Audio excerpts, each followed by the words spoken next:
His voice was like gentle music, and his words were like sweet nectar. The mysterious stranger noticed her sadness, and with a smile handed her a small pink bottle with a potion, assuring that the lady had a chance to change forever and become what she wanted to see herself in the mirror. The heroine looked at the bottle. Conflicting feelings fought in her soul. Fear, hope, and mistrust mixed in her mind. On the one hand, the opportunity to change her appearance seemed like salvation, but on the other, how could she trust a stranger? There was always laughter and talk around the heroine because of her figure, but she lacked the confidence to take her place in this world. One day at a ball, a lady asked her if she was ashamed to be a woman at all, and probably no man wanted to meet her.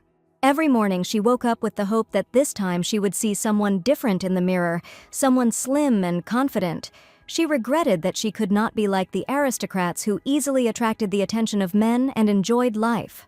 One evening, when the moonlight streamed into her bedroom, she opened the bottle and sniffed the potion. Its smell was sweet and enveloping, and with each passing minute the desire to drink it only grew. Realizing her inner fears, she realized that she would hardly be able to accept herself, and clutching the bottle in her hand, she took a deep breath and decisively drank the potion. She often dreamed of being different, and in the end, the heroine decided to take a step that could change her life. And now it didn't matter to her at all how she could change. She needed to get it as soon as possible. In her past life, the heroine was an ordinary girl who worked late every day to ensure a happy life for herself. The workday had been long and exhausting, but now she could allow herself to let go of the tension that had built up during the day. She paused for a moment, allowing the fresh, cold air to envelop her like an invisible scarf. She walked a few steps, and each step revealed a world that often went unnoticed in the hustle and bustle of everyday life. People were rushing about their business because Christmas was coming soon, but she was in no hurry. Each year flew by for the girl as if it were just one moment, and in the hustle and bustle she again did not notice that Christmas was coming soon. Some of the girls she knew envied the heroine's beautiful face and toned body, but there were also those who laughed at her because she was an orphan and had been trying to get a scholarship her whole life. Others laughed at Yuna, calling her a poor thing who never had any luck in her life. The cold air heightened her senses, awakening in her courage and a thirst for adventure. With each breath she freed herself from fatigue and paved the way for new dreams and goals. Looking at the moon, her mood improved a little, and without looking around, the lady stepped onto the pedestrian crossing on the night city street. Suddenly, when she had already taken a step forward, the world around her changed dramatically. The bright light of headlights blinded her. It was a car rushing at high speed which did not have time to stop. In an instant, she felt how time stopped. All the sounds around her disappeared, and the only thing that remained was a bright light tearing apart the darkness. The last thing the heroine remembered was that she had definitely been hit by a car, but for some reason she was soon able to open her eyes and realized that she was alive. There was a man standing next to the heroine who called her Lady Diana, and upon seeing him, the heroine realized that she was not destined to die that night. As soon as she woke up, the man immediately ran up to the girl and in an excited voice rejoiced that she had finally come to her senses. He came running as soon as he found out about everything, and looking at Diana, he tried to find out if anything hurt her. The heroine looked at the unfamiliar man with frightened eyes and could not understand where she was and what language he was speaking to her in. When she came to, she remembered that she had definitely been hit by a truck and died, and she didn't even have time to think about anything except the bright light of the headlights. And she could not believe that she had died such a senseless death, but the worst was yet to come for Diana, and looking at her hands, which seemed incredibly plump to her, she screamed for a doctor to be called immediately. The heroine asked the man to bring a mirror to see what happened to her face, because her hands were definitely not like those the heroine had in her past life. The man gave orders to the maids to bring a mirror immediately, and everyone was very excited after the lady finally woke up. One of the maids finally found a mirror and handed it to the miss, whose hands were shaking violently, and she was clearly afraid to look at her reflection. But Diana had to look in the mirror, and as soon as she saw her face, she couldn't believe her eyes, because this definitely couldn't happen to her. Her heart started beating faster when she saw herself. She ran her hand over her cheeks, which had become plump, and raised her eyebrows in surprise. This was not just another version of herself, this was a fat girl, which she never dreamed of. In the mirror stood a girl she couldn't recognize, her body full and round, with soft lines and shapes. And looking at herself in the mirror, the heroine thought that she looked exactly like the round moon that she saw before her death. Another stranger came into the room to the awakened lady and began asking Lady Diana questions, saying that the lady had a rather serious head injury. He wasn't sure, but the symptoms were consistent with a mental disorder, and the doctor suggested observing. But her father couldn't believe that Diana could have a mental illness, and it certainly couldn't happen. To begin with, the doctor promised to give the girl medicine to clear her head, since she had been unconscious for a long time. As soon as Diana woke up, everyone was just making noise around and creating an uncomfortable atmosphere, so the lady shouted that she wanted to think calmly alone and ordered everyone to immediately leave the room. The father looked at his daughter with excitement, because no one expected that this sweet lady would scream so loudly. Yuna admitted that she didn't understand anything, and she was very scared. And if you look at it that way, the place she ended up in definitely didn't look like either heaven or hell. Having exhaled and collected her thoughts, the heroine decided to start by finding out where she ended up and who owned the body of the girl she had moved into.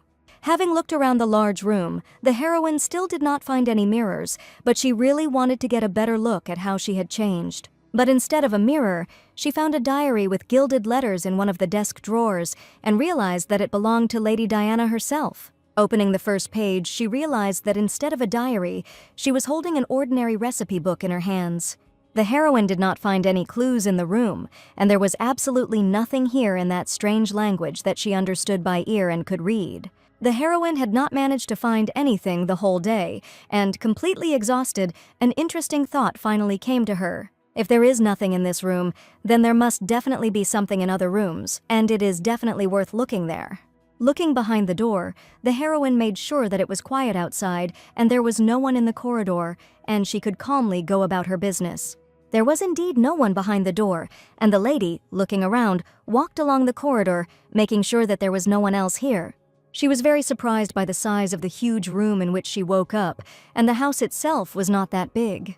Walking along the long corridor of the mansion, the lady was immersed in her thoughts, not noticing how close she came to the turn, and unexpectedly collided with the young man.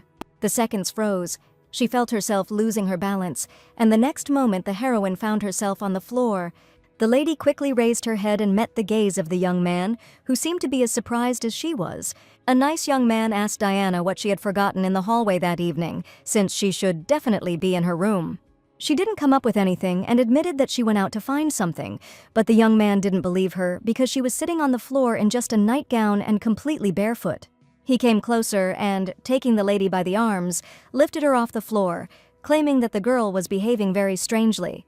She was outraged by the behavior of the young man, whom she saw today for the first time in her life, so she began to be indignant. Who was he to behave like that? The young man looked at the heroine with surprised eyes and asked how she could ask such questions to her older brother, who was like an angel. She could not understand why the young man called himself an older brother, because she was sure that he was an orphan. She didn't care who this stranger was, and the heroine really wanted him to immediately let her go and put her on the floor. But instead of listening to the young lady, the young man lifted her onto his shoulder and declared that his sister would definitely go with him. He brought her into his office, and sitting comfortably in a chair, Yuna was ready to listen to this strange man. Opening the window, the young man declared that no matter how warm it was outside, it was probably too early for the lady to be walking around in such clothes, and wasn't it enough that she fainted twice? After the young man's words, Diana didn't even understand whether he was worried or insulting. She picked up a mug of hot milk and, taking a sip, completely forgot about her bad mood, feeling the pleasant sweetness in her mouth. All this time, the young man sat opposite his sister and carefully watched her habits and behavior after she recently fainted. She really wanted to believe that the young man was actually kind, but he was so rude that I wanted to take back my words of kindness. The heroine asked if there were mirrors in the other rooms, and the brother was surprised why his sister suddenly needed a mirror, since she had previously not liked to look at herself. Diana admitted hesitantly that she simply wanted to get a better look at herself, and at that moment she caught her brother's strange look. He seemed not to believe his sister's words at all, and in his opinion she was behaving very strangely. He wondered if his sister should look in the mirror, because before she would break all the mirrors in which she saw her appearance, and then she would cry for a long time. After her request, the young man took the risk and asked his assistant to bring a large mirror. Therefore, after some time, a young man with a large, full-length mirror stood in front of the heroine. Walking up to the large mirror, she took a deep breath and looked at her reflection to finally meet the heroine she had been reborn into. A plump lady stood before her, but it was not the Yuna she knew, but a new reality she had to come to terms with. Tears rolled down her cheeks, and she turned away from the mirror, unable to look at herself any longer. She asked if her name was really Diana, and the young man confirmed that the heroine's name was Diana Chester. A sense of hopelessness grew within her. Lady Diana knew she had to accept this new reality, but how could she do that when she felt lost and alone? She took a deep breath, trying to calm herself down. Maybe this rebirth was not the end, but the beginning of something new, but at that moment she found it hard to believe. The heroine found herself in the year 497 according to the Welsh calendar, in a country that seemed to have been taken from the novel The Welsh Empire, where the precious youngest daughter of the Earl of Chester, named Diana, lived, and now Yuna was in her body. However, the thing she realized after staying in the mansion for a week was that there was practically no way for her to return to her past life. But if you think about it, the heroine didn't have to come back at all, because in this place you don't have to worry about food or work, and everyone in this house was incredibly kind to her. But the main problem was that Yuna was not Diana at all, and she could not tell anyone about it. The older brother would constantly enter his sister's room without knocking, and constantly call her a pig, hinting at her physique. In such a short time, she had come to hate the unprovoked visits of her older brother, who had probably come again to mock her. But before Lady Diana had time to ask even one question, the young man immediately approached her and began to ruin her hair, assuring her that she was talking inappropriately to her older brother, who was worried about his little sister and had simply come to visit. Before Lady Diana had time to get tired of him, the butler entered the room and announced the arrival of Mr. Woburn, who was waiting in the drawing room. Diana was very glad that she was saved from the stupid jokes of her older brother, who was forced to go right now. Even though Diana was his sister, the young man still suspected that something was wrong. But on the plane, she was only worried that Mary had combed her hair so diligently in the morning, and her older brother had come and ruined her entire hairstyle. Heading towards the exit, the young man was indignant that he didn't even have time to drink tea at his younger sister's, but she didn't want to sing tea with him at all. After leaving the room, the brother reminded his sister to drink the medicine the doctor had given her and to sit quietly in the room because Mr. Woburn had arrived, with whom he was to have an important meeting. But Diana was not the type to sit idly in her room at the behest of her older brother, so she was only slightly curious to follow him and spy on him. After her brother left, she immediately went out the door to see which way he was heading. The young man noticed that Diana had left the room, and not even 5 minutes had passed since he told her not to leave, and this incredibly irritated the young man. He went out to the guest and said that it would be better for him to wait in the living room, but the young man insisted that he had only arrived for a short time. Diana watched her brother's meeting with the guest from the top floor, and for the first time saw that same Woburn. Woburn wore an elegant suit that emphasized his slender lines and gave him an aristocratic appearance. Having seen him, Diana did not believe that such a handsome man could even exist in the world, and now she was interested in why he came to visit his older brother. The young man joked that he had no urgent business at all, and he simply came to visit his good friend.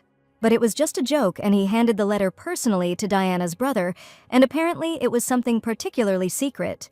She noticed that the boys clearly had a long-standing friendly relationship, since Woburn could say such things to Aiden. At this moment, the guest noticed that someone was watching their conversation, and he clearly felt a close gaze in his direction. Looking up at the second-floor balcony, he saw a girl in a pink dress who was indeed looking in their direction. Diana was not prepared for the fact that she would meet the eyes of this cute young man, and she was very afraid that he noticed how she was spying on their conversation. Woburn smiled when he saw the lady, and the smile was genuine, warm, like sunlight breaking through the clouds. Diana was delighted not only by the handsome appearance of the young man, but also by his incredible charm, and could not contain her emotions, and as soon as she met the eyes of the young man, she immediately realized that she really wanted to know who he was. The heroine's life had changed, and she couldn't help but think about what it meant for her. Through the glass, she watched the wind play with the leaves of the trees, and in this movement, she found a reflection of her own feelings. Even the maid, who was busy cleaning the room in the morning, noticed that the lady looked very thoughtful. Lady Diana sighed, filling her chest with fresh air, and she could not stop thinking about the dark-haired, tall young man with whom she had met eyes yesterday. As she understood, Woburn turned out to be the best friend of Aiden, her older brother. Diana assumed that, judging by everything, these young men are definitely handsome, but their friendship can hardly be called mutual.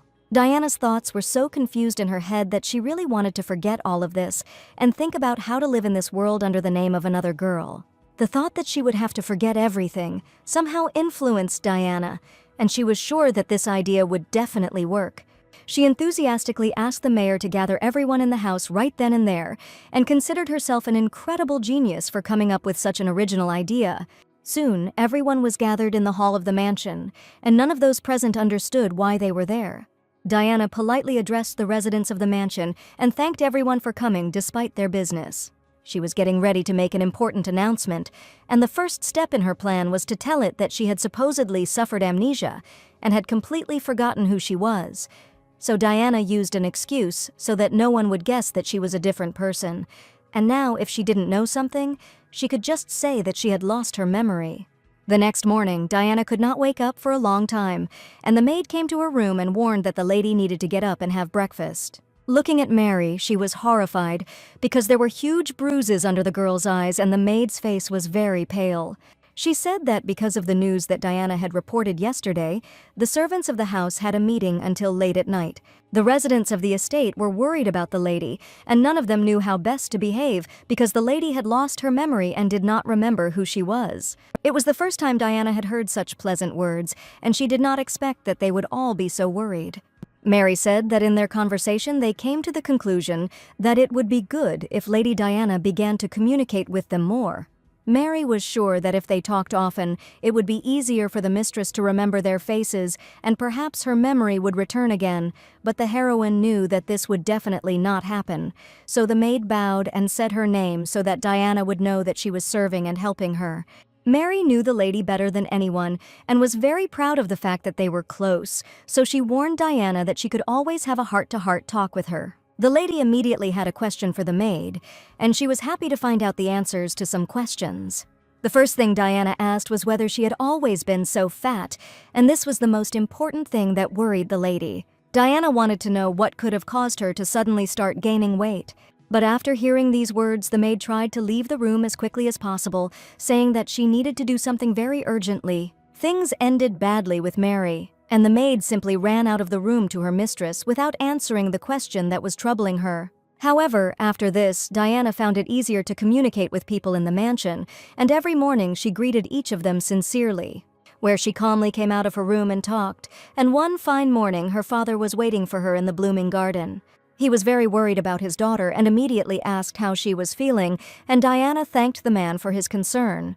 He still couldn't believe that his daughter seemed to have turned into a different person that day, and he seemed to feel that she was not at all the same as before. When the lady told the servants about her memory loss, the butler immediately came to her father and reported everything, and he could not believe that the withdrawn Diana gave a speech in front of people, and his daughter certainly could not do such a thing. No one else was supposed to know about Diana's condition, and her father was not going to watch his daughter suffer a second time. So the father decided to talk about everything with Diana herself, asking in more detail about her amnesia. Diana asked the man not to worry and assured him that she was completely healthy, and if this was really the case, he would only be happy. She noticed that her father was very worried, but she could not understand how one could be unhappy in the mansion, because there were such incredibly delicious desserts in this house.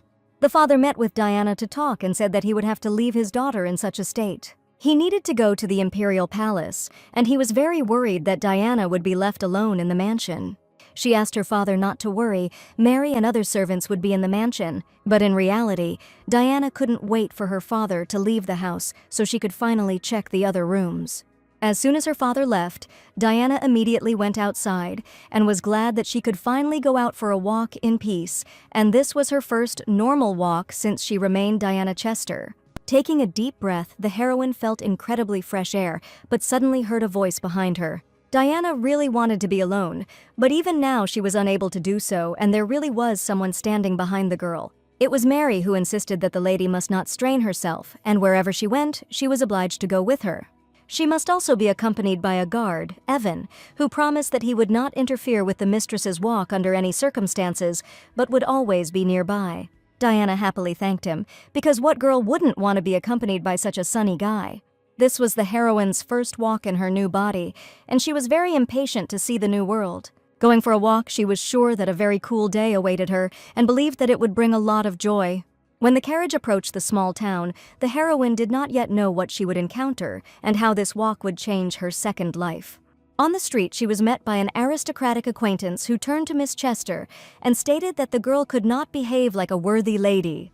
For some unknown reason, Lady Diana was sitting in the middle of the street, and probably the people standing around thought that the lady was making fun of her. Indeed, something strange was happening, and this young stranger had the audacity to insult Madame Diana in front of the locals. Everything happened very unexpectedly, and if you go into details, the situation turned against Diana.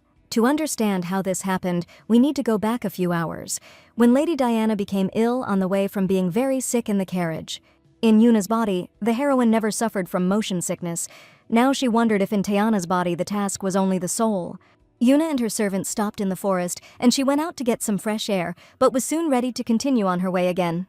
She ran into the carriage and shouted that whoever sits down last would have to walk to the village. The maid was not sure that the mistress was in a condition to continue the journey, but they could not go against her will and obediently agreed to continue the journey. Stopping at one of the local taverns, the young man brought a rather large dish for Diana, and she was surprised because it was definitely Ivan who ordered it. Diana told the waiter that she had not ordered this dish, but the young man probably thought so because of her build. After this incident, Diana and the servants quickly left the tavern, and the young man apologized to the lady because he put the dish in front of her only because she looked like she ate a lot. While walking around the city, Diana decided to buy some delicious cotton candy to take her mind off the incident at the tavern. But when she took it in her hands, she was surprised again because she had definitely ordered a small size, but the seller assured her that the small cotton wool would probably not be enough for Diana, so he simply made it bigger. And Diana was again sure that the big cotton candy was sold only because it looked fat. A girl with her little brother was just passing by, and Diana approached the children with care, sharing some cotton candy. The girl asked if the lady had bought it for someone else and was very happy, taking the large cotton candy with her. Diana didn't remember Yuna ever buying anything like that for herself, and she had never even held the cotton candy that made little children happy. The maid asked if the girl's nausea had passed, and Diana felt fine, preparing to go on with her shopping. She was even given gold coins for pocket money, and today the heroine wanted to spend absolutely everything. She approached every shop inquiring about expensive fabrics, hats, and other interesting goods. Suddenly, Diana's attention was drawn to the luxurious dresses, and she could not take her eyes off the luxurious sky blue outfit, deciding to take a last look here. Evan understood that he would probably have to walk with two girls for a long time, but they had already walked around almost all the shopping rows. Evan already looked tired, and Diana suggested that the young man go to the carriage and rest, but he could not leave his mistress. The girls were irritated when they chose clothes in the presence of a man, so Evan remained outside anyway, guarding the bags with things. Entering one of the expensive luxury boutiques, Diana looked at the festive dresses with pleasure and wanted to choose the right one for herself. Not far from Diana stood two girls, and seeing the lady, they recognized the daughter of an aristocrat, about whom rumors were spreading about her plumpness. Diana politely asked to show one of the dresses that she liked, but the lady said that at the moment the store does not have her size. Mary was indignant, because in this store you could have clothes made to order, and she was incredibly irritated by the rude attitude of the girls. Diana also leaked this, but she was so tired of gossip that she no longer had the strength to worry, and she suffered from such treatment every time. The ladies continued to laugh at Diana, insisting that her servants had bad manners and that she had the audacity to shout at an aristocrat in an expensive clothing store. Diana didn't want to quarrel with anyone, and silently turned around to leave this place forever and never appear in this store again. But one of the girls clearly wanted to continue the conversation, and chuckled at the fact that Diana decided to simply leave silently. But this time, the heroine was no longer going to tolerate ridicule, and approaching the lady, she said that if she had any complaints, then she probably had complaints against the entire Chester house. The ladies insisted that the maid had shamelessly butted into the conversation of the noble ladies and had behaved indecently. Diana stood up for Mary and confidently declared that in the Chester house, thoughtlessly and shamelessly is the family motto, and the maid only obediently follows it. The small size range and the fact that the store can only make clothes of specific sizes only speaks of unprofessionalism, so she wished the girls to work harder. Just as Lady Diana was about to leave with Mary, another lady entered the shop and recognized Diana Chester. As she left the store, the lady waved her hands and was dissatisfied, declaring that she would rather return to the carriage. Mary asked if the lady was okay, and she must have been very upset after what happened. In fact, Diana was in a terrible mood because this was the first time in her life that she had been treated like this because of her appearance. Mary looked at her mistress with admiration and admitted that Diana's speech was simply incredible. Evan was probably already tired of waiting for the girls, so the lady suggested going to him as soon as possible. But before she had time to walk down the street, the aristocrat appeared before her again and immediately recognized Miss Chester. Diana was surprised to see the girl and asked who she was, since she did not recognize the stranger at all. The indignant aristocrat rudely replied, how could Lady Diana not remember her, because it was impossible not to recognize Lady Marian. The lady came even closer to Diana and assured her that something had happened, while the lady was walking around the shops as if nothing had happened. Diana said so because she really didn't recognize the girl's face, and when she took a step back, she accidentally tripped and fell on the road right in front of everyone. The aristocrat laughed, saying that the lady probably couldn't stand on her feet because of her heavy body, and people might think she was making fun of her. Suddenly, a fair-haired lady came out of the crowd and asked everyone to be quiet because the situation was quite unpleasant, and she could no longer listen to what Lady Marian was saying. The lady asked why the aristocrat insulted her aristocratic status with such actions and seemed to allow frivolous behavior. Seeing the unfamiliar girl, Diana considered her incredibly beautiful, but she didn't know her either. This nice girl turned out to be Lady Camden, and she was just walking nearby and accidentally saw one of the aristocrats talking rudely. Suddenly she heard a disgusting voice and couldn't pass by, and she meant Marian's voice. Mary helped the lady to get up, and she really scared the maid with her sudden fall. Lady Camden was of the same status as Diana, but the lady admired her. This girl looked like a princess. Mary insisted that Diana herself had started to speak rudely, and why should she be so kind to her person? She confessed that she felt very sorry for Lady Chester because the Marquise had rejected her, so she spoke to her only out of pity. But Diana had absolutely no idea who they were talking about, or which Marquis the lady had in mind. She claimed that Diana confessed her feelings to the Marquis, but he publicly rejected her, and she declared that she no longer wanted to have any dealings with ungrateful ladies, and decided to take her leave first. The heroine could not understand what Diana had done, because she did not have a single friend. She wanted to thank the noble lady who helped her deal with the aristocrat. Lady Camden turned around and looked at Diana with a welcoming gaze, and the heroine was surprised at how beautiful and luxurious this girl looked. It was Sienna from the Camden family, and recently at a meeting the maid in the house said, "If Diana sees a beautiful girl walking alone, then she is definitely their lady." In this, the heroine was very similar to Miss Sienna, and she also often liked to spend time alone. That evening, Diana lay down in her soft bed and was overcome with many unfamiliar emotions. She told Mary that she had been thinking about something for a long time and had finally made a decision. Diana said that she wanted to befriend Lady Sienna and was not even afraid of the fact that this girl was constantly alone. Diana already had a special plan for this, and they agreed to talk to Mary about it tomorrow, so that now the lady could quickly fall asleep and gain strength. Diana excitedly announced that she still had one very important decision to make, and she would definitely tell about it tomorrow. The next morning, Diana told the cook that she was going to go on a diet, but the man was sure that the lady did not have any extra weight that needed to be lost. In fact, the heroine was shocked by what happened yesterday, and she was sure that she needed to lose those extra pounds. She understood perfectly well that those people who criticized her were actually bad people. But standing in front of that crowd, intimidated, the heroine felt how they hurt her pride. So one way or another she was going to go on a diet and ask the cook to help and prepare the necessary dishes. He tearfully asked the lady to eat the dish that he had prepared in advance, because food was not to blame for anything, because there was nothing worse in the world than losing weight by starving yourself.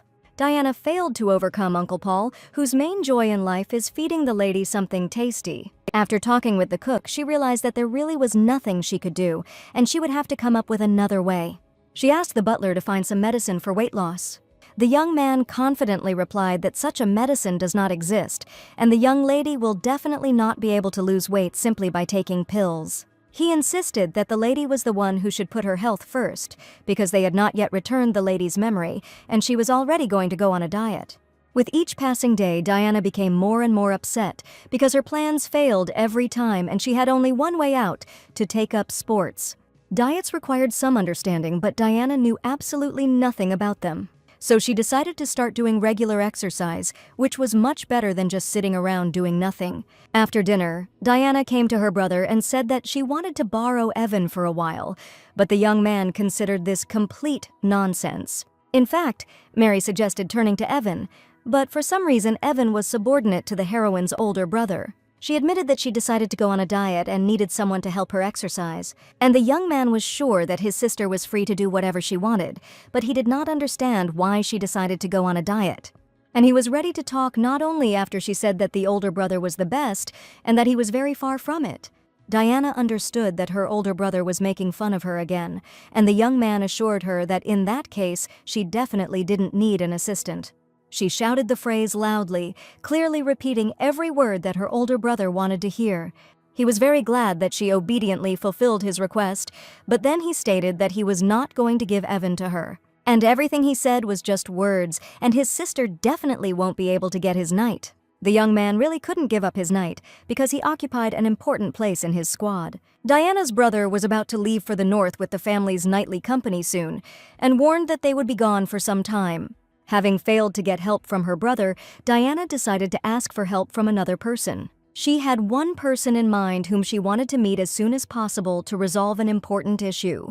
Together with the maid Mary, they went to the estate, but the lady assured them that it was very impolite to come for no reason, and perhaps this man would not want to receive her.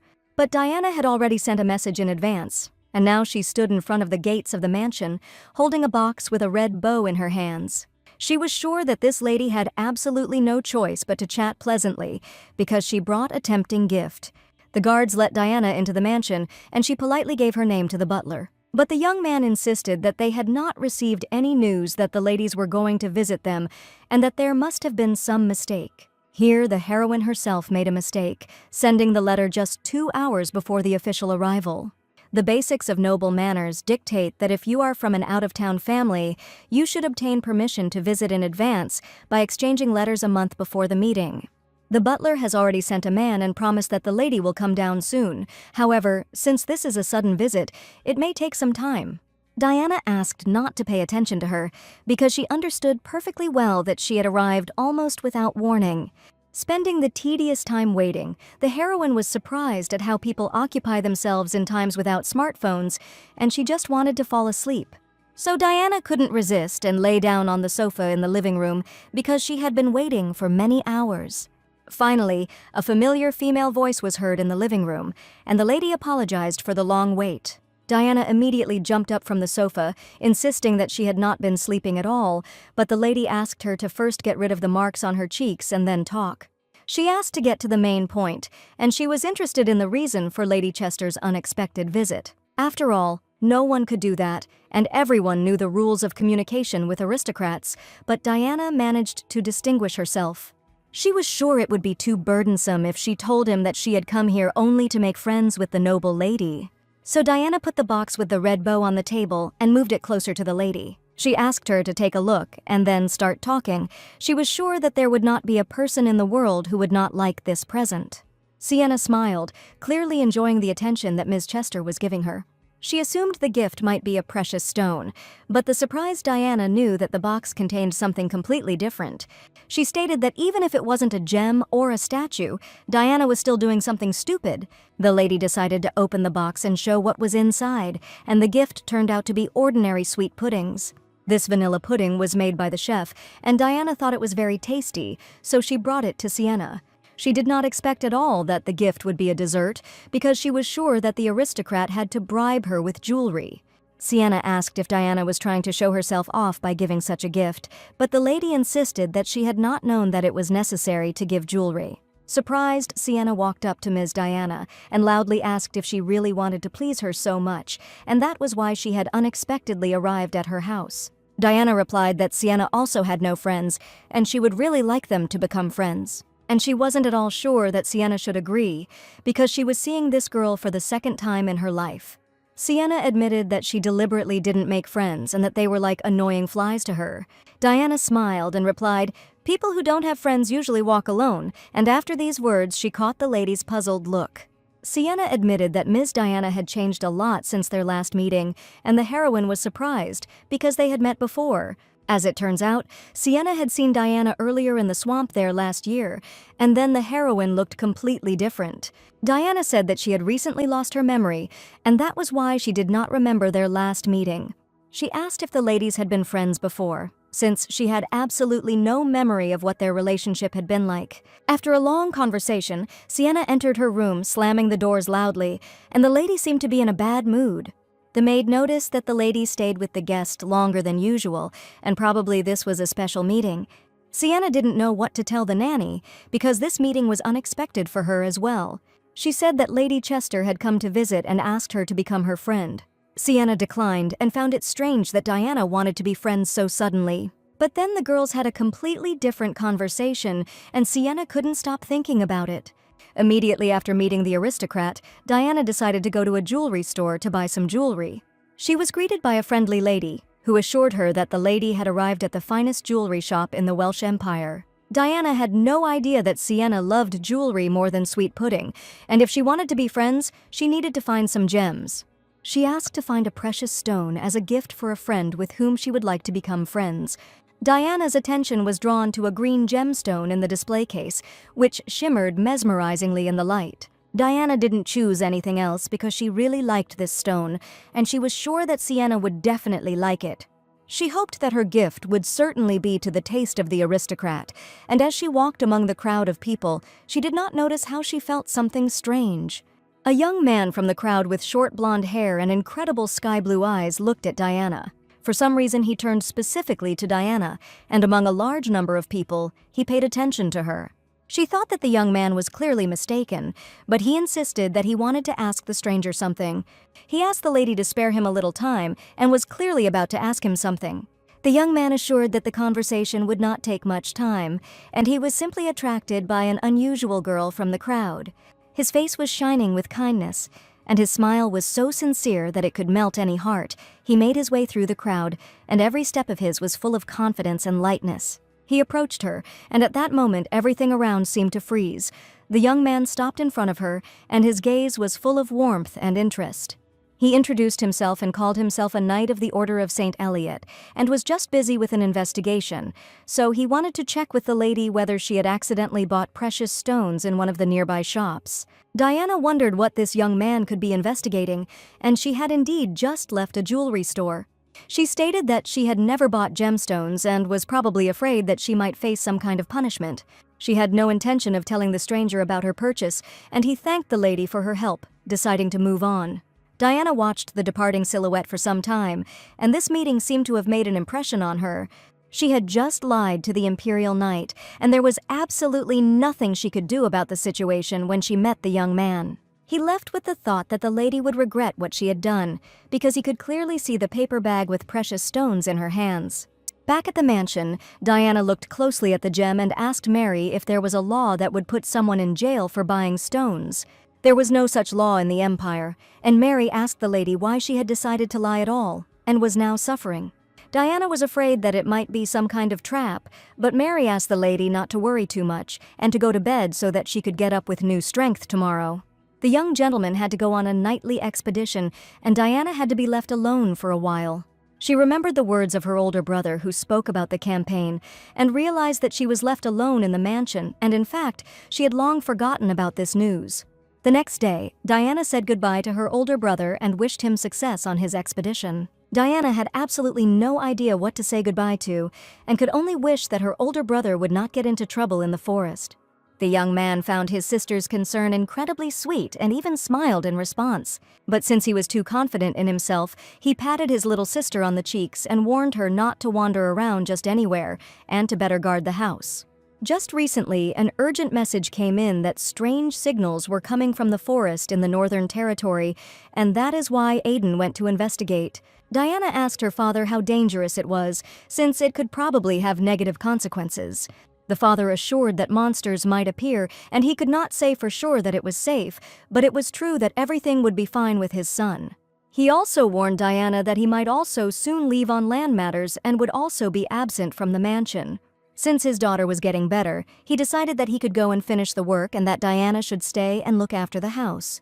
When everyone left, going out into the courtyard of the mansion, the heroine experienced a new strange feeling, as if emptiness had settled inside her too. A lot had happened lately, and Diana felt as if she had become even more melancholy than when she was a young heroine. After her morning walk, she returned to the mansion, since the absence of the young man was only to her advantage, and finally she was alone and could take advantage of the moment.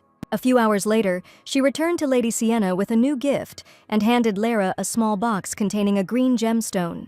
She wondered if Diana had bought the gift especially for her, and she really hoped that Sienna would like it. Diana said that she had indeed purchased a gift for her personally, but to her surprise, the lady was interested in its price. Diana insisted that it was impolite to ask about the price of a gift, but persistent Sienna wanted to hear an answer to her question.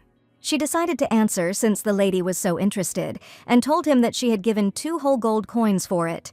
Sienna admitted that when Diana came and showed her the stone, she first thought she had been deceived, but now she was sure that for such a sum there could be no deception. And this stone is actually a fake, and it turns out that Lady Diana was probably deceived by someone. Sienna examined the gem closely, assuring that it looked real but that its color would become cloudy over time.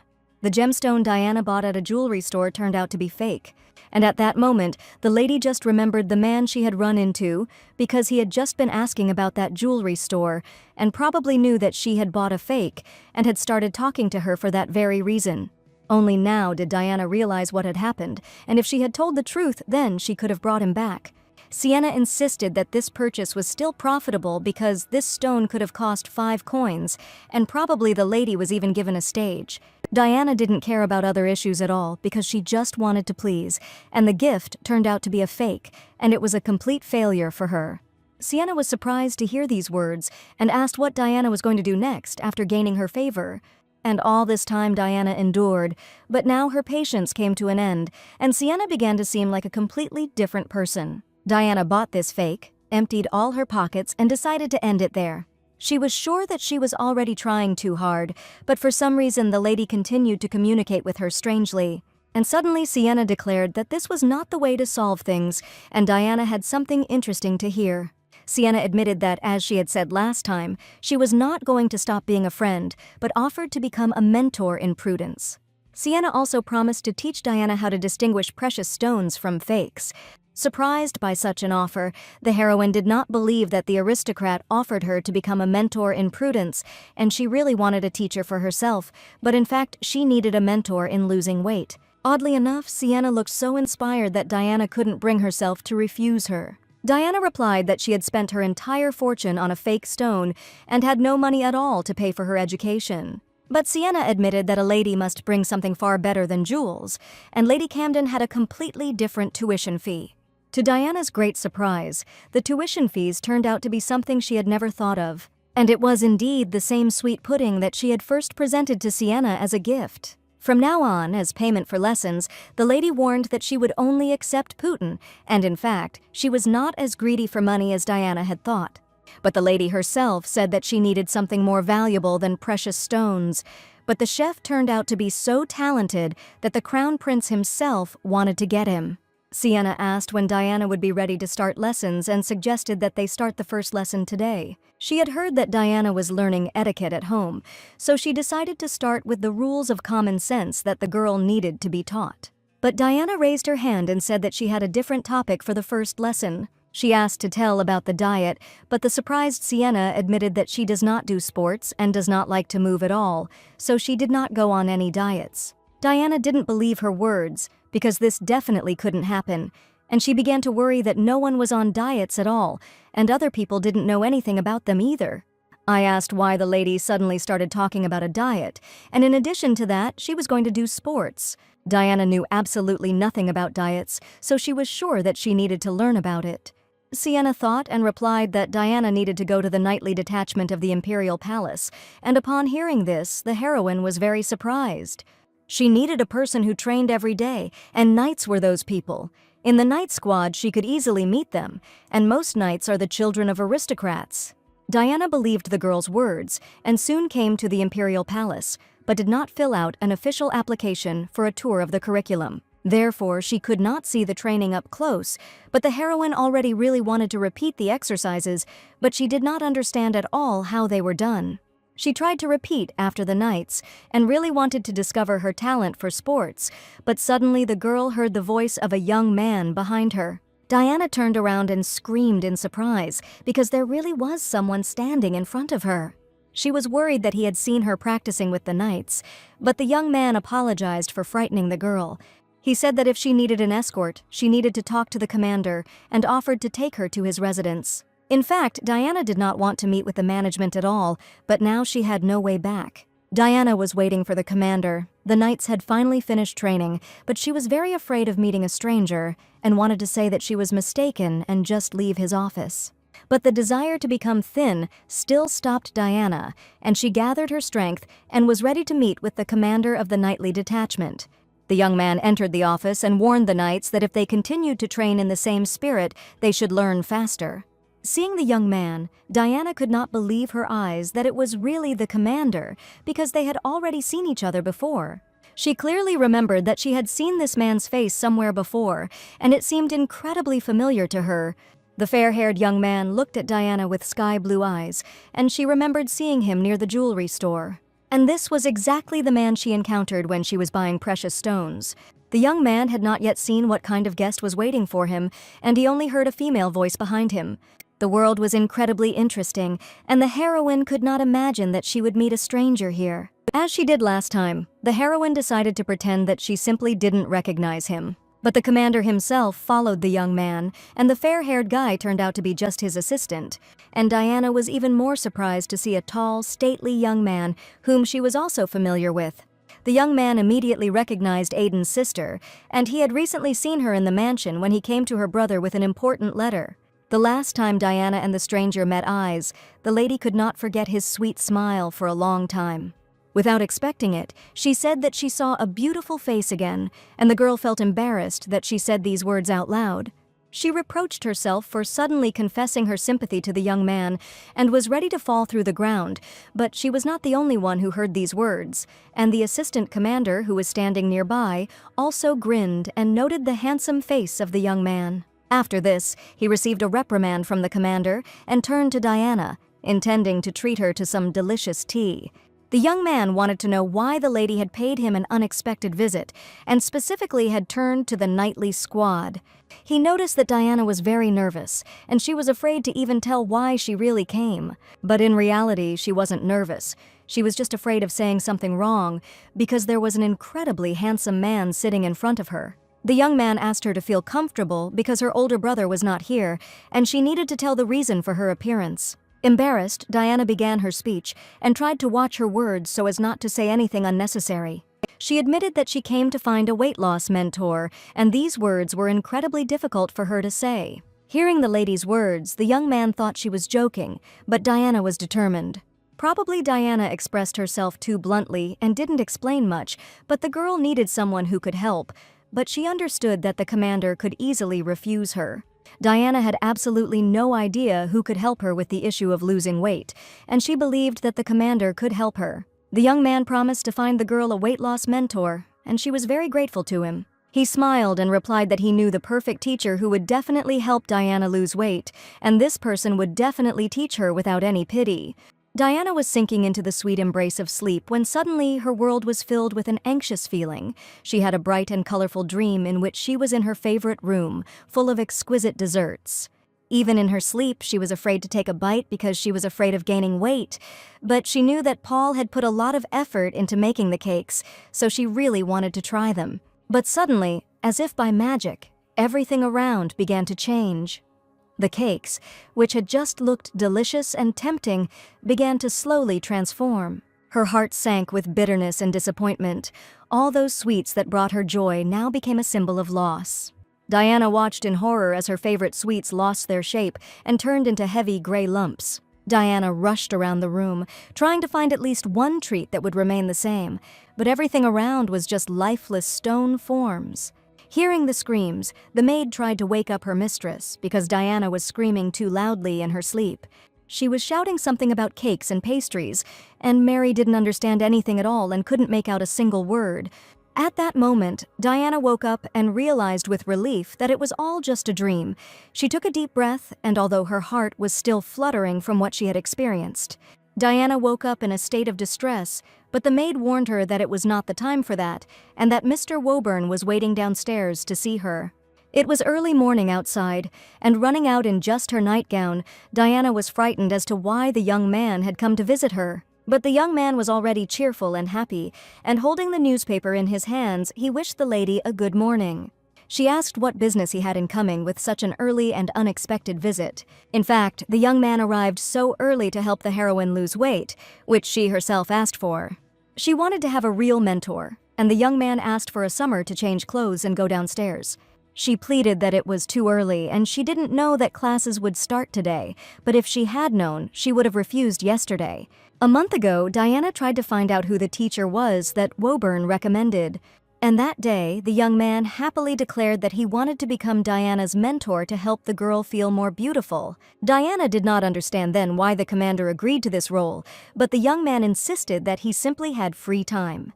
Realizing that training with Woburn could be too exhausting, she suggested leaving this matter to another night, but the young man was sure that no one would agree to this. Hearing the commander's wishes, Diana tried to insist that she would be uncomfortable working with Woburn. He had time to get upset that Diana was probably tired of his communication, and that was why she was talking about another night. But Diana could not get tired of this sweet face, and in the end, they agreed that Woburn would diligently engage in training with the lady, as with his little sister. Diana understood that now she had no way out at all, and she would have to do all the exercises that the commander would provide her with. That's why this early morning she also couldn't refuse the cute young man who made her quickly change her clothes and go out to practice. Because the girl was still standing in front of the young man in just the nightgown she had managed to run out in. Leo smiled and asked who comes down to the guests in their pajamas, and the lady surprised him once again. After the morning meeting, Diana was excited because no one had warned her about the meeting with the gentleman, and she could not imagine that he would show up at such a time. The maid provided the lady with the most comfortable clothes, and today Diana even refused to wear makeup because she knew that she had a grueling workout ahead of her, where makeup was not needed at all, but she was still ashamed that Woburn had seen her like this in the morning. Finally, she was ready and went out into the court garden to the young man, who was already waiting for the lesson to begin. Diana was worried that the commander had been waiting for her for too long, so she ran out to his classes. The look of this sweet young man did not leave her indifferent, and she could not disobey his words in order to see this sweet face again. When the commander saw Diana's tracksuit, he was very surprised, because no one had ever done sports in clothes like that. Female knights train in riding uniforms or clothes, but Diana's clothes were not at all like sportswear. The commander suggested going together to buy a tracksuit, and decided to give Diana a gift through connections. She was ready to train with all her might, but the young man first decided to find out what level of endurance the girl had. He asked her to run 50 meters, and after completing this exercise, Diana simply fell on the grass, declaring that she had absolutely no strength left. Woburn wondered if the lady couldn't handle even that much of a load. Then what was she going to do next, since she couldn't even manage a simple jog?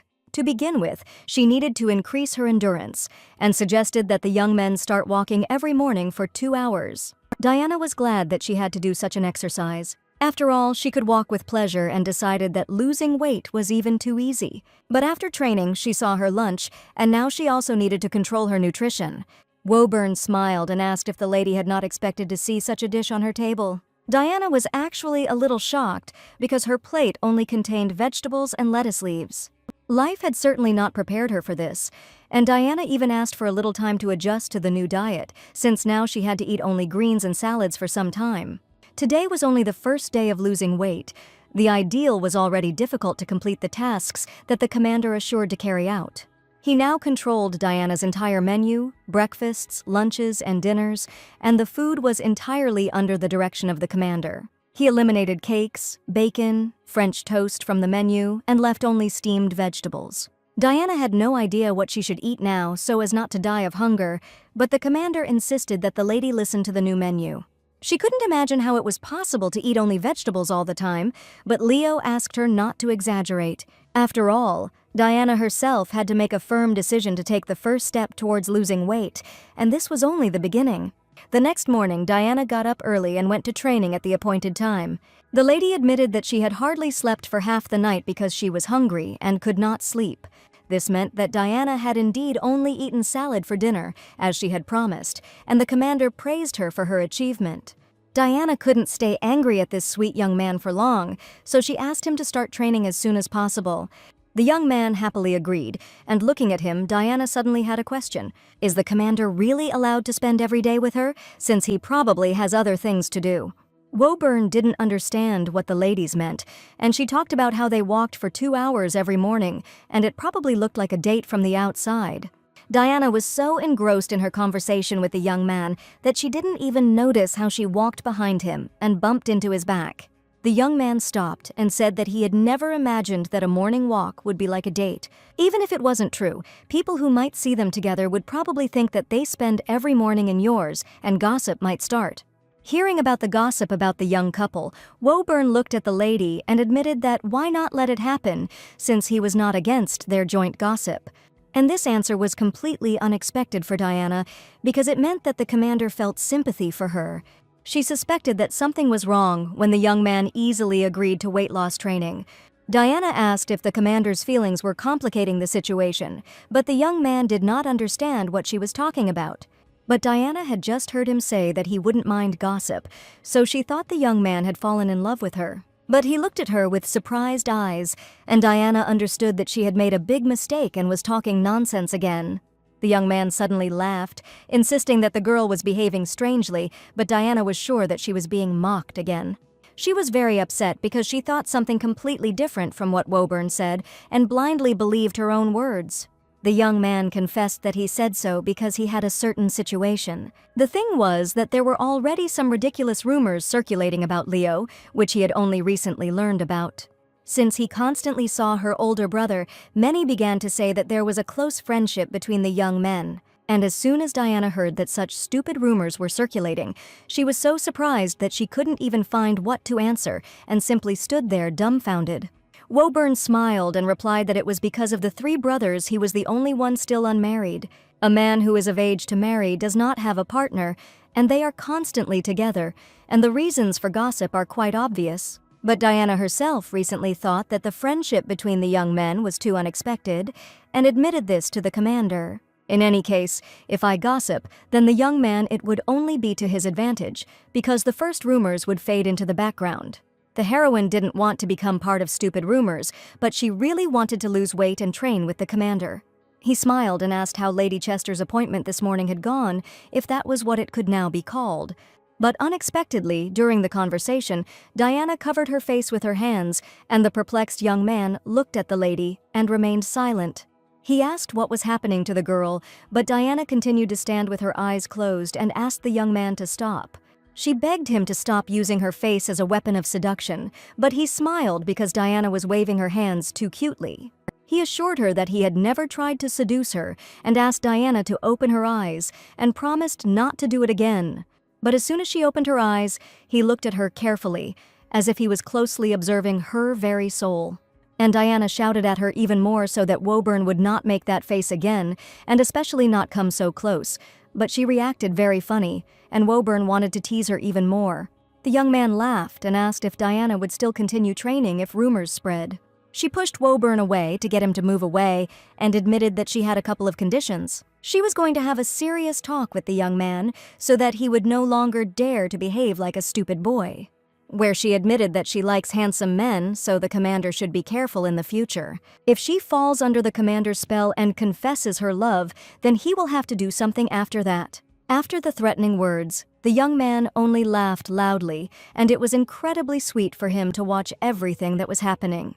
For the young man, this was the most pleasant compliment he had ever heard, and he immediately confessed it to the girl. Diana asked not to make a cute look, not to smile a cute smile, and also not to flirt with her. The young man promised to be careful in the future and wanted to know what the heroine had decided to put forward as the second condition. Diana asked to reschedule the training because she didn't want the commander to come to her every day at dawn. She was sure that the young man would then have to take responsibility if she stopped growing, but Diana was turning 22 this year. The commander agreed to move the time to 7, but Diana wanted classes to start at 9 in the morning. In the end, they decided that training would start at 8, and both agreed to this time. But after her words, the young man warned that he also had one important condition. After the training, the commander had a meeting with his assistants, and they were going to discuss important matters. One of the young men already suspected something was wrong, and noticed that the commander began to behave strangely. The young man, in his opinion, had been behaving very suspiciously lately, and it was probably somehow connected with Lady Diana. The commander did not notice at all that they suspected something about him, and was immersed in his thoughts and feelings. He thought about the condition he had proposed to Lady Diana during this morning's training. Today, he asked Diana to stop calling him commander and to call him simply Leo. The main thing is that the lady never calls him commander again, because there is no official relationship between them. Leo even suggested that the girl call him older brother, but Diana was worried that calling the commander by his first name would not be very polite. She suggested another name for him, and at the meeting, Leo laughed out loud, not expecting him to do it out loud. This was quite interesting for him, and he began to enjoy communicating with Diana. His assistant was surprised because the commander laughed while working, which had never happened before, and something was definitely happening to him. He wanted to find out what was going on as soon as possible, and Leo was acting too strange for the leader of a nightly squad. The next morning, Diana went out to another training session with enthusiasm, wishing Coach Leo a good morning. The young man smiled and asked if the girl had really decided to keep this nickname. He decided to talk about the previous conversation when Diana asked him to be careful and not to charm her with his face, and this was her first condition. Now the young man wanted to know why Diana did not want to be charmed by him, because there was probably a reason for that. Perhaps the young man's face hurt the girl's pride, but Diana assured that this was not the case at all. There were many reasons for this, and the lady was not quite ready for such a conversation, so she suggested not to waste precious training time on empty chatter. I wasn't at all sure that I could date someone in someone else's body, and I just wanted to end this conversation as quickly as possible. Diana assured that if she was charmed, she would not perform the exercises in good faith, and would simply look at the commander's sweet face all day long. Also, thinking about him, she will not be able to lose weight because she will constantly think about him. And the older brother will tell him everything, that Diana is stalking his friend and will not allow his younger sister to meet with his good friend. Diana warned that for these reasons the young man should be more attentive, but in fact he did not understand anything at all, but agreed. If the lady really wanted it, he was ready to fulfill her small condition. The young man promised to be careful in the future, but Diana assured him that at that moment he was not being careful at all. The commander handed the girl an envelope, and looking at it, Diana did not understand why she needed it. It turned out to be a small gift, and after these words the lady happily took the letter in her hands. In anticipation, she opened the envelope to look inside and see what gift the commander had prepared. But in the envelope there was a sheet of paper with dishes, and it was a menu that had to be followed during training. Seeing the piece of paper, Diana boldly held it in her hands and asked the commander if he really decided to make a joke on her. But the young man asked her not to throw away the piece of paper because he had been diligently preparing a special menu for her. Diana was incredibly angry at Leo, considering him a real villain and not a weight loss teacher. After training, Diana felt tired, but Mary praised the girl every morning for her efforts because she did not miss a single day. Suddenly, Diana noticed that her clothes had become a little big for her, and she had probably managed to lose weight during the few days of training. Looking in the mirror, Diana looked closely at her face and felt that she had become much stronger than before, and there was even a blush on her skin. Diana decided that she needed to get out of the house and go for a walk somewhere to clear her head. She was sure that she should probably go see her mentor Sienna, and after that thought, Diana became very scared. After all, she had completely forgotten about Sienna, and after that meeting they never saw each other again.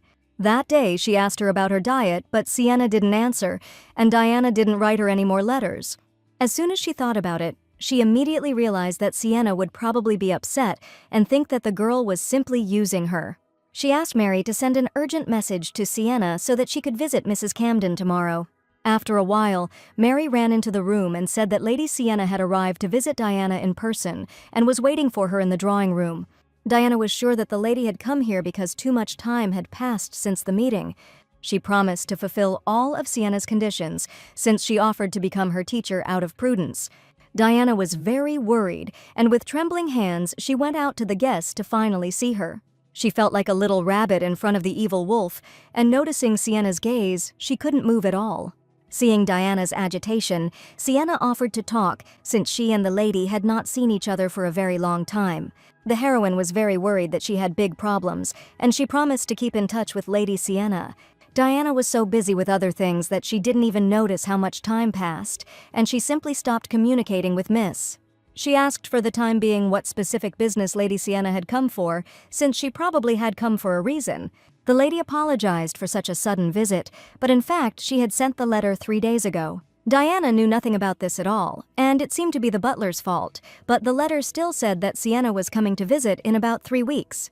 Sienna actually wanted to wait 3 weeks but claimed that Diana asked to be her teacher and then disappeared after the first lesson. Sienna wanted to know why Diana hadn't come all this time because she had asked to be her friend and even brought nice gifts. And was Sienna really upset now because Diana didn't come to her classes? Sienna couldn't hold back her emotions and expressed her opinion in a loud voice, but then asked for forgiveness, as she behaved inappropriately. In fact, the lady was not very pleased that Diana stopped coming after the first lesson, and she saw it as her fault. She even thought that Diana no longer needed a prudence mentor and decided to give up her studies. Diana insisted that she needed to explain everything from the very beginning, and everything was not at all as Lady Sienna assumed. She asked Diana to wait a little, and first she wanted to find out something important for herself. She asked if Mr. Leonard really became her trainer, and Diana confirmed that she and Leo were indeed training. Sienna was surprised when Diana called the boy by his first name, since it was an informal form of address. Sienna was now curious about what Leonard called the girl, and Diana needed to tell the truth. She admitted that the coach called her by her first name, and out of surprise the lady even spilled tea from her mug without noticing it at all. She was outraged that Diana probably didn't understand what it meant when people called each other by their first names.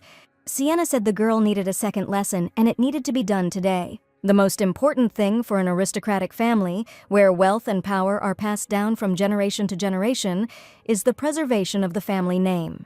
Every self-respecting family was a successor of the hereditary clan and was obliged to respect the honor of each member of the family. Diana Chester also had a title of distinction, and this lady was well known in the aristocratic circles of the empire. Sienna wanted Lady Chester to be proud of her title and to act as a proper lady should. Diana didn't understand at all why Mistress Sienna was so indignant, but she listened carefully to her every word. Sienna said that if people called each other by name, it meant that the person wanted to show himself as his real self, and not as a member of a noble family. Diana didn't quite understand why a noble family and status were important, and asked if she had been too open. And now, in front of the girl, she sat not as Lady Chester, but simply as Diana, and the heroine admitted this and asked to call her by name. Lady Sienna was extremely surprised that Diana asked to be called by her first name and not Lady Chester. In fact, the heroine also wanted to see the real Sienna and asked the lady for permission to call her by name. No one called the girl that except for family members, and Diana smiled and wanted her to be her first friend. Sienna understood that then the Camden family would disappear from her relationship with Diana, and they would be in a completely different relationship. She was afraid that no one would like a plain Sienna, not a Camden, but right now it didn't seem to matter at all. Diana insisted that family had nothing to do with it, since she had come to visit from the very beginning to become good friends. These words made Lady Sienna smile, and she did not hide her sincere emotions. She extended her hand to her and asked that Diana in no way regret that she was now communicating simply with Sienna. And delighted, Diana also extended her hand to the girl, promising that she would never regret it. After all, Sienna was the best teacher for her, a miss with a noble soul, whom she liked from the first minutes. After training, the assistant went to the commander to report the completion of an important assignment, but to his surprise, there was no one in the office. The young man did not expect to see this because half a month had passed, and in his opinion, Leo was definitely not himself. He noticed that the young man had become strange since the day when the sister of the elder knight Aiden came to them. All this was too suspicious, and the young man was worried that the commander might do something that he would have to deal with later. He wanted to know the whole truth, and he understood that this definitely shouldn't happen again, because the commander was always of sound mind. He decided that it was necessary to find out what was happening to Leo, but the other assistant was sure that this was the commander's personal business. The young man insisted that he was going to act only in Leonardo's interests, and in fact he simply wanted to help him. But suddenly his speech was interrupted by the commander's voice, who asked Charles what interests he was pursuing. Charles didn't expect the commander to arrive just now and turned towards him to greet him. The young man wondered if Charles had already managed to do something wrong since early morning, and his assistant suddenly asked if the commander really had a man to torment him. Charles also looked rather strange, and the commander asked if the young man had too much free time for stupid thoughts. But the young man insisted that the commander had been very strange lately, constantly laughing suspiciously and looking too cheerful.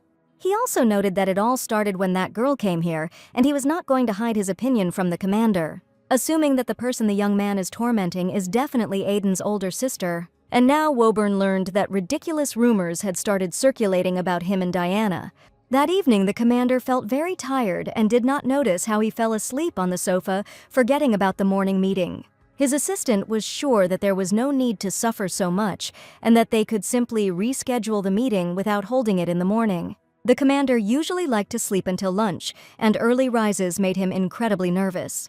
The assistant joked that perhaps Leo simply had such a lifestyle and should reconsider his schedule. After all, the commander had recently begun to suffer greatly, and the assistant immediately noticed this.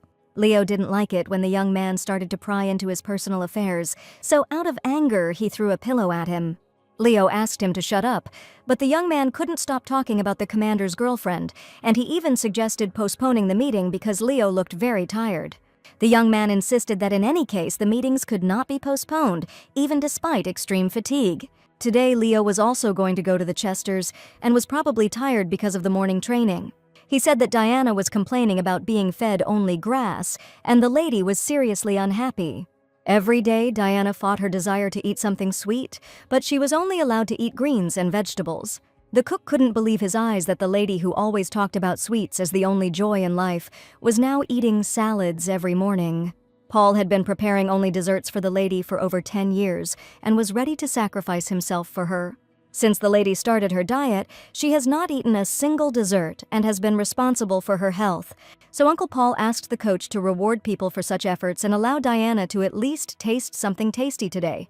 Leo said it was a bad idea and didn't even want to listen to the chef's persuasion, who had already brought the cake. But everyone felt sorry to throw away the freshly baked desserts, so Leo reluctantly agreed to eat them.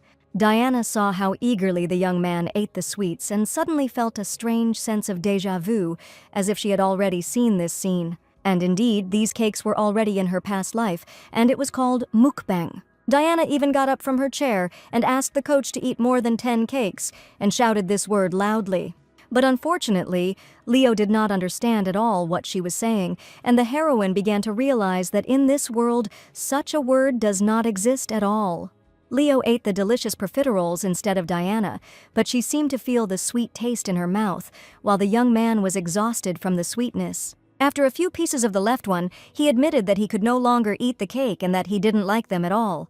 Diana couldn't believe that he ate only 2 cakes, because if she were him, she would have eaten all 10 pieces.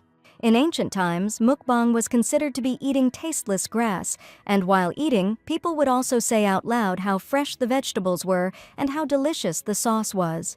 Leo insisted that Diana was clearly better at eating the cakes, but she really wanted him to eat more of them. After all, Diana was sure that for the sake of her diet, the trainer had to master the art of mukbang. After this dinner, Leo thought about what happened for a long time, and even asked his assistants what they thought about someone sitting opposite and simply watching another person eat. After thinking for a while, the boys said that this was very strange, and why should a person get pleasure from how another person eats? Leo couldn't stop thinking about it, and he also thought Diana's behavior was very strange. The assistant asked, judging by the fact that the commander was constantly asking strange questions, he was probably just lonely. And Leo laughed. Since he was so lonely, surely the assistant would be happy if he offered to go and live with him. At the last words, a pen flew at the assistant because he really thought that the commander was talking about this seriously. He was sure that this was all a waste of time, and Leo probably needed to think about what was happening. Looking at the time, Leo realized that it was time for him to go and ordered his assistant to stay and do the necessary work. He asked if the commander was going to meet the elder knight's sister again, since he goes there every day, and if this wasn't true love. Leo was sure that there was no place for love here, and the assistant was simply talking nonsense. The commander would never have done such an annoying job, much less taken payment, but the young man didn't want to listen to it anymore and simply left the office. He turned to his assistant, stating that if it turned out to be love, then in the future he would be able to address him as a younger brother. The assistant was glad that his opinion was entirely valid, but he did not understand at all that the commander was simply making fun of him. As he left the office, the commander suggested that Charles would probably spread stupid rumors about him or Lady Diana. The commander's carriage was already waiting at the main gate, and one of the knights informed him of this. But Leo, jumping on his horse, declared that he wanted to go on horseback today, and there was no need for a carriage. It all started with the young man simply starting to help Diana because she was his friend's younger sister, but he himself never had any sisters. He was sure that the reason was only help, but now the young man was overcome by strange excitement. Today, he rode up to the gates of the mansion on horseback, and Lady Diana had been waiting for the coach's arrival since early morning. Diana asked why the coach arrived on a horse, since it was much more comfortable to travel by carriage. The young man came closer and admitted that he simply wanted to see the lady sooner, and so he decided to go on a horse so that it would be faster.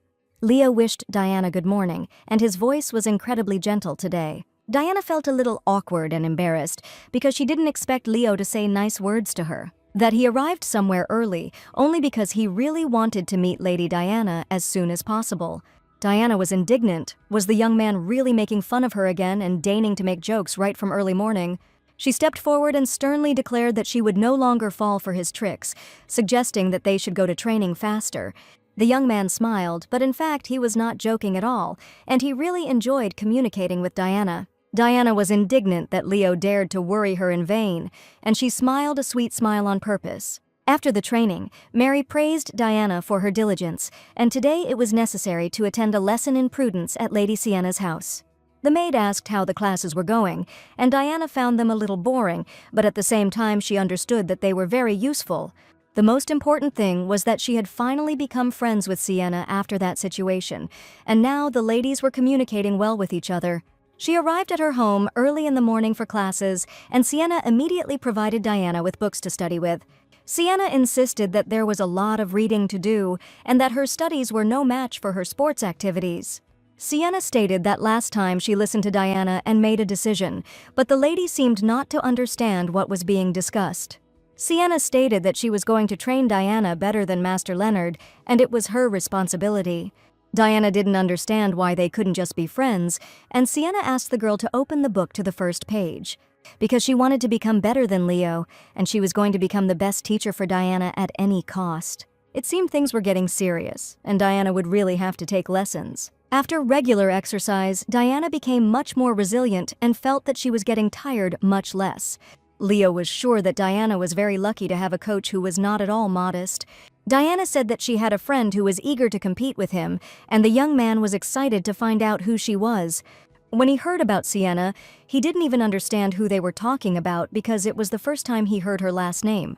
Sienna wanted to become a better teacher, so that training with Leo would fade into the background, but the boy did not understand the reason for her actions.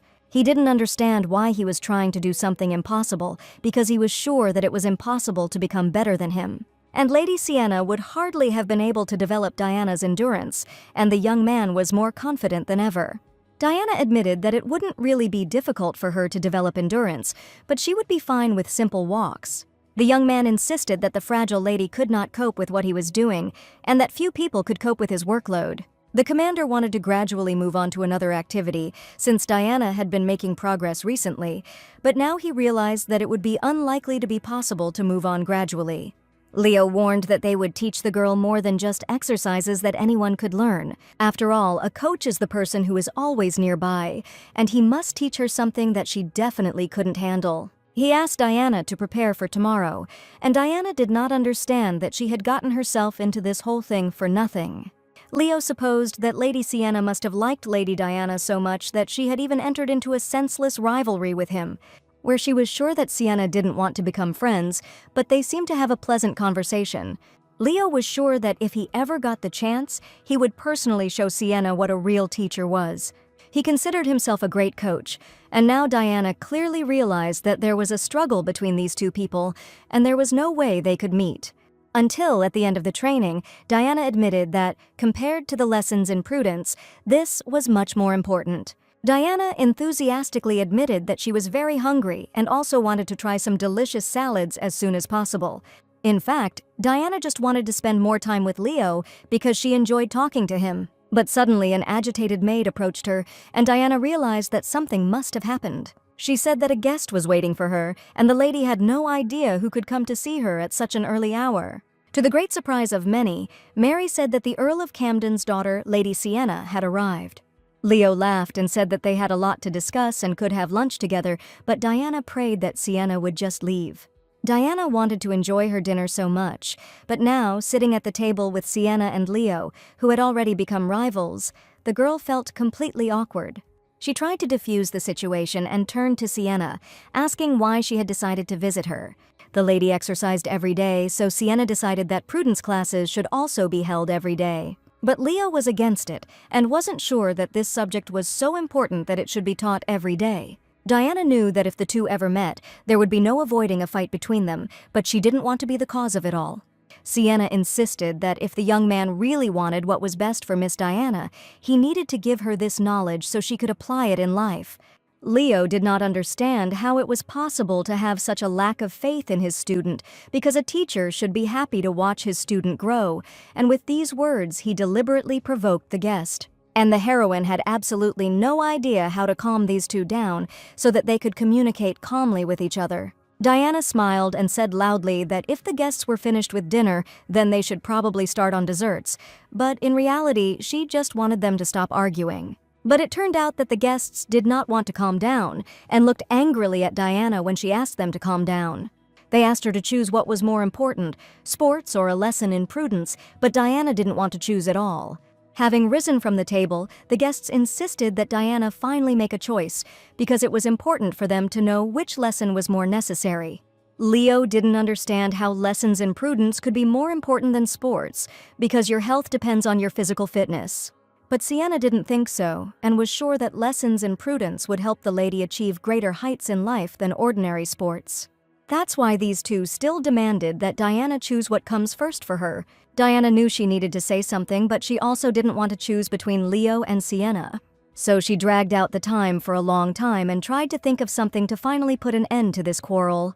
She replied that she loved delicious desserts the most, because it would be nice if the guests could now eat something sweet and finally calm down. Diana understood that if she chose one of them, they would still continue to quarrel, so it was better not to choose anything at all.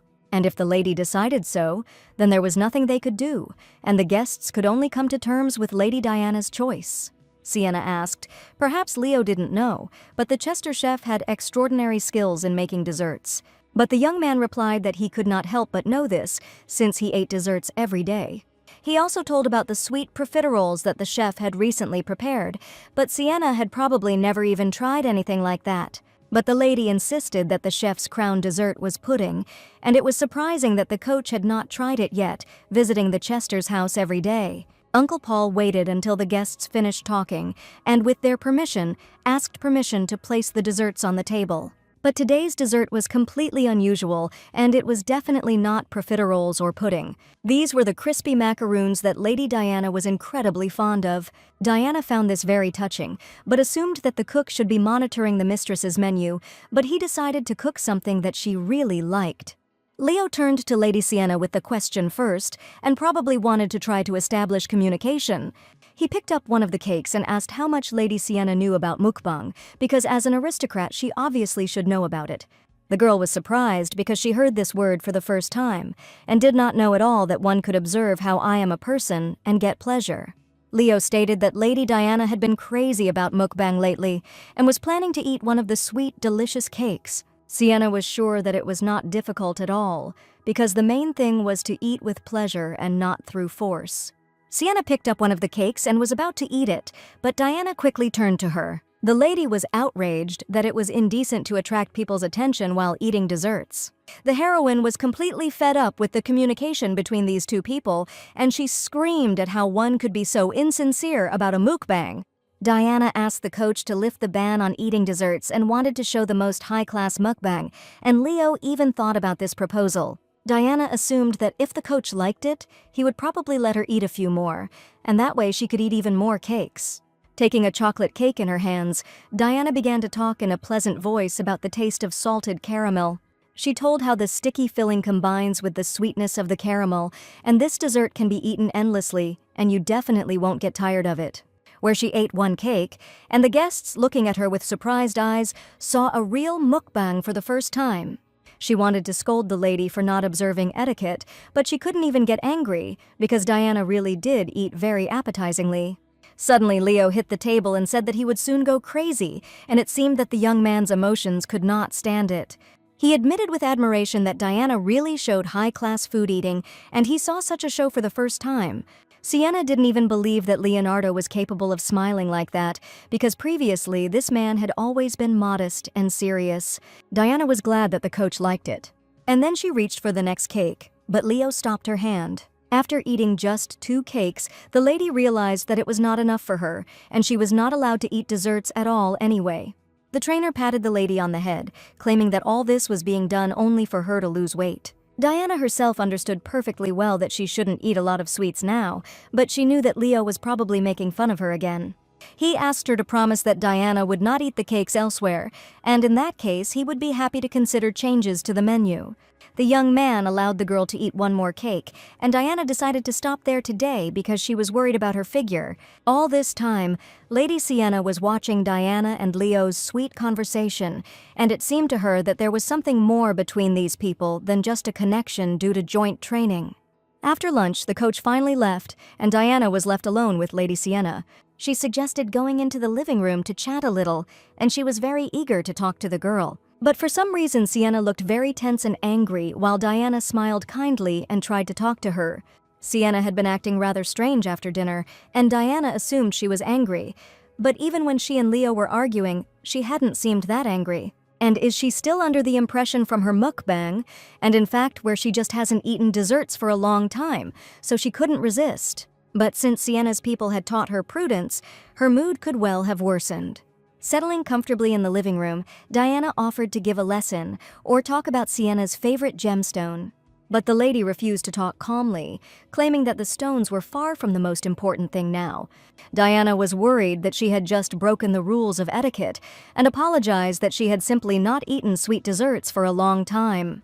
That was not the case at all, and Mistress Sienna suddenly asked if Lady Diana was dating Leonard. Diana choked on her tea in surprise, and since she had not expected such a question at all, she now had to find out why Ms. Sienna had decided to think of her that way and how it would affect their studies and communication. As Diana headed to training on a sunny morning, she couldn't stop thinking about what Sienna was implying about her close relationship with her trainer.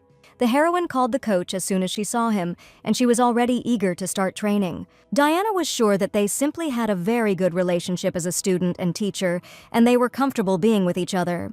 Coach Leo, a tall and energetic young man with a sweet smile, wished Diana good morning. His voice was warm and encouraging, and Diana felt her mood instantly lift. And hearing his voice, the question arose in her mind whether she was really dating Leo.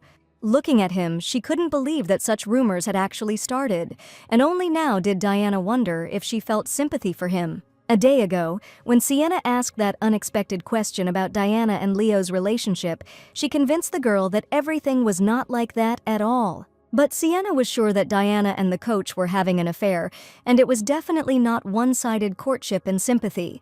She tried to find out what kind of relationship Diana and Leo had, but the heroine insisted that there was absolutely nothing between them.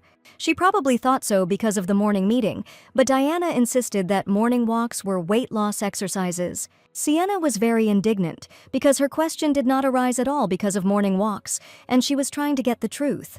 The Camden and Woburn families have always been very close, so Sienna had crossed paths with Leo since they were children, and their fathers were good friends. She said that the boy constantly bullied her only because he was a few years older, and Sienna hated with all her soul the boy who constantly bullied her as a child. But seeing their communication with Diana, and how this man, known for his rude character, stroked her head, she thought about it. Sienna just didn't know how much Leo loved to tease Diana, and she was sure if the lady found out, she would be in big trouble. Diana assured that in any case the girl should not worry about it, because she had already managed to avoid any fuss about it. Diana continued to insist that there was nothing between her and Leo, so Sienna shouldn't even tell the coach about it. But the lady couldn't understand because when Diana was doing the mukbang, the young man looked at her and was truly mesmerized. It is impossible to see Leonard's smiling face without a threat to life, and many know this fact because he never even moves the corner of his mouth unless he wants to kill someone. Diana couldn't get the information right in her head. Leo came every morning to make her train, and also allowed her to eat only grass to improve her diet. And the heroine was sure that the coach either just liked to make fun of her and constantly joke. Sienna listened carefully to Diana's words, but she didn't seem to believe what she was saying. Diana said that the misunderstanding only happened because the coach wanted to appear friendly, so he stroked the girl's head and smiled, but in her opinion there was no feeling of love in such behavior. On the contrary, she insisted that the young man treated her like a pet and stroked her head like a dog. But then she changed her mind about Diana, deciding that most likely the trainer treated her like a younger sister, and she realized that the comparison with a dog was not very acceptable. Sienna admitted that since Diana didn't feel anything unusual, there was nothing she could do about the situation, but she was sure that Diana was saying all this because she had not actually seen the real essence of this man.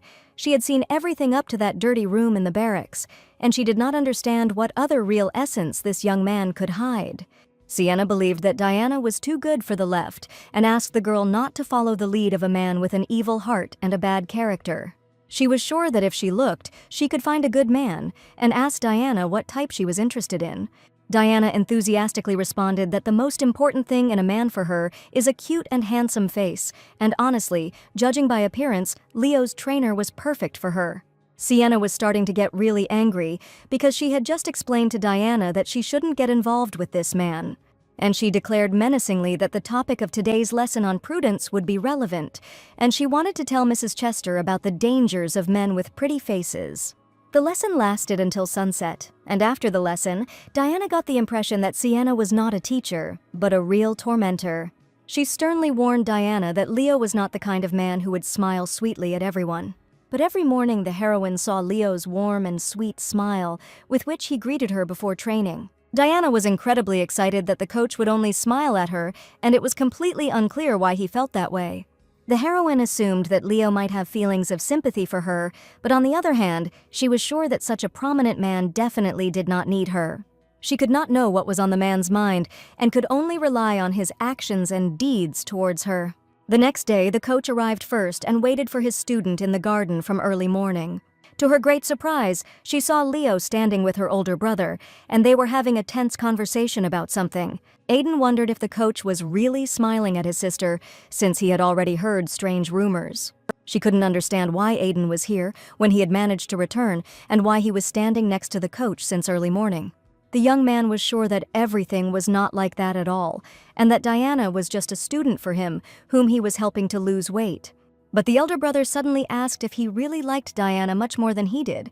Leo admitted that he only smiled a couple of times and patted her on the head because she was Aiden's younger sister. Leo admitted that from the very beginning, he was not interested in anyone except Aiden, and Diana is just a cover for the meeting for him. And as soon as the girl heard about this, she could not believe that this could really happen, and at that moment, Diana wanted it to be just a bad dream.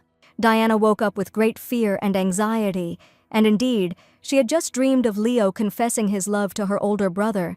She couldn't stop thinking about her affair with Leonard, about which there were already many rumors circulating in the Empire. The heroine considered all this complete nonsense, and she definitely could not have any relationship with Leonard, and this would never happen. When Mary came into the mistress's room, she immediately noticed that the girl's face looked very upset, and there were dark circles under her eyes. The maid thought that perhaps the lady was having trouble sleeping or had a terrible nightmare, and she really wanted to know what was bothering young Diana. Unexpectedly, she asked Mary to bring a special outfit, and today Diana wanted to look charming.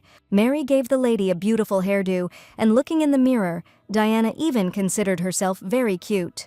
The maid smiled and suggested that if the commander saw Diana today, he would probably lose his head. Diana asked if she was acting strange, and if she looked like she had tried too hard for her morning workout. Mary smiled and replied that there are days when you want to feel more special than usual. Because of Sienna's words, Diana's attention shifted to Leo.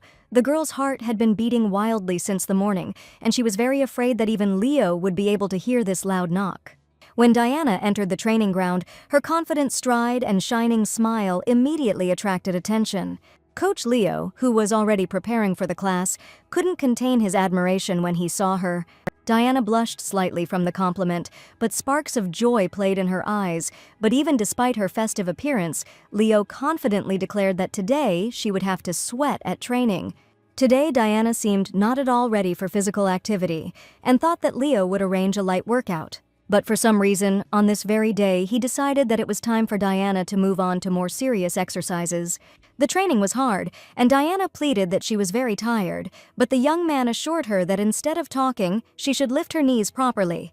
The coach forbade sitting or lying down, and resting during training was only allowed while standing. And only today Diana realized that everything they had done in class before was just a small part of the story, and now she was ready to give up everything.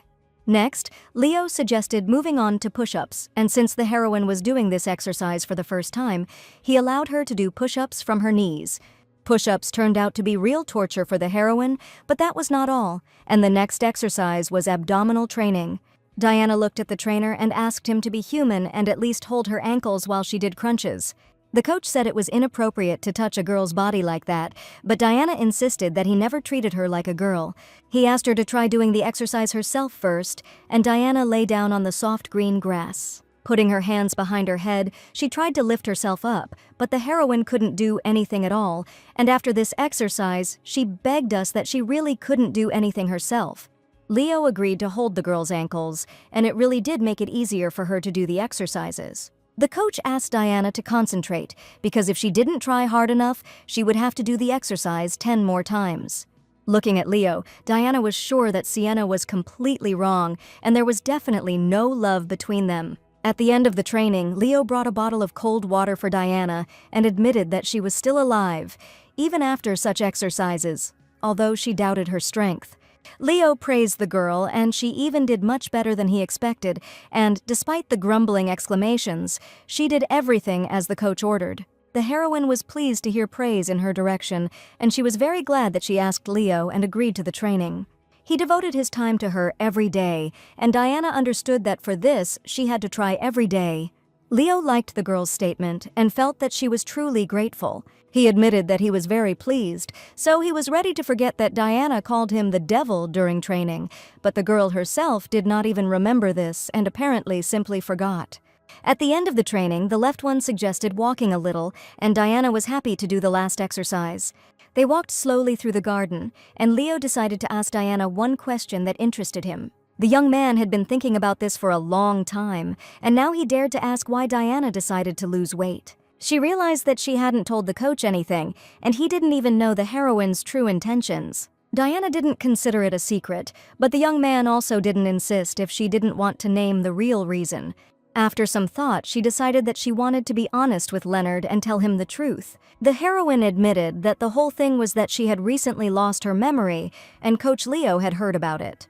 But for some reason, he wasn't even surprised, although Diana thought he should be surprised by this information. In fact, Aiden had already told Leo that his little sister was in a bad mood, which is why she decided to lose weight. He asked about Sienna's lessons, and the heroine admitted that an interesting story happened to her when she went for a walk.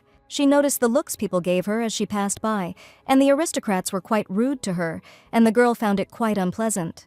But the most unpleasant thing was that Diana was very scared, and after this situation she began to think about her appearance.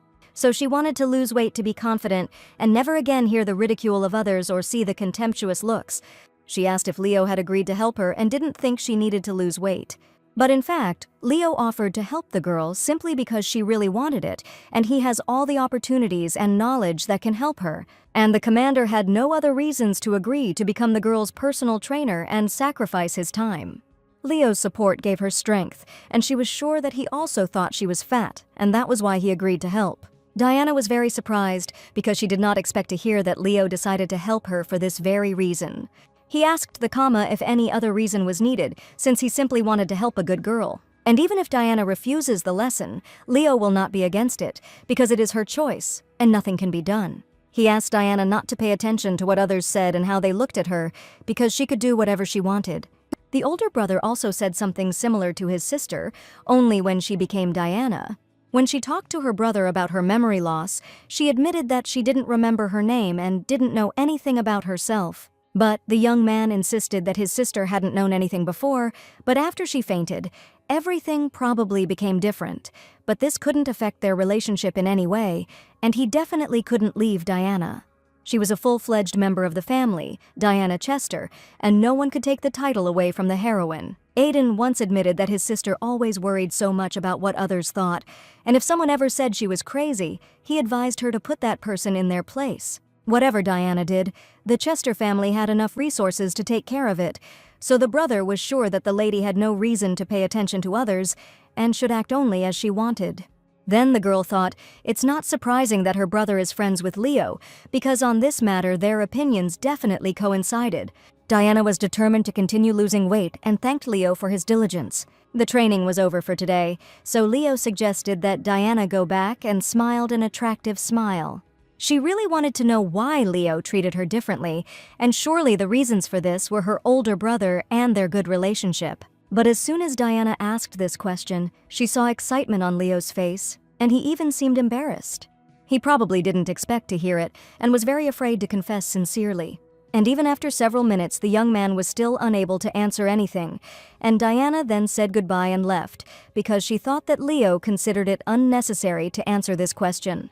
In fact, Diana was very hungry after the workout and happily called her trainer to hurry up and go to lunch. Leo's heart was pounding wildly in his chest, and he was unable to answer Diana's unexpected question. The heroine was very upset because she thought that Leo was kind to her only because she looked like his younger sister. After the workout, a delicious meal awaited Diana, and it was a salmon salad prepared according to a special recipe. Diana eagerly picked up her fork and took her first bite. The taste of the fresh ingredients and tender fish was so delicious that she couldn't help but smile. With each bite, Diana felt the fatigue from the workout go away and her strength return. For dessert, the chef served walnuts with honey, and this dish was featured on the menu for the first time. After tasting this new flavor, Leo admitted that the nuts did not look sweet at all, and that it was very tasty. Apparently, this dessert was to the coach's taste, and Diana couldn't take her eyes off how Leo ate. Chef Paul continued to worry about the lady and asked Leo to allow him to sometimes cook something tasty for Diana. He was planning to make creme brulee for dessert the next day, generously drizzled with caramel syrup, and when he heard about this dessert, Diana was incredibly eager to try it. And the cook asked once again that Leo allow the girl to eat dessert and respectfully left the dining room. Leo assumed there was a conspiracy going on, and Diana probably asked the cook to ask Leo for permission. The young man did not like this at all, but he also noticed that everyone treated Diana just fine, from Lady Camden to the chef. Surprised, Diana cried out that the coach was probably jealous that he dared to say such words. And is he really jealous that Teacher Sienna and the chef only like Lady Diana? The lady admitted that it was no wonder that no one liked Leo, because he really could be mean at times. Sometimes Leo thought Diana was smart, but when she started chatting, for some reason he doubted her words and didn't know what was going on in her head. Diana suggested that the coach tell her how to win Uncle Paul's heart, so that he would also treat it with special attention. She whispered to Leo to share his dessert with her tomorrow, and if he did, he would definitely know that he was a good person. He grabbed the girl by the cheek and declared that he knew it, and that there was clearly a real conspiracy here. Although he couldn't share the dessert, he did learn that he had something else that Diana would like. It wasn't a gift at all, but whatever it was, the gesture would still be special to Diana. He presented Diana with a pink box, and the lady excitedly opened the lid to see what was inside. And opening the box, Diana couldn't believe her eyes, admiring the thing given to her by Leo. It was a white shirt, the kind of shirt knights wear when they train, and Leo gave it to Diana specifically for training. The young man promised to buy her a tracksuit but never did, so he decided to just give her a shirt for now, feeling uncomfortable about the unfulfilled promise. But from the girl's look, it was unclear whether she liked it or not, and Leo was just about to go shopping as soon as he was free from work. The next second, Diana enthusiastically grabbed the shirt and admitted that she really liked it and had always wanted to try on something like this. A smile appeared on the young man's face. He was really very happy, and even managed to get scared that Diana didn't like his gift. She asked the coach if he had ever seen a girl in a man's shirt, and she probably already knew the answer. Leo thought about it and realized that he had never really seen a girl in a man's shirt. Diana smiled seductively and thanked the young man once again, and was even afraid that Leo could fall in love with her when he saw her at the next training session. The next morning, Leo sat in his office with a pile of papers and realized that he and Diana probably wouldn't be going shopping anytime soon. There had been no news from the Northern Territories yet, and the knights had gone deep into the forest, so it would be some time before a messenger arrived. Leo ordered his assistant to monitor the situation and tell the knights not to relax because the matter was extremely important. The young man asked, "There was some strange rumor going around lately, and he just decided to ask Leonard about it personally. As it turns out, a prohibited drug, which only recently became known, is being secretly distributed in the Empire." Leo did not expect to hear this information and had absolutely no idea what kind of illegal drug was being discussed. A new fashion emerged among the nobles, and all the aristocrats instantly wanted to buy this product. It became known that the potion was distributed only among the nobility, and this potion was a natural aphrodisiac. Leo ordered a thorough investigation, but none of the aristocrats were to be caught. His assistant wondered why they had to conduct a secret investigation, since they had never done that before. Leo was sure that it would be better to immediately identify everyone and arrest them all together in order to immediately find the guilty ones. The loyal assistants understood the commander's thoughts and were ready to carry out his order. The nobles were the kind of people who hated their own kind the most, so Leo decided to lie low and watch what was happening. To get to the head of the snake that is poisoning everyone and deal with these people properly. After hard work, Leo felt very hungry, and it was surprising to him. Until now, food had been only an energy resource for the young man, but recently everything had changed a lot. Communicating with Diana, Leo also began to enjoy this process, because the lady enjoyed every piece of food. He was still thinking about her question about why he had started to treat her so well, since they had only just met. Leo couldn't answer this question then, and since then he has been wondering for a long time why this happened. Surely Diana could have been offended that she did not receive an answer, but then the young man simply could not find the words. She remained convinced that the only reason was her family connection with Aiden. Not hearing an answer, Diana was upset that Leo did not want to answer and considered it unnecessary to express his opinion. But Diana didn't see one thing, and Leo simply couldn't find the strength to admit why he had been helping the girl all this time. And it wasn't at all because she was Aiden's sister, but in fact meetings with Diana became a pleasant event for the young man. He himself did not expect that he would see in Diana a sweet and charming girl with whom it was pleasant to spend time. And after each training session, he increasingly realized that he would like to see this girl next to him more often. He also incredibly wanted to kiss her tender lips, and Leo finally realized that he had strong feelings for Diana. And the reason was not at all the blood relationship with her brother, and Leo helped Diana only because he really liked her as a girl. The knights gathered for dinner in the cozy, spacious dining room, but today was an unusual day for them. The commander himself decided to go out and dine with them, and his assistant was extremely surprised by this action. He was constantly snacking in his office, since the commander had a lot of work and absolutely no time for a full lunch. His assistant sat opposite him, and today he was also alone without his partner Benjamin, who had gone to the parade ground. Today they served a delicious pudding for dessert, and upon seeing it, the commander immediately thought of a certain girl. He knew that Diana loved desserts, and he was sure that the girl would definitely like the cake. Diana would look very cute when she saw the sweet pudding, and Leo couldn't stop thinking about her. Even the assistant noticed that the commander was smiling creepily, and he decided that Leo was choosing who to torture next. The young man grinned and said that since the knight had spoken to him, why not torture him? But he argued that the commander would be better off fighting someone else instead, and Leo even became curious about who he had in mind. The lady asked the commander not to be surprised, because a real thief had appeared in the detachment about whom everyone already knew. Leo looked at his assistant with astonished eyes and could not understand what he was talking about. The young man said that the commander might not believe it, but he had recently become a victim. Leo knew that the guards of the imperial palace could not be so inattentive, and asked his assistant to tell him more about this situation. The assistant claimed that the man did indeed look like a thief, but perhaps he had exaggerated it, and that a workout shirt had recently been stolen from his room. Just recently, Leo had given Diana a white satin shirt, and now he was extremely surprised. The assistant insisted that he clearly remembered how one shirt was in the storage room, but when he came for it, it was not there, and someone had clearly stolen it. Leo asked why the assistant decided that it was his shirt, but he insisted that there was no one else in the squad who wore such a small size. All the shirts were tailored to each knight, and the young man was sure that this could not be, because no other man wore such a size. When he tried on the shirt, he was incredibly happy, because it fit like a glove and he really liked it. The tension in Leo's eyes began to build, and he almost broke the porcelain cup just by placing it on the table. The assistant saw that the commander was somehow uncomfortable, and Leo asked with an angry face whether he really dared to put on a shirt that did not belong to him at all. Charles was sure that the shirt was meant for him, because, as he had already said, it was the smallest size. He didn't understand why Leo was indignant, since it wasn't him that had the thing stolen, but the commander didn't think so.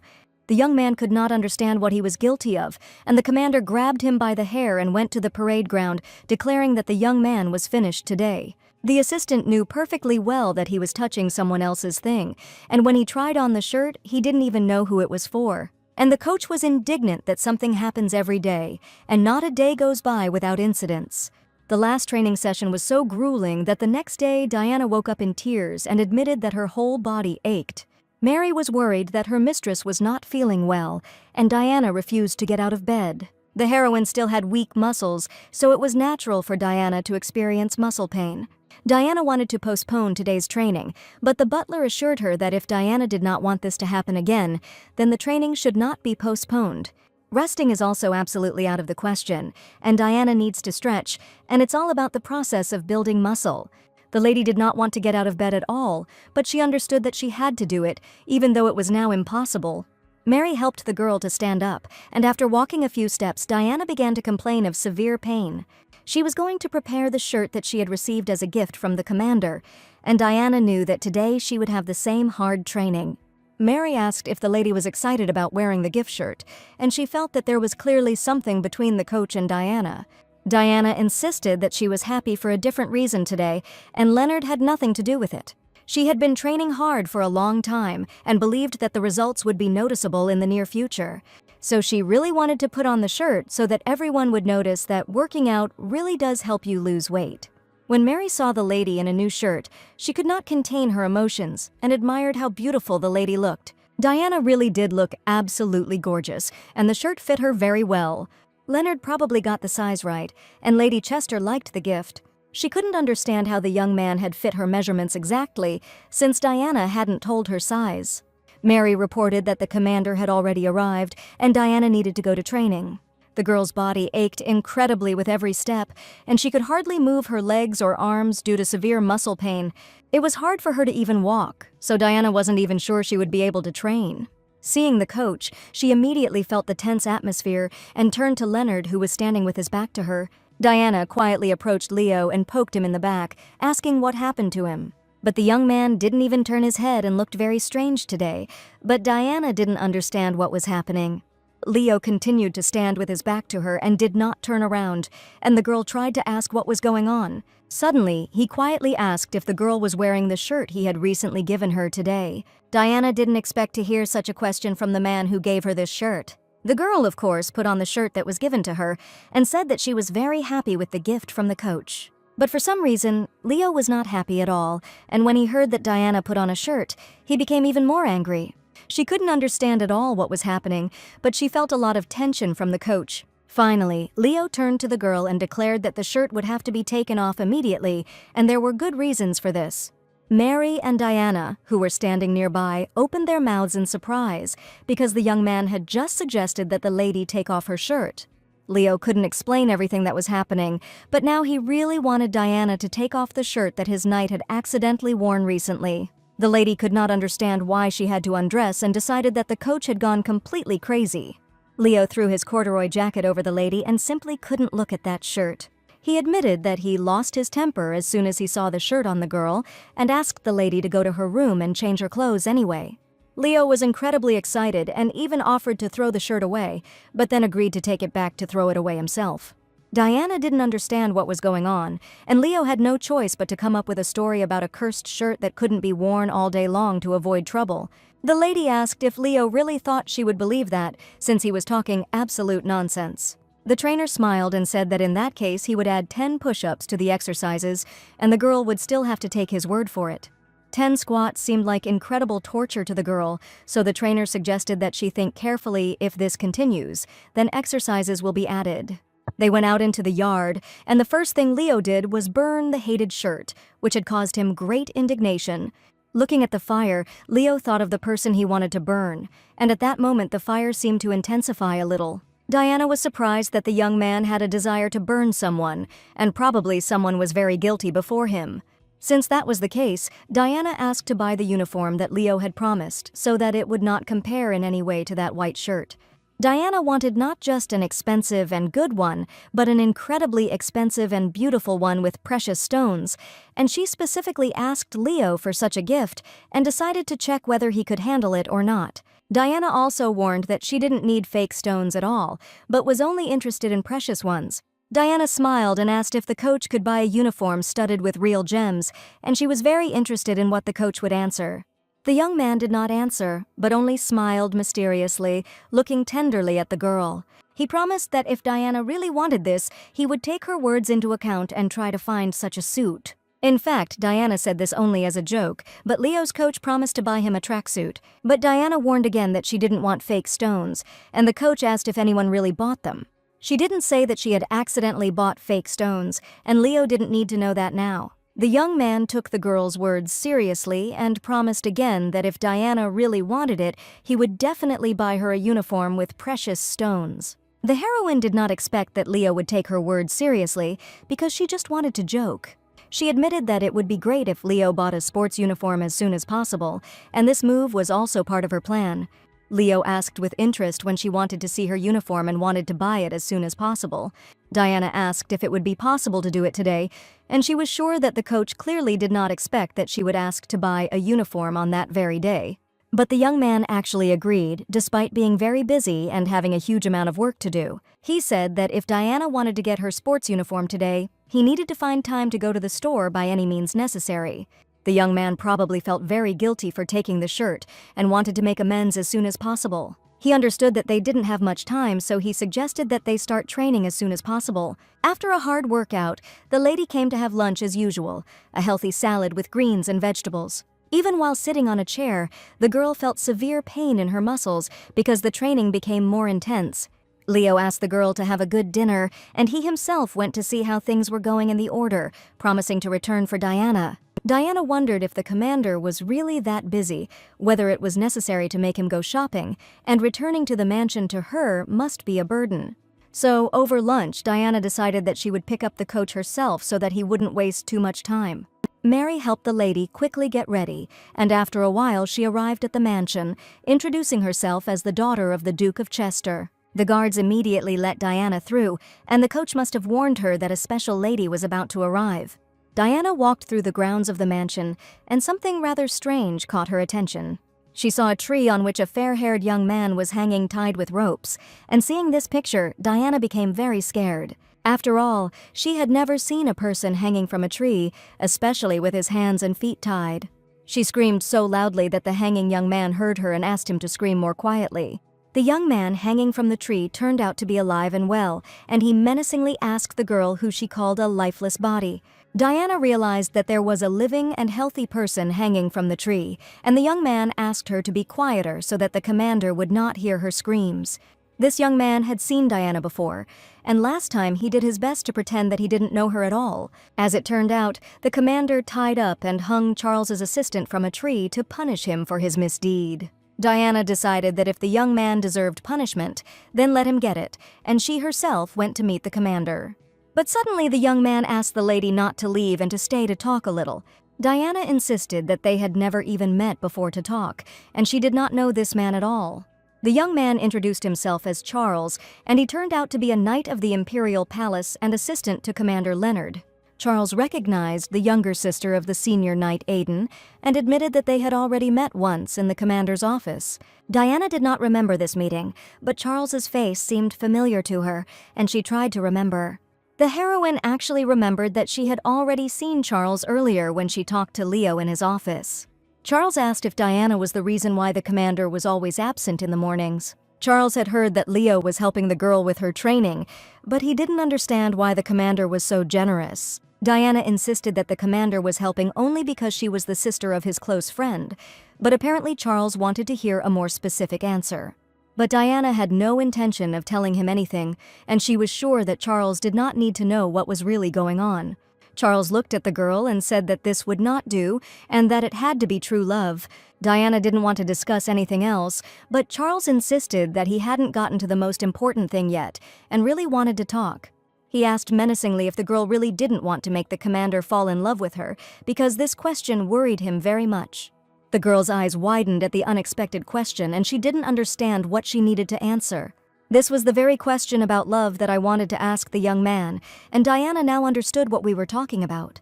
Charles insisted that Diana should try to charm the commander, and he did not suggest anything bad to Lara.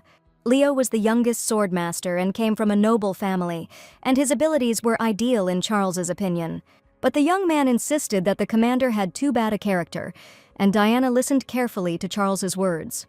She also wanted to say something about their communication with the coach, and asked Charles to listen carefully.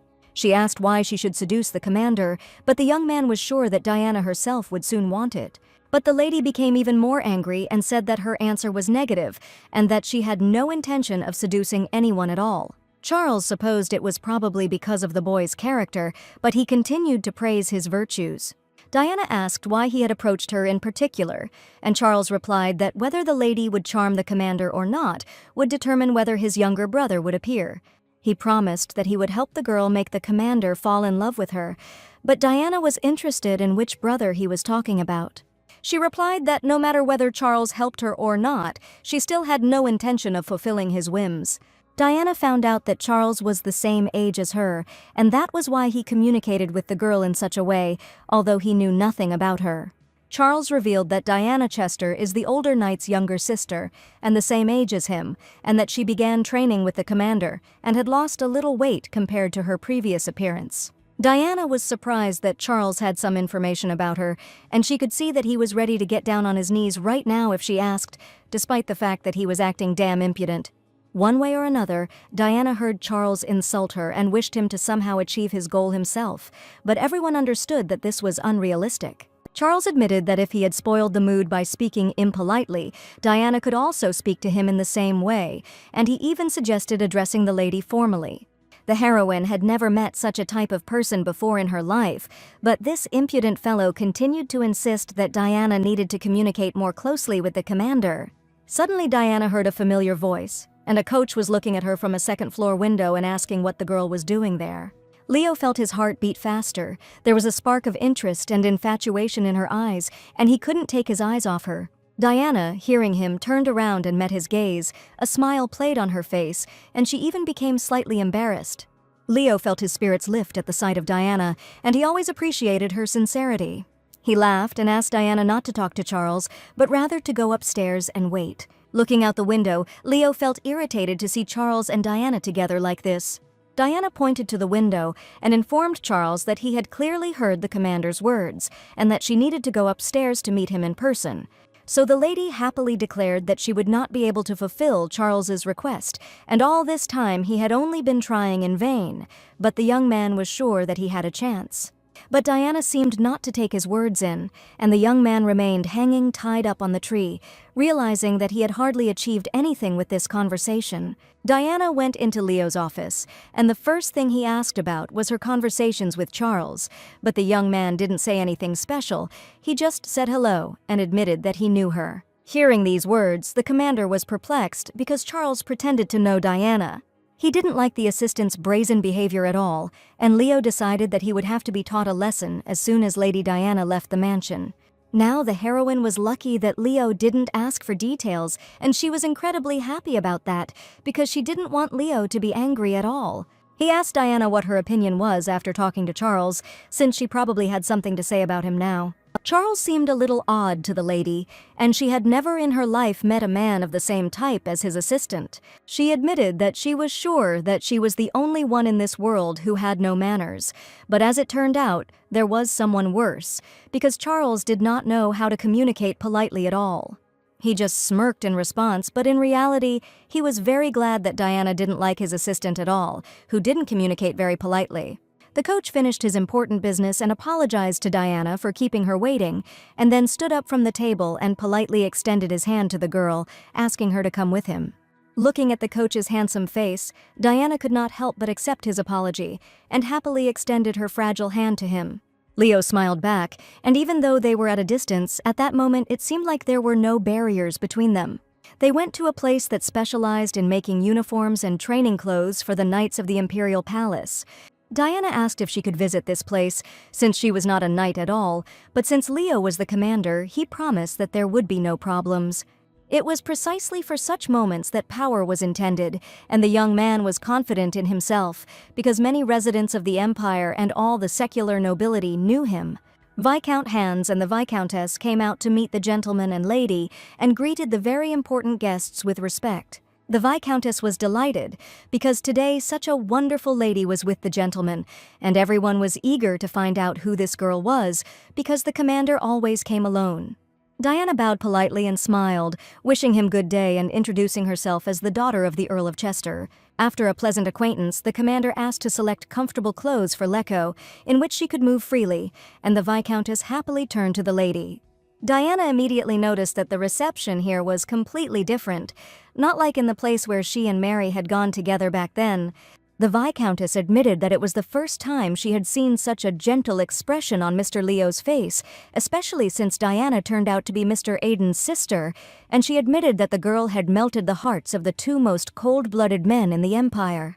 Remembering her interactions with these young men, Diana grinned and replied that she had not melted their hearts at all, and that it did not help at all, and if she knew how the young men treated her, she would probably be in shock. But even the fact that Diana was brought here speaks precisely of this.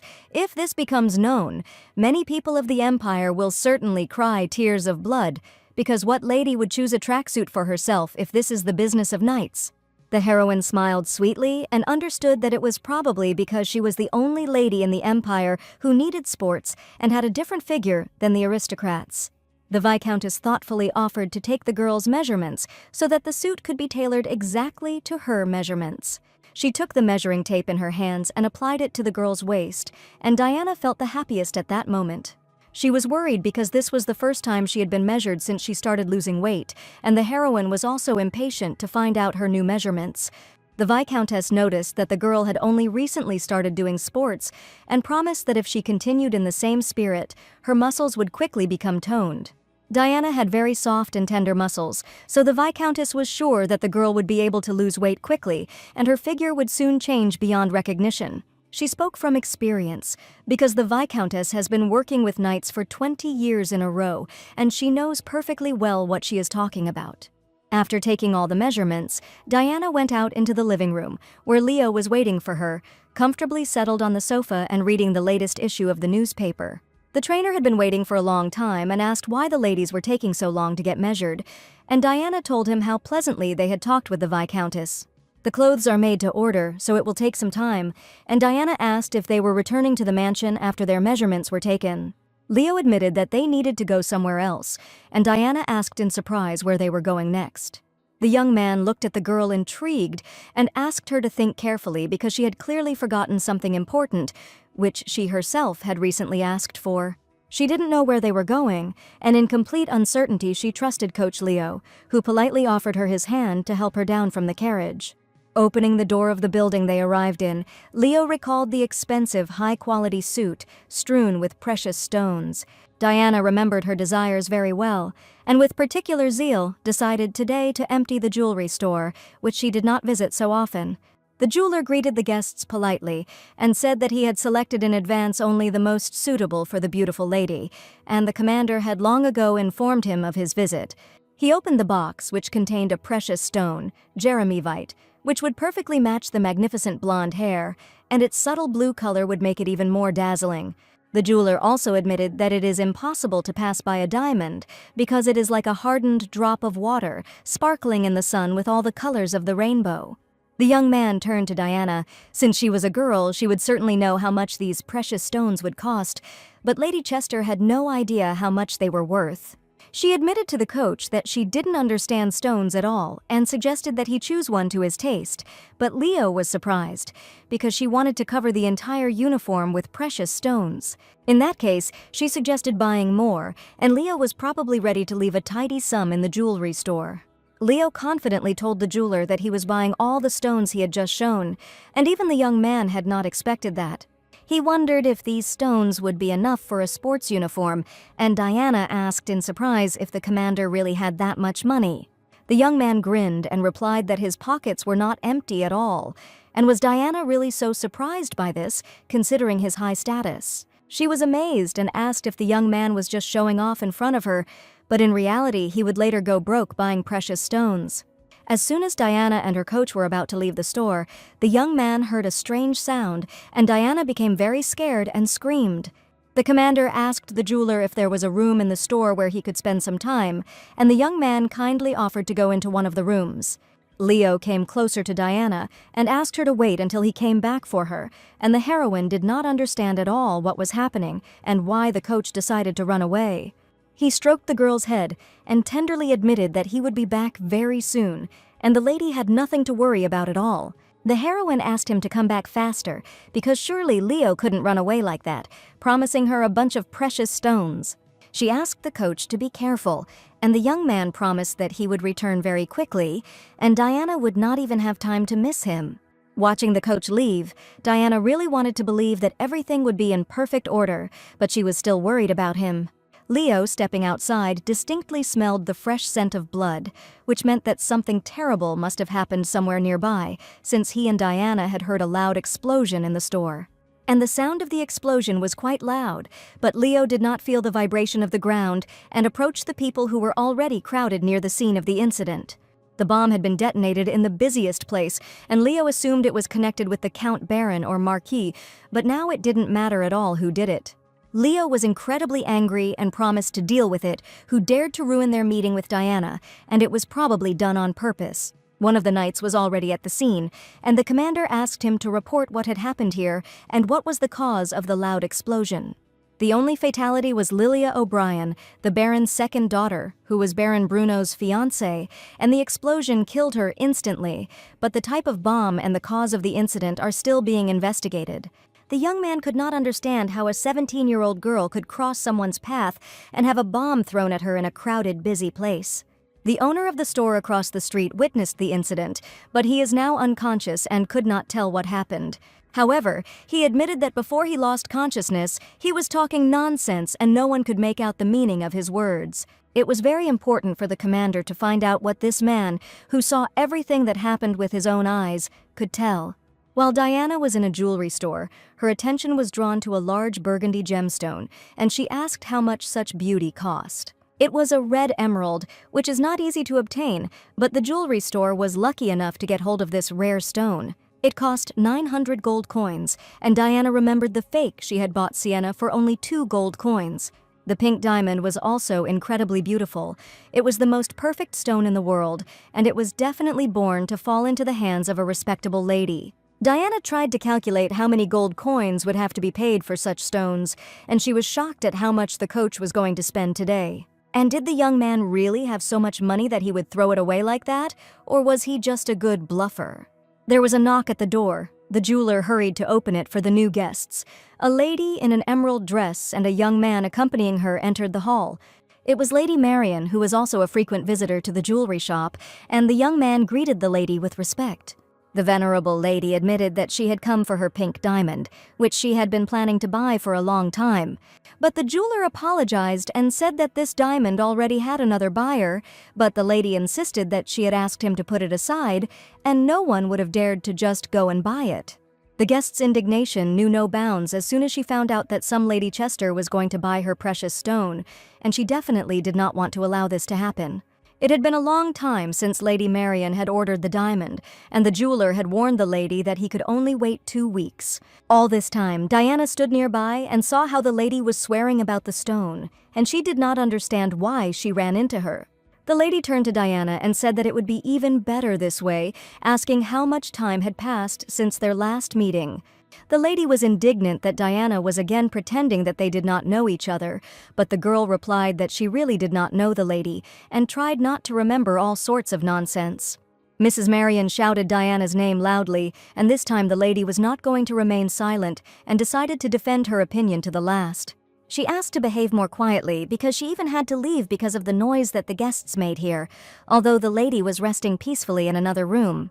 But Lady Marian shouted for Mrs. Chester to give her the pink diamond she was going to buy, but Diana insisted that she had to return for it faster, and, to her great regret, the lady was late.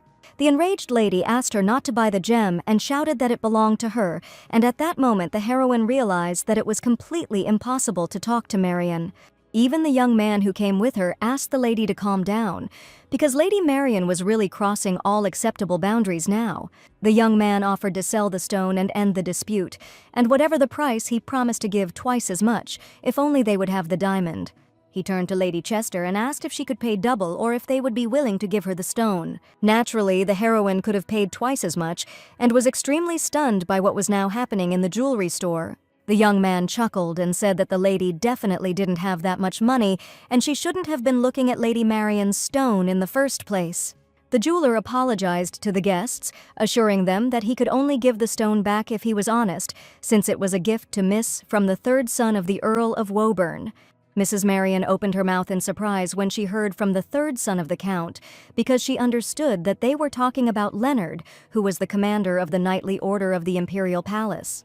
She was interested in how Mrs. Chester knew the commander, and why this respectable man decided to buy precious stones for some girl. Diana replied that she was not at all aware of the real reason, and Leo simply said that he wanted to buy this very precious pink diamond for her.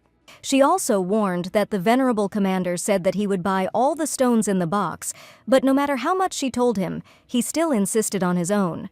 Looking at the precious stones, the lady was surprised that the young man had really decided to buy everything that was in this souvenir shop. Diana stated that Lady Marian would do well to speak personally with Commander Leo and sort out the dispute over the pink diamond. But as soon as she heard Diana call the commander by the name Leo, she was very surprised because it was clearly not an official address. Diana looked at her interlocutor and confidently stated that she had not misheard, and that she had called the commander by the name of Leo, and there was absolutely nothing wrong with that. Lady Marian was indignant at how Mrs. Chester could be connected with this man, and even suggested that the girl wanted to fool her.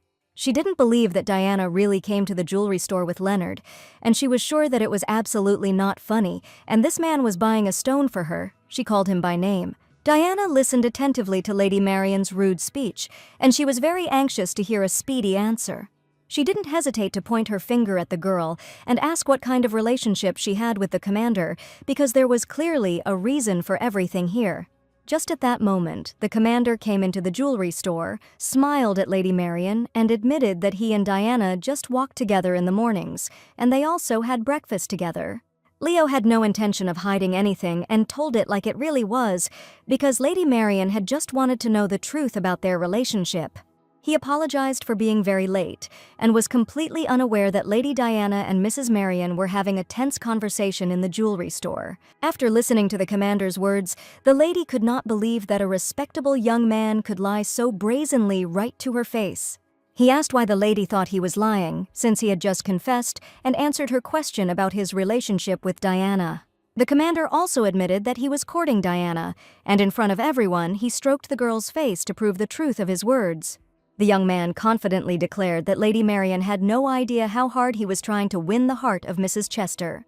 Diana felt like her heart was about to jump out of her chest, and looking at the coach, she did not understand why he was saying such tender words to her and confessing his sympathy. He asked Lady Marian if her words caused Diana to turn away from him.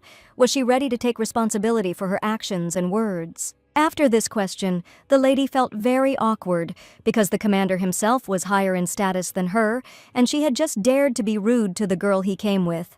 Mrs. Marian crumpled her dress in her hands and decided to apologize, but Leo warned her that she should apologize not to him, but to Mrs. Diana, to whom she had dared to be rude. Diana began to feel awkward, but Leo was confident in his position and asked her to apologize because she had behaved very tactlessly. He turned to Diana and asked her to also express her opinion, and looking at Leo, the heroine felt confident, but the heroine did not understand at all what she should say. The commander was ready to punish the lady in any way, if Diana only wanted, because she had to pay for publicly mocking the girl. Hearing that Lady Marian could be punished in any way made Diana think, and coming from the commander's mouth, these words sounded threatening. Diana had no idea what it meant to punish in any way, but she really wanted justice to prevail, and for Lady Marian to understand that she was wrong. She looked closely at her offender and did not know what to do, while Lady Marian stood humbly before Diana and the commander. She stated that she had been through a lot and brought her fist to the lady's face, stating that she clearly needed to understand her behavior. Diana had no intention of threatening or punishing the offender, and the words the commander had said were enough to make her feel she was wrong. The heroine did not want to stoop to rudeness and behave the way the evil lady did because she did not want to be like her. Leo considered Diana's act too kind, and the girl often suffered from her kindness, and there was no room for resentment and anger in her heart. But Leo declared that he was not as kind as Diana, and was not going to let Lady Marian get away with her unforgivable rude behavior. Of course, this is a common thing among some ladies, and men who want to show off in front of the ladies are often guilty of such behavior. And for Leo, as the commander of a knightly squad, punishing for something like this was too much, but now there was a special situation that he wanted to understand. But what hurt the commander most was that the person the lady dared to mock turned out to be Diana Chester, a girl for whom he had genuine sympathy. The heroine felt enormous protection and support from the commander, and for the first time in her life, someone stood up for her like that. The commander could act like a man who was courting Diana, and he was ready to make sure that Mrs. Marian would never dare to behave inappropriately again. The jeweler admitted that if Countess Marian and Count Albert try to buy stones in the future, they will receive special conditions from this very day. Leonard stated that whatever the stone was, he would buy it back for double the price, and this applies to any precious stone, regardless of its value. He asked that this be reported to all the owners of the Empire's jewelry stores, and that no one else should sell precious stones to the Countess, but only to the commander at double the price.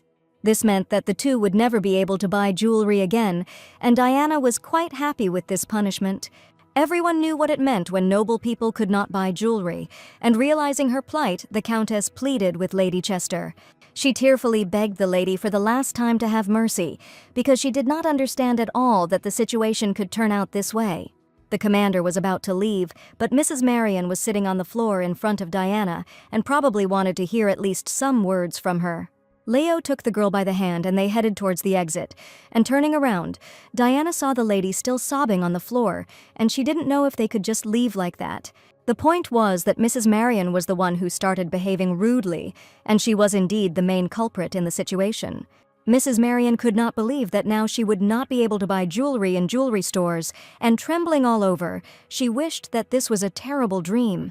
She couldn't believe that some Diana Chester was in close contact with such a respectable man, and for her it was simply incredibly funny. After the jewelry store, the commander escorted Diana to her mansion in a carriage, and as they parted, she thanked him for being so courteous and even giving her a ride.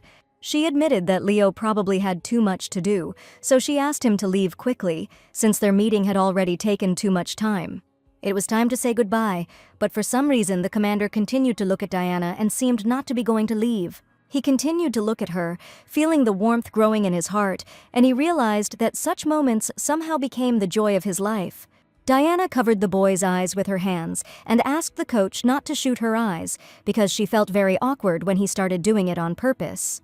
The young man admitted that he would use all the charm he had to win Lady Diana's favor. The heroine turned away and embarrassedly declared that the coach was talking complete nonsense and tried not to look into his eyes, burning with interest. Leo still couldn't part with Diana, and when they parted, he admitted that everything he said today was only the truth.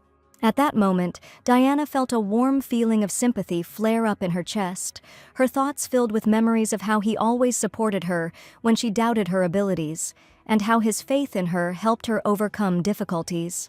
With these thoughts, Diana smiled, and at that moment Leo accidentally met her gaze. He smiled back, and in his eyes she saw a spark of sympathy. The commander was about to leave, and Diana could not believe her ears, because just now Coach Leo admitted that he felt real sympathy for her. Lady Diana woke up early in the morning when the first rays of the sun broke through the curtains of the bedroom. She opened her eyes, but instead of the usual feeling of freshness and vigor, she was overcome by a feeling of exhaustion. At that moment, the maid Mary entered the bedroom to ask if her mistress had woken up. The echoes of recent events still sounded in her head, and she couldn't get rid of the heavy thoughts that haunted her. That night, Diana did not sleep at all, and Mary was worried whether everything was all right with her mistress, because she looked very tired. She decided to act as naturally as possible and ask the coach about yesterday's conversation as if nothing had happened. Nobody canceled the morning workout, because Diana was still trying to lose weight, and she didn't even sleep all night. But instead of Leo's coach, she saw Charles's assistant, who greeted the girl warmly and for some reason was waiting for her in the living room. He said that the commander couldn't come today because of yesterday's explosion on the street, and Diana was of course glad that she wouldn't have to see the coach right now, but she was tormented by doubts. The heroine assumed that Charles would train her today, but the young man said that Leo would kill him if he took up the training. Then she thought that Charles had come simply to convey the commander's words, but even to this question his answer was negative, and he had not come for this at all. Charles stated that he and Diana had not finished the conversation last time, and he would like to continue it in order to finally put an end to this issue. Diana was surprised by his answer because she had not expected Charles to show up at her mansion uninvited to continue that ridiculous conversation. He asked if anything strange had happened between Diana and the commander yesterday, and he meant the declaration of love. Hearing words about love, Diana was extremely indignant, and did Charles really think that everything could happen so easily and quickly? The girl started screaming loudly and blushed, saying that Charles was always talking nonsense, suggesting that he go into the living room since she needed to go to training. Charles did not understand why the lady invited him into the drawing room, but despite his doubts, he agreed to go with Diana. She offered him some tea to start with, and Charles made himself comfortable on the sofa while Mary, the maid, brought herbal tea and delicious cakes. The young man admitted that this was the first time something like this had happened to him, and he even seemed to be modest at the table. It was the first time Charles had been treated as a guest, and the young man felt awkward because this had never happened to him before. Charles's duties usually end at the door and then he leaves, and he has never been a guest. He had no friends, and Diana was surprised that Charles was never invited to visit anyone or to tea. Diana enthusiastically offered a delicious strawberry tart, admitting that she also had no friends and that their cook was simply a gift, so the young man should definitely try the delicious cake. He took the sweet treat in his hands and assumed that Diana probably didn't know that he was an ordinary commoner, and because of his last name, she thought that the young man was from a noble family. As it turned out, he had received this surname quite recently, and asked Diana if she was uncomfortable, he could finish his business and leave. The young man was surprised because even when Diana found out that he was from the common people, she treated him the same way, and on the contrary, asked him to eat a delicious cake. She felt no hostility at all, and the heroine was completely indifferent to what status Charles had. And for the heroine, it made no difference whether he was a commoner or an aristocrat, because they are people and all live under the same sky, and the title has no meaning. Charles was surprised and asked if the lady really believed that there was no difference between the common people and the nobility. Diana smiled and replied that unless a nobleman had more money, that was all the difference that could distinguish such people. Charles now understood why Diana had taken such a liking to the commander, and he had often been looked down upon because of his background. So he wanted to kill anyone who said they were from a noble family, except for the commander and the senior knights Aidan and Benjamin. Charles knew he couldn't handle them anyway, so he always dreamed of meeting someone who would say those words to him. He thought that this person would be his destiny and true love, But the person from whom he first heard these words turned out to be Lady Diana Chester. Diana didn't understand why he was talking about it as if he was the main character in a drama, and she already had the cunning fox Leo, and now Charles had appeared. However, Charles apologized, but he did not feel what he expected to experience, and a worried Diana closed her eyes and declared that they definitely would not work out. Charles was surprised that the girl had just refused him, and he was even confused for a moment because Diana Chester was standing in front of him. She insistently stated that she had to refuse because she already had one cunning fox, Leo, and he was quite enough. Now the main thing for the heroine was to defend her position so that Charles would never dare to approach her with such a proposal again. The young man asked if the girl really had someone, but Diana understood that she couldn't tell the whole truth about the commander, for whom she had feelings. Charles suggested that in that case they should just be good friends, and despite the fact that their communication began rather awkwardly, perhaps they would be able to find common interests. Diana's rejection of friendship had nothing to do with Charles's background, which turned out to be a commoner. She looked down and admitted that she simply didn't understand many things, and was afraid that if they became friends, the young man would also get into trouble with those around him. Diana was afraid that Charles liked her explanation too much, and a slight blush from embarrassment even appeared on the young man's cheeks. After a pleasant tea party and conversation, Charles was about to leave, but remembered something else important that he had not told Lady Chester. Taking an envelope out of his pocket, Charles said that the commander had asked him to pass on something else. Diana was indignant that the young man decided to give the letter only now, but for him this was not the main goal, so he simply forgot. Having unfolded the envelope and taken out a sheet of paper covered with writing, Diana couldn't even read it properly because the words looked like a code, but it was definitely written about exercises. Charles suggested that it must be a plan for a new exercise, and Diana replied that she could read and saw that the letter indicated an exercise. As he was leaving, Charles waved his hand and declared that Chester was a very strange girl, and she responded in kind, politely saying goodbye to Mr. Charles. The more Diana thought about the commander, the angrier she became and did not understand why he sent a letter with exercises, because he could have written something else instead. The maid Mary came out to her and asked if the lady had decided to skip training today. Diana really had such thoughts. She understood that she couldn't skip training under any circumstances because her dream was to have a perfect figure, so she decided to train and then grumble resentfully when they met the next day. 4 days had passed since the last training session, and Diana still couldn't find the strength to get up from the couch. They hadn't seen each other with Leo for only a few days, and Diana was already feeling sad and melancholy, and apparently it was because she couldn't play sports because of his handsome face.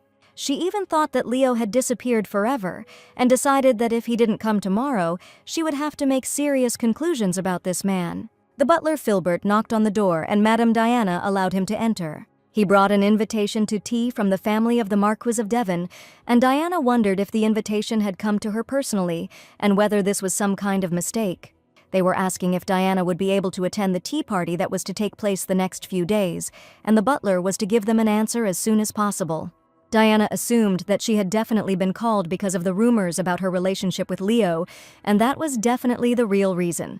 Diana had never been to tea with aristocrats, and she couldn't resist something she had only seen in films. Having told Lady Sienna about the upcoming tea party, the heroine realized that the girl probably did not like this proposal. Supposedly by pure chance, Diana brought a delicious pudding and tried to bribe Sienna again, assuring her that they had never had a relationship with bribes, but her trump card stopped working. The heroine needed to act decisively, and she understood that she had absolutely no other choice, and it was necessary to come to an agreement with Lady Sienna. Making a cute face like a fluffy rabbit, Diana tearfully asked Lady Sienna to listen to her. She sat down next to the lady and admitted that she didn't remember anything and that she had no social manners at all, and that there would be ladies from high society at the tea party. Diana wanted Sienna's people to go with her because she was very afraid that she would sit at home until her death and would have no friends at all. Sienna said that they could have tea together and that Diana shouldn't go to an event she had no idea about. Sienna insisted that Diana had no idea how tiring it was to meet other ladies and listen to their stupid conversations.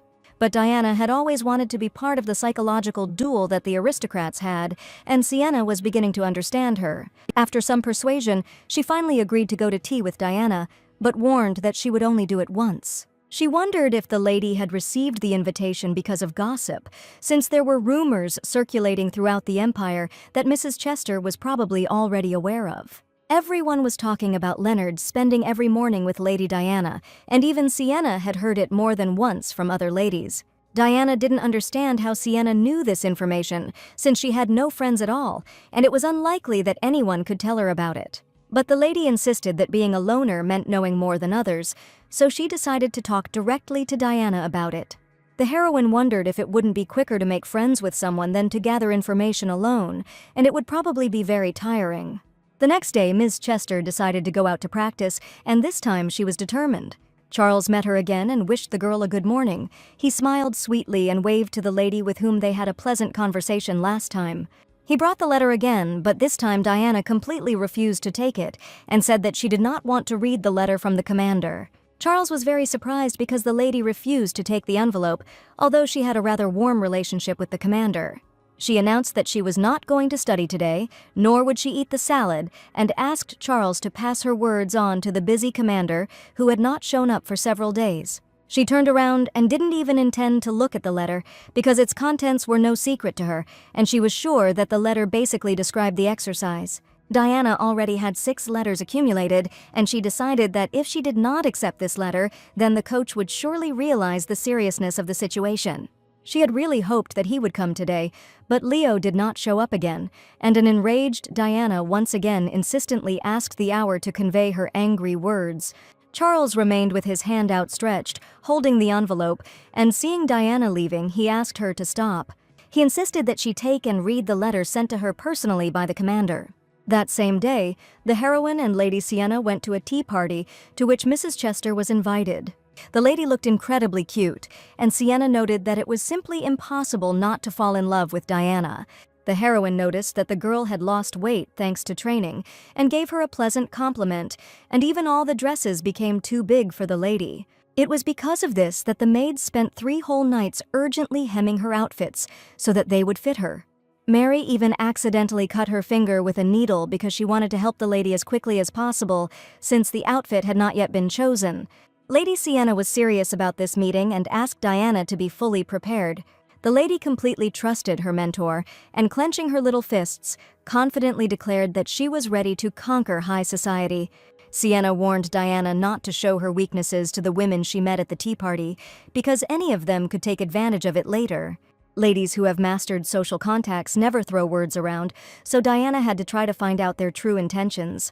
Diana didn't think it would be that difficult, and she just came to make good friends, but things weren't quite like that here. As soon as Diana appeared in sight, an unfamiliar lady immediately approached her and addressed the girl.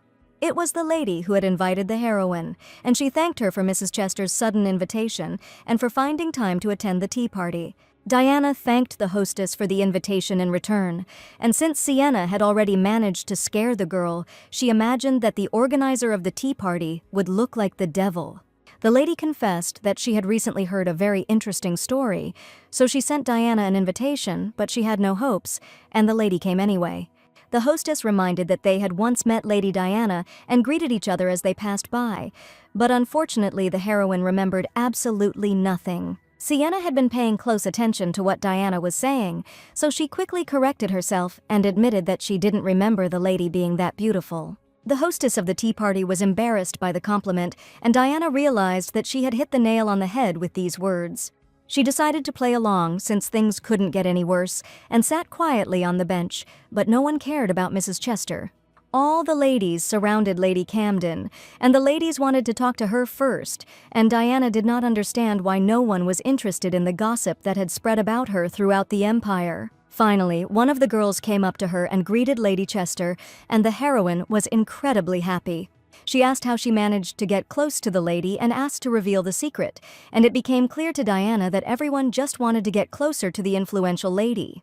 She needed to respond in a friendly manner to start a conversation, and she confessed that if she wanted to befriend Lady Camden, she needed to give her real gems. Hearing this answer, the girl turned around and thought that she had shown an intrusive interest by deciding to leave Lady Diana's company. The heroine did not understand what her mistake was because she told the truth, but for some reason the aristocrat instantly got angry and left. Here, Diana remembered that she was offended by Leo and was going to eat her fill of delicious cakes, and she was just going to do this at the tea party. She was carrying a delicious cake, and since it happened with the coach, she wanted to eat a lot of sweets and just relax. The heroine lost her mind and almost ate a whole piece of cake, but suddenly heard a female voice behind her. It was a lady in a purple hat with long hair, and she seemed to already know Diana because she confidently walked up and asked how Mrs. Chester had been doing all this time. Having seen the stranger, the heroine decided to first pretend that she knew her as Lady Siana had taught her, so she politely greeted the lady. She admitted that they hadn't seen each other for so long that she allegedly didn't immediately recognize her friend, and the lady replied that this was entirely possible since she had recently lost a lot of weight. She also noticed a change in Lady Chester's appearance since the last time they had seen each other. Coming closer to the lady asked if she also ate the green thing, and Diana at first thought that they were talking about salad. She smiled and replied that she was very tired of it, but if she decided to lose weight, then there was nothing she could do. The lady suddenly started talking about something purple, which has been more popular lately, and Diana thought she was talking about eggplants. At that moment, Diana decided that they were definitely talking about an eggplant, and she confessed to the girl that she didn't really like the purple thing, because she even hated salads, and she couldn't eat eggplants at all. The lady admitted that there was nothing more effective than something purple, something, and Diana was beginning to lose her train of thought. The lady assured that thanks to this, Mrs. Chester would lose weight much faster, and it was definitely worth trying. While Diana was having tea, the commander, sitting in his office, realized that he had not seen Diana for a whole week. At that time, he could not even imagine that everything would turn out like this, and that an unexpected meeting with Mrs. Chester would change his life so much. Leo finally admitted to himself that he missed this girl very much, and every moment with her turned out to be priceless. Diana's name kept ringing in his head more and more often, and the sweet girl's fair hair and soft skin never left his mind. But just a week ago, everything was completely different, and one day His Highness called for the commander at a late hour. The knight reported that His Majesty had warned that he wanted to personally ask a few questions about the explosion on the street, which is why he had called the commander of the Imperial Detachment. That night, Leo could not appear before His Highness in such a state, and asked permission to leave in half an hour. It was just an excuse, and Leo spent his free time writing a letter to Diana about not being able to come. He carefully wrote in the letter that he had been called late at night and would definitely be delayed by the Emperor, and in the letter Leo apologized for his upcoming absence from class. But Leo understood that if he said that he couldn't come after yesterday's words, Diana would definitely be disappointed in him. After a while, Charles came into the office and reminded the commander of the time and that he already had to leave. Leo asked Chester to deliver the letter to Diana, and the young man was surprised that he would not conduct the training and offered his help. As soon as Leo heard that Charles wanted to help Diana, he angrily declared that the young man should under no circumstances train Diana. Leonard met the venerable gentleman, and he told him that the old man was becoming more and more talkative every day. This young man was the Crown Prince Perez Conrad Vig, who was already quite tired of one man's chatter and declared that he was very annoying. He thought the woman who was flirting with the old man was Baroness O'Brien. The commander thought, this means that the victim of the explosion incident is the daughter of the Baroness, the favorite of the Emperor himself, and it was on her that the assassination attempt was made. The owner of the shop across the street witnessed the incident but was now unconscious. However, before he lost consciousness, he was saying strange things. The victim's body, which was standing on the street, suddenly exploded as if she had self-destructed, but this could not have happened, and this version sounded like nonsense. The young man suggested that the devil might be involved in this matter because it all looked very suspicious. The very fact that a person dies in an explosion is already a serious matter, but here the devil himself has attacked a young girl, and for Leonard this was the only suitable version. He wanted to find the real devil, and he knew he had to sneak up on him carefully, so the next day he set about solving the problem. But even in spite of serious situations, Diana did not leave the commander's mind, and he felt that he missed this girl very much. The commander asked Charles if he had any news, but the young man looked to his left with surprised eyes and declared that Knight Benjamin had just told him everything. Leo handed the envelope to his assistant and said that the young man was obliged to report, and Charles said that he had passed everything on and had nothing more to report. The young man was interested in whether Diana had read the letter, and she must have passed something on to Charles, but unfortunately the lady did not pass anything on but was a little irritated. The commander thought that she would be upset that he didn't come or would grumble, but it turns out that where she was there was no reaction. But he didn't know the whole truth. He asked his assistant again if he had probably misheard or forgotten something, and Charles thought for a moment. He admitted that the cake Diana treated him to was very tasty, and that was all he wanted to share. The commander warned Charles not to eat anything at Chester Mansion, but the young man only tried dessert, insisting that it was something completely different. Charles deserved to be punished again, and Benjamin, looking at the situation, thought that the young man probably just liked to anger the commander. It was the second day that Leonard had not seen Diana. Charles came to receive an assignment and said that there was one person who was interested in the commander. The young man smiled and admitted that Leonard had no idea how hard he was trying for him.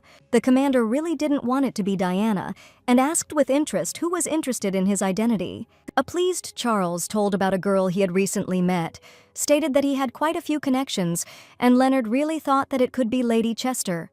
The ideal girl for a boy was one who was good at mukbang, and he only knew one girl who could do that. The commander had not been training with Diana for 4 days, and looking out the window he wondered if someone was going to attack the emperor.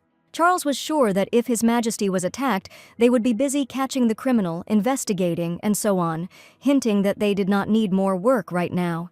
Knight Benjamin watched Charles and Leo's conversation in silence, certain that it was better not to put their ideas into practice. At the meeting with the Crown Prince, the commander confidently declared that the emperor must certainly be poisoned, and that this would certainly be the best solution for everyone. He was quite fed up with the behavior of His Majesty, who did not think at all about his assistants and other knights. The Crown Prince admitted that he had also thought about this a couple of times in his life, but he didn't think it was really something a commander should do. And the young man was sure that if he was crowned immediately after the death of the emperor, then everyone would guess that it was he who was guilty of the death of His Majesty. It was the 7th day that Leo had not seen Diana, and he had firmly decided that today, no matter what it cost him, he would escape from this terrible place.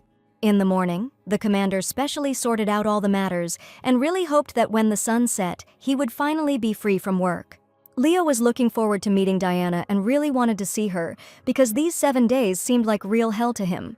Instead of Benjamin, Charles came to him, and the commander asked where his partner was. As it turns out, there was a tip about potions, so the senior knight Benjamin went on an important investigation, and a potion that girls take became widespread in the empire. Lady Chester also asked to convey that she would not be playing sports or eating salads today, and Charles immediately told the commander about this.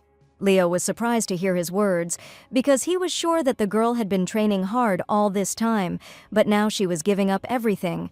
She didn't read the letter but simply returned it, and in this letter Leo wrote that he would come at night and ask Diana to be sure to wait for her. Hearing these words, the commander did not think for a long time, and announced that he was leaving the palace and was not going to work today, since he had much more important things to do. As soon as the commander left the office, the Crown Prince came to him and asked where Leonard had gone.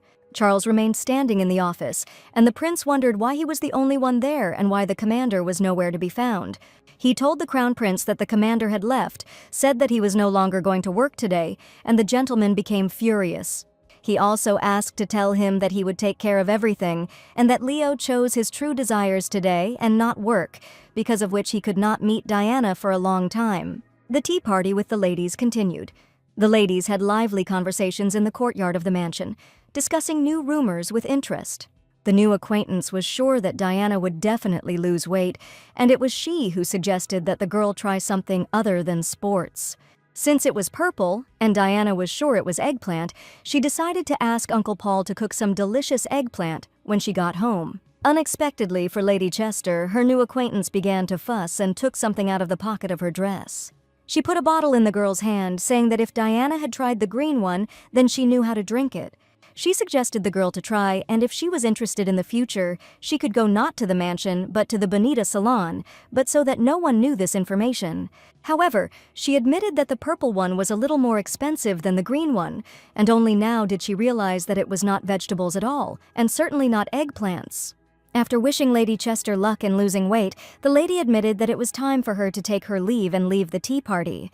After the conversation, the lady immediately left the company of aristocrats, and the surprised Diana remained standing in place, watching the departing girl. In the heroine's hand lay a bottle of purple potion, and looking at it, Diana felt that it looked very suspicious. Once a lady was talking about green, she thought she was talking about salad, but it turns out she meant weight loss medicine.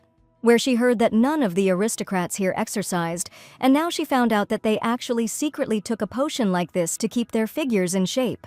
Now the girl had an effective pill for obesity in her hands, and Diana seriously thought about drinking the potion and seeing the result.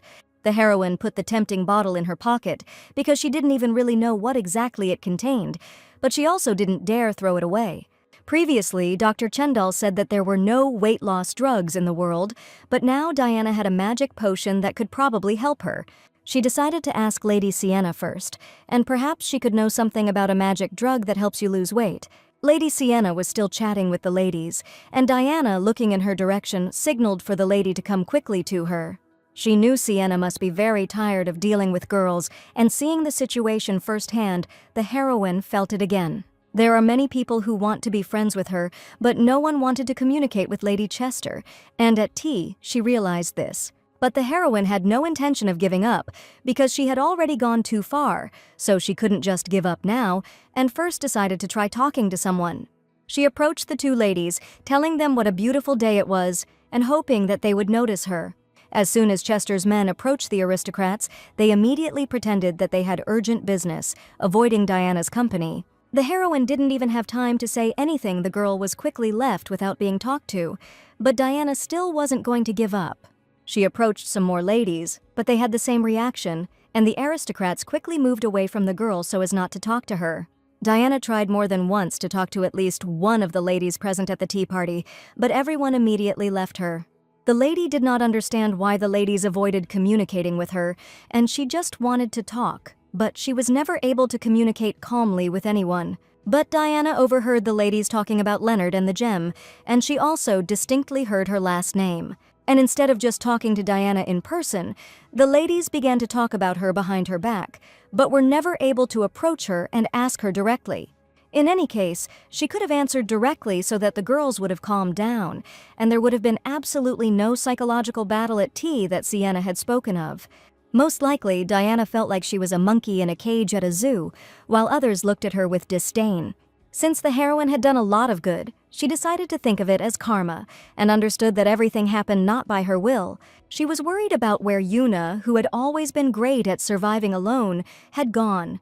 And since when had the heroine begun to feel lonely without friends? Perhaps because Diana was lonely, she was constantly prone to depression, and at such moments what she needed most was sugar, or rather sweet treats. And since she hadn't managed to make friends today, she went to the table and decided to try some delicious cakes and allow herself to relax. It seemed to her that the voices discussing her had become louder and louder, and the heroine tried in every way not to pay any attention to the girls. She walked up to the table, looked at the delicious cakes and thought about which dessert to start with, but as soon as she brought the sweet treat to her mouth, she heard a man's voice. Diana thought she was hallucinating because she had just suddenly and clearly heard the coach's voice, as if he was nearby. Suddenly, all the ladies fell silent and stared in her direction, uttering the name of Commander Leonard Woburn. Then Diana clearly realized that this was not a hallucination at all, and turning around, she saw a man she had not seen for a long time. To her great surprise, the coach was indeed standing in front of her and tenderly said that he and Diana had not seen each other for a very long time. The young man was very happy to see Diana because it had really been difficult for them to see each other lately. Diana couldn't believe her eyes when she saw Leo coming to tea, and at some point it all seemed like a magical dream to her.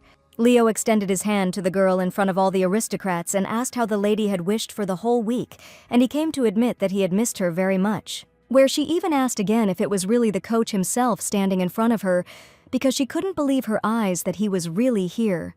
The young man carefully stroked the girl's head and chuckled that Diana was asking such stupid questions, and it was really him standing in front of her. None of the aristocrats could understand what was happening and why the venerable gentleman was tenderly stroking this fat woman's head. Diana also couldn't believe it. The coach really appeared out of nowhere for tea and was standing in front of her right now. He immediately said that the girl clearly did not eat the salad today, but now she had a piece of cake in her hands, and this time Diana was caught red-handed. The young man asked her if she really wanted to jump and do push-ups for a long time tomorrow, and at that moment Diana realized that this was not a dream, but reality. After all, if the young man says such terrible things, then this is definitely the real Leonard who saw right through her. She wanted to know why the coach had come unexpectedly, whether he had also been invited to tea, but the young man had come just like that. As it turned out, Leo came without an invitation, and Diana understood that it was unethical to come like that, and did the gentleman really not know what ethics are for these people? At that moment, the hostess of the tea party came up and seeing Sir Leonard could not believe her eyes, because she had not sent him an invitation. The Marquise's daughter, Mayrin, asked why such a respectable gentleman had come to a primitive tea party. The commander apologized for the rudeness of his sudden appearance and politely greeted the hostess of the tea party. Diana looked indignantly at the coach, who clearly could have apologized in a simple way, but the young man put all his emotions into these words, as if he was crucifying himself in front of the girl.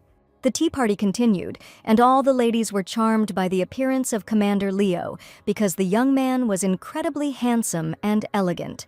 The Marquis's daughter asked Leonard to stay a little longer, since he had decided to honor her with his presence. It was obvious from the girl that she was very embarrassed, and she incredibly wanted to communicate with such a respected person as the commander of the Imperial Night Squad. Diana saw the Marquise's daughter openly flirting with the commander, and she probably wanted to compete with her, but Diana definitely could not allow that. The young man politely thanked the lady for the offer, but admitted that he was forced to decline, as he had come there on completely different business. Leo told everyone that he had only come here to pick up the lady in Chester, and the surprised Diana had not expected this to happen at all. The Marquise's daughter was sure that the gentleman would stay and talk to her, but she was very surprised that the young man actually came for Diana.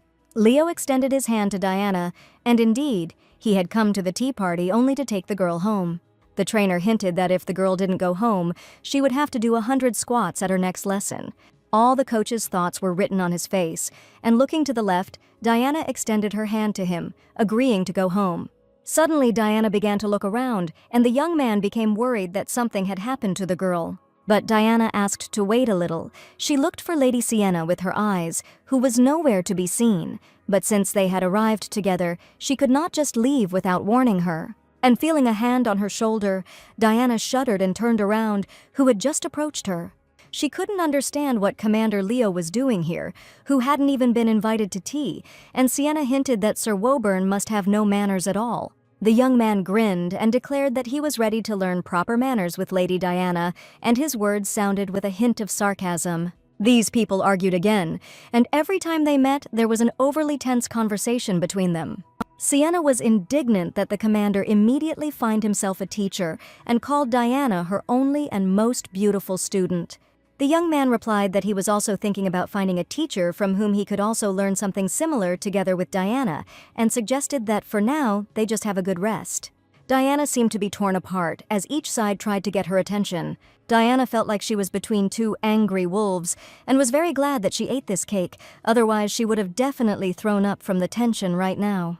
She turned to the teachers, declaring that she really wanted to go home and did not want to listen to stupid arguments that were of no use.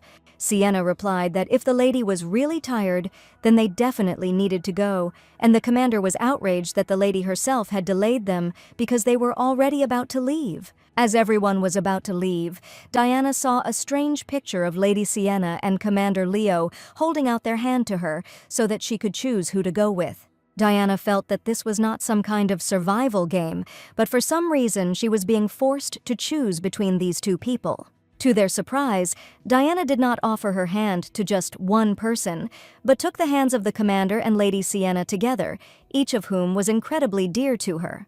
But both sides were outraged, and Leo said that Diana definitely couldn't do that, and she should definitely choose one of them. The girl smiled as she didn't want to argue with anyone, claiming that she had two hands, so she decided to take both of them by the hand, suggesting that they just take a walk together. Of course, neither Sienna nor Leo wanted to share Diana with each other, but now they had absolutely no choice. Suddenly, Sienna heard words that the noblewomen had noticed that she and Commander Woburn had some disagreements, and this could become an excellent basis for more rumors. Sienna asked Diana to wait a bit, and suddenly she let go of her hand. The commander was surprised that the Russian teacher had really let go of Diana's hand only because of the looks she heard behind her back. She admitted that she was not very pleased when she was seen in the company of Sir Leo, and it probably hurt the girl's pride very much.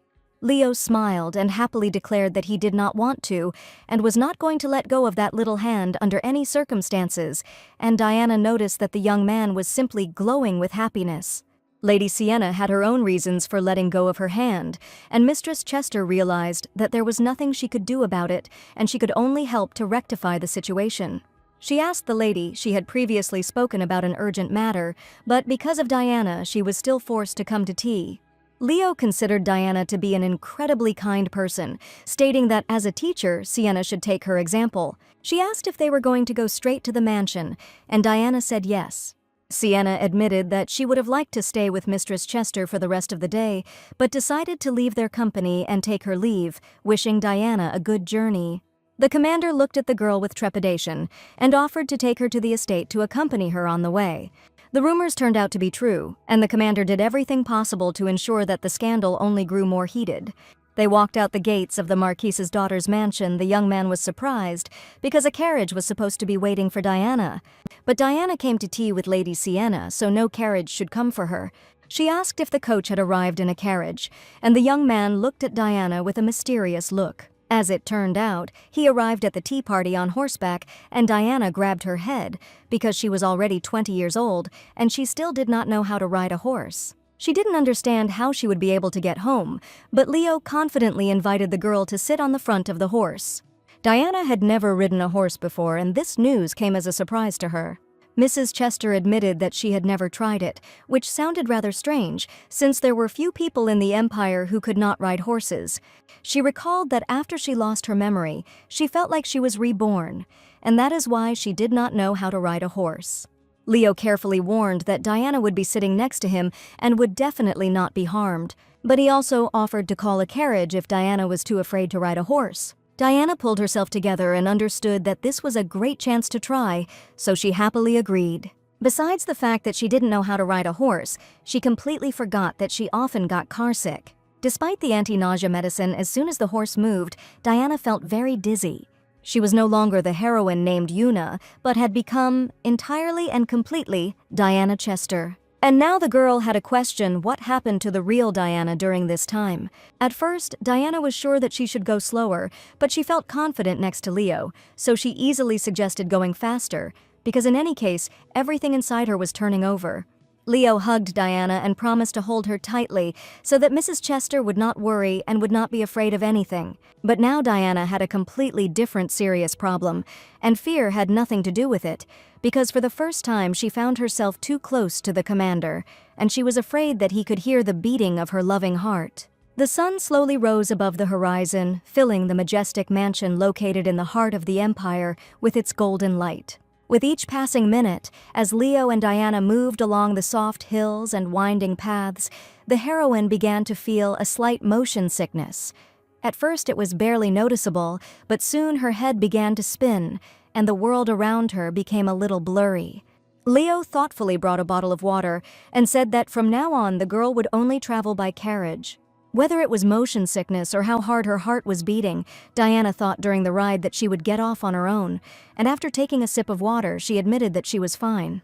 Leo asked how the heroine had been doing while they had not seen each other for a long time, and at that moment, the heroine felt genuine concern from him. She said that time flew by for her quite quickly, and she didn't even have time to notice that a whole week had passed, and overall she felt great. Leo was surprised that a whole week had passed, but he didn't know that Diana seemed to be counting every day spent apart. Diana became nervous after the coach's words, saying that he probably continued to mock her, but Leo laughed and asked the girl for forgiveness. He was very glad that Diana was feeling well, but admitted that things were not going quite smoothly for him, and he could not boast of being in a good mood. Diana was surprised, assuming that the coach probably had a lot of work, which is why he felt unwell. But Leo had no problems with work at all, because he was already used to such a workload, and this was not the issue at all. All this time they could not meet, and Leo admitted that he could not see Diana, gently taking a strand of her golden hair in his hand. Diana felt a slight blush on her cheeks, and she was very surprised when she heard these warm and pleasant words. He admitted that not seeing Diana was harder than he thought, and every day he suddenly found himself thinking about her constantly. In fact, Diana also missed her very much, and she did not understand why the young man could not have simply come then, instead of telling her now about how he constantly thought about her. Leo felt guilty and apologized to the girl because she really had to wait a long time and he really wanted to come earlier. Diana felt like she was being torn apart by cats, and the girl was very sad because the letter that Leo had given her at the time contained only exercises instead of sincere words. She was outraged that Leo hadn't written anything else, and if he really missed her, she thought he could have admitted it in his emotions. What irritated her most was that, despite all this, Leo diligently wrote out ridiculous exercises in his beautiful handwriting in the letter, and this really infuriated her.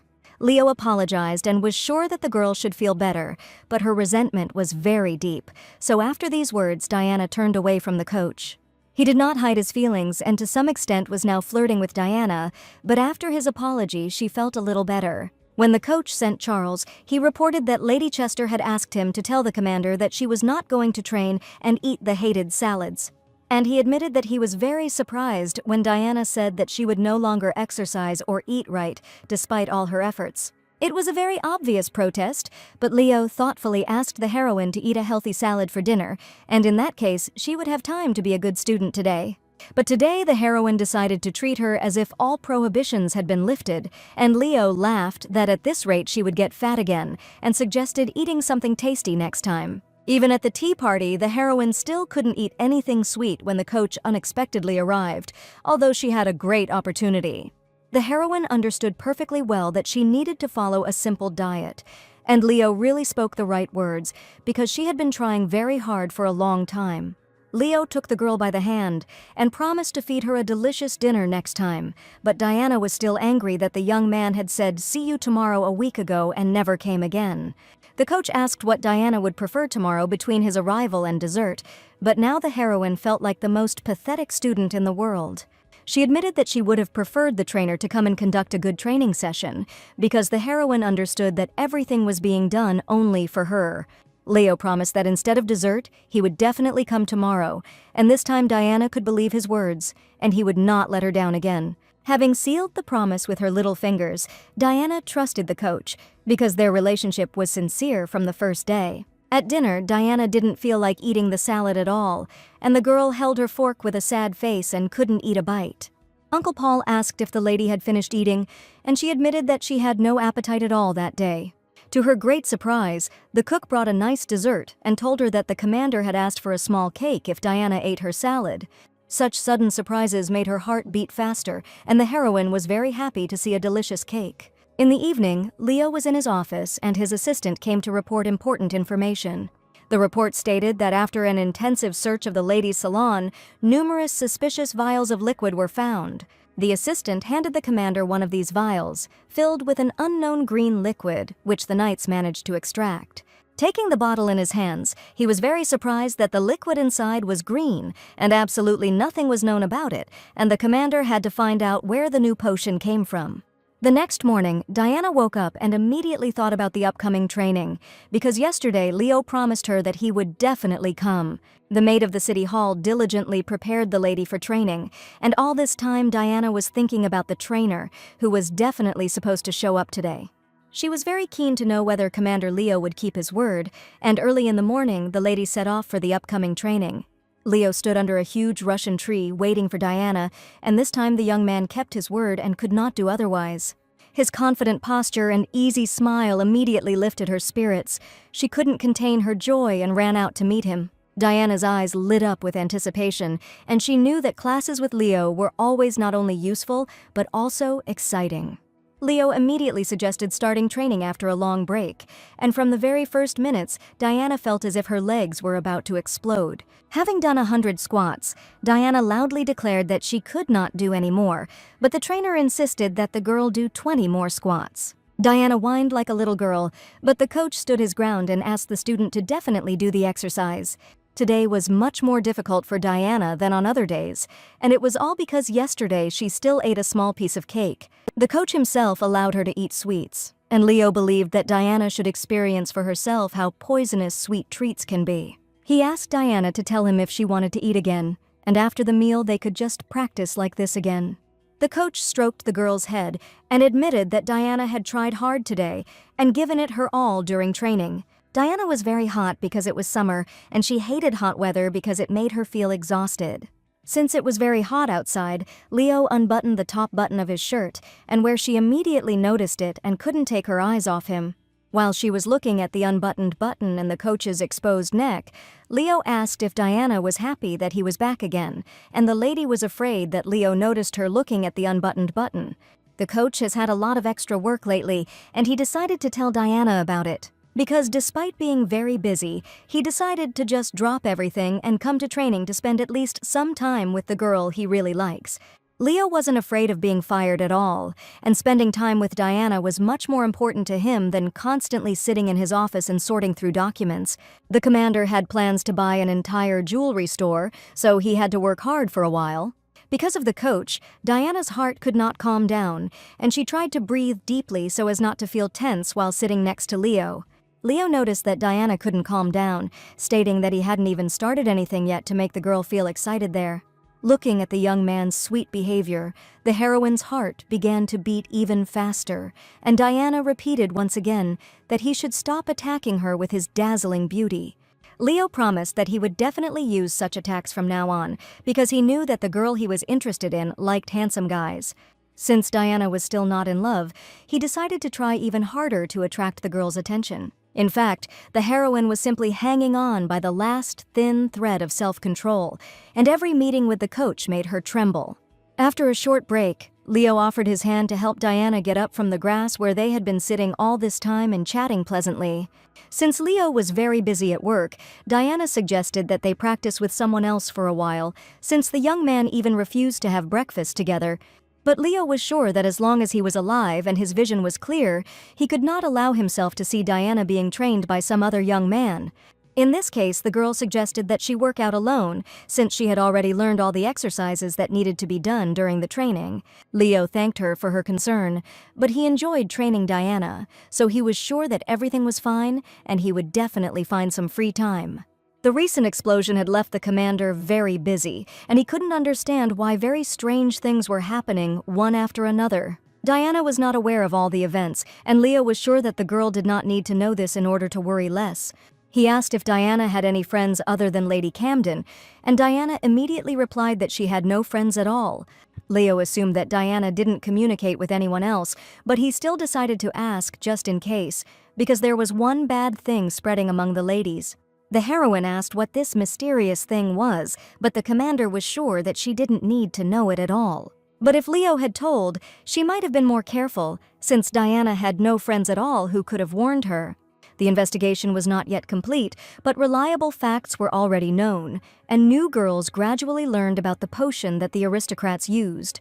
Leo said that it turned out that the ladies have been using a mysterious potion lately that helps them get their figures back in shape. He asked Diana to keep this in mind and warned that if someone offered her a strange potion, she should under no circumstances take it. Diana said that she was not a child at all to take something from strangers, but she knew perfectly well that she was now brazenly lying to the coach. She accidentally remembered that just recently at a tea party, an unknown lady offered her a purple potion, and Diana just took a small bottle, completely unaware of what was inside. The heroine told about the purple elixir that she took from an unknown lady at a tea party, and Leo did not expect to hear this information from Lady Chester herself, who was always famous for her calm disposition. Diana didn't know who the girl was who gave her the elixir, and Leo now wanted to know as many details as possible. He asked if Diana had the bottle with her, and unfortunately, the girl did not have it with her. After her words, Leo was very scared that Diana had already managed to drink an unknown potion, but the heroine tried to quickly calm him down because she really did not touch him. She said that she gave him to the family doctor, and it was the first time she saw Leo so surprised and at the same time scared. The heroine didn't know what this unknown drug was, so she asked the doctor to find out if it could be used, and Leo breathed a sigh of relief. He decided to take the potion, so the result did not matter to him at all, and Diana was surprised why the coach decided to take the vial with an unknown liquid. Naturally, he wanted to take the potion because Diana had already almost drunk it, and she probably intended to do so in the future, where she didn't understand if there was a need to go so far, and she slightly regretted that she had told the coach the whole truth now. Together they went to see Dr. Chendal, and Diana asked if there were any results from that unknown potion. The doctor indignantly asked the lady where she got this drug, and probably he already knew the composition of the new drug, which was actively distributed among the nobility.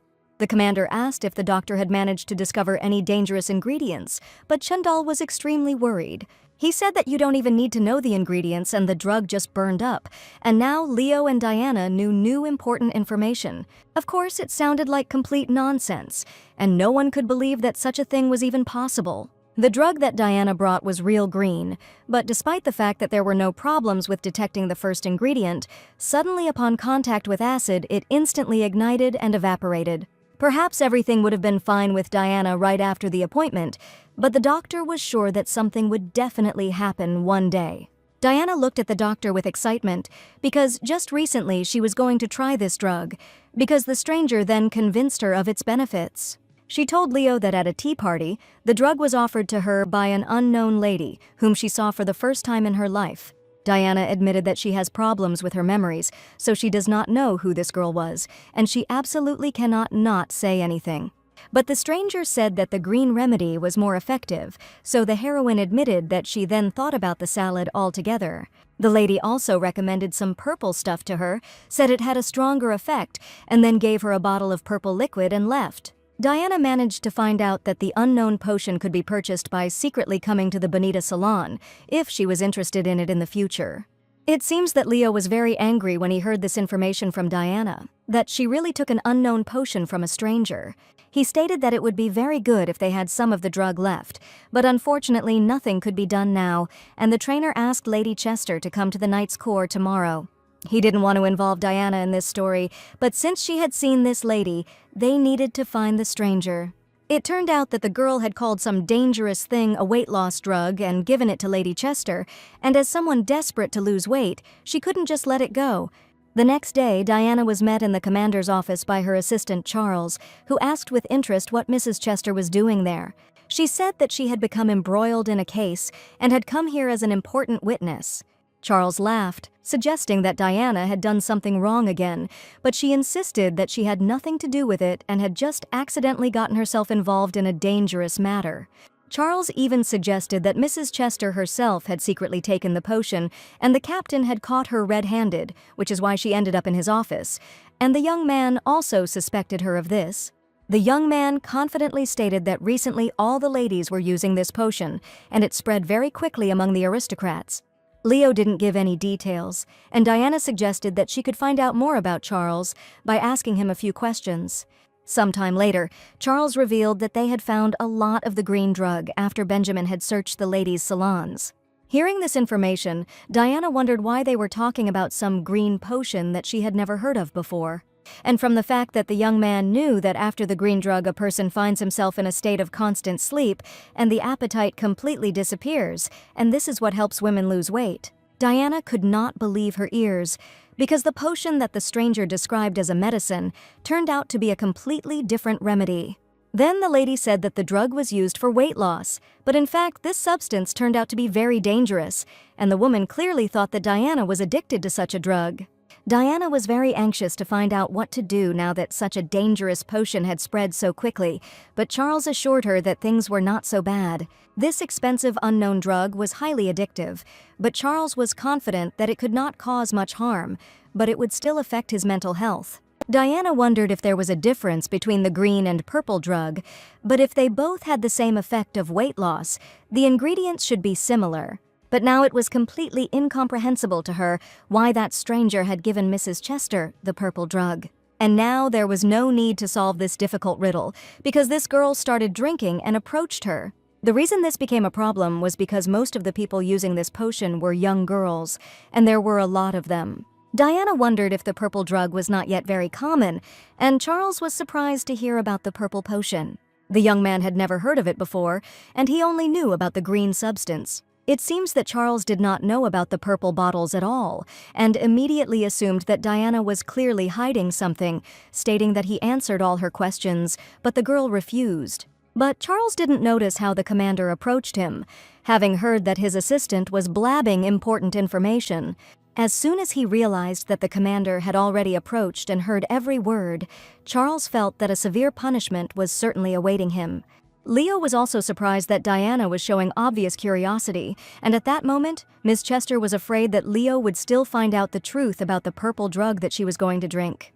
It seemed that Leo really didn't want Diana to know anything about this matter, but she had already gotten the information she needed from Charles. She was sure that Leo was overprotective of her, but now Diana's head was in complete disarray. Leo assured her that this matter was not as simple as Diana thought, and now she needed to be very careful. The green drug turned out to be a fairly well-known potion, and Leo had recently been making sure to eliminate everyone behind it. They didn't know how long this drug had been used and that the ladies were secretly taking it as a weight loss drug, but the girls didn't understand what they were doing at all, which is why everything turned out to be much more complicated. Diana was glad that she hadn't taken the drug then, but Leo noticed that they weren't talking about the purple potion now. He knew nothing about it, and was very worried that the dangerous potion had ended up with Lady Chester and not someone else. So what was once a difficult task has now become a real headache. He had not meant to upset Lady Chester, but now he had something important to tell her. Diana knew that Leo was genuinely worried, and the whole situation had turned out because of that purple bottle. And if it was because of him that the situation had changed so much, Diana understood how important a witness she was in this case. She assumed that she probably should know more about the situation, so she wanted to find out as much information as possible. She said that she understood and really wanted to help, and Leo expected some kind of answer from her. Diana assured him that she could definitely do something to help sort out the situation, but Leo was categorically against it. At that moment, there was a loud knock on the office door, and Leo asked the man standing behind the door to come in. It was Benjamin, whom Diana had not seen for a long time, and she greeted the familiar young man.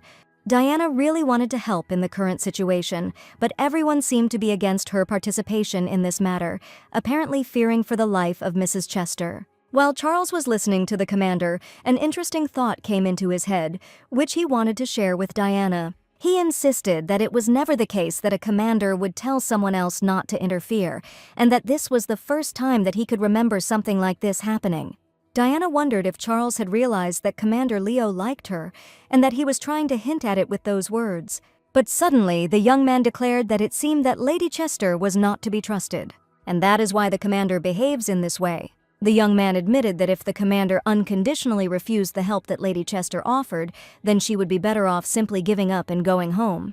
But Diana was sure that the commander was behaving this way because he was very worried about the girl, and Charles's words now were completely opposite to her opinion. Benjamin has new information, and the salon they talked about earlier is now off-limits to anyone due to a strict membership system. The salon could only be visited if a person had an invitation from an existing member of the salon. Benjamin saw no reason to burst into the salon unexpectedly, because after that they would immediately become the enemy of the Marquis of Lewis, and the Emperor himself would never allow this. It was indeed impossible to get into the salon, but the biggest problem was the fear of evidence. Diana couldn't believe that there was no way to get there right now, and after thinking for a bit, she suggested going to the Bonita salon herself. Of course, Leo was against such an act, and immediately refused, but Diana assured that if she went to the salon, the problem would be solved immediately. She had an invitation and she could go right now. Leo pretended not to hear the girl's words, asking Benjamin to go to an audience with His Majesty. Diana couldn't catch the criminal, but at least she could find out who the woman was who offered the purple potion.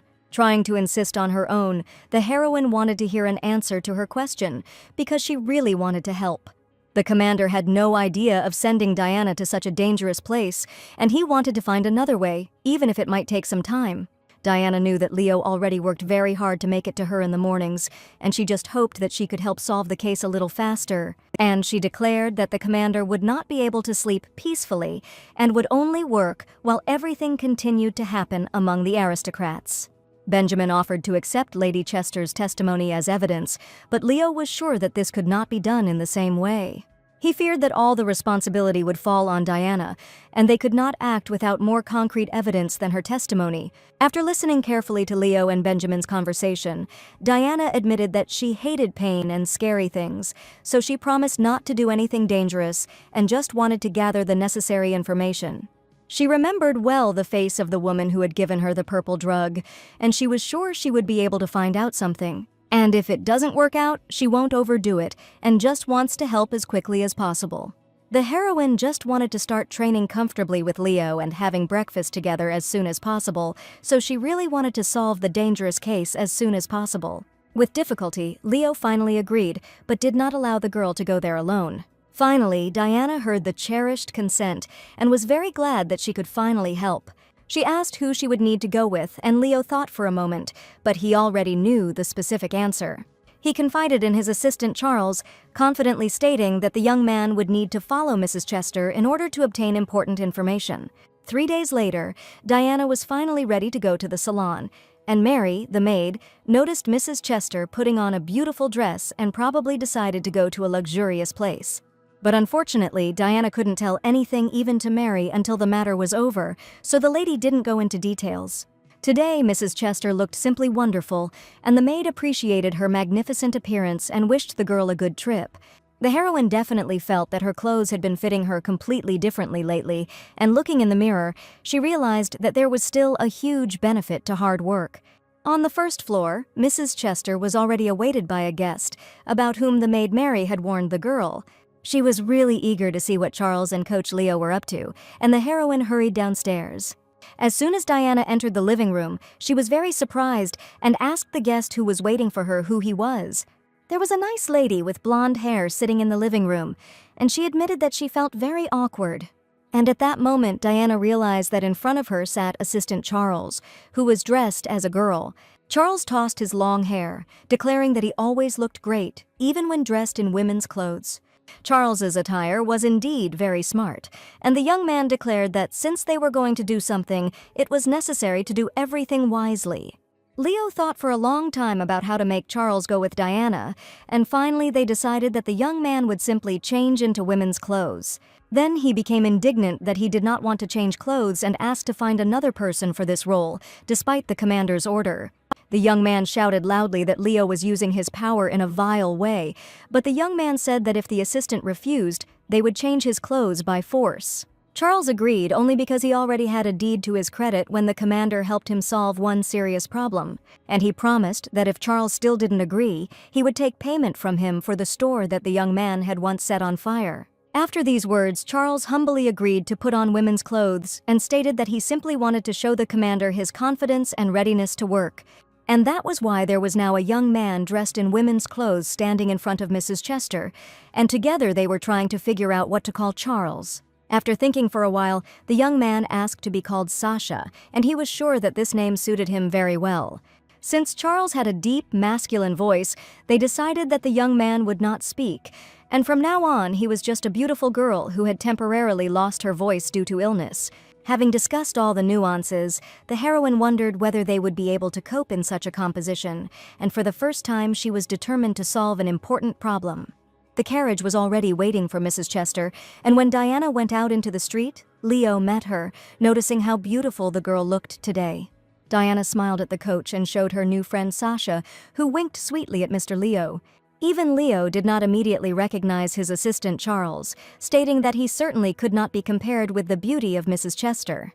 Diana asked the coach to wish them luck in such an unusual endeavor and to cheer them up, because now more than ever she needed his support.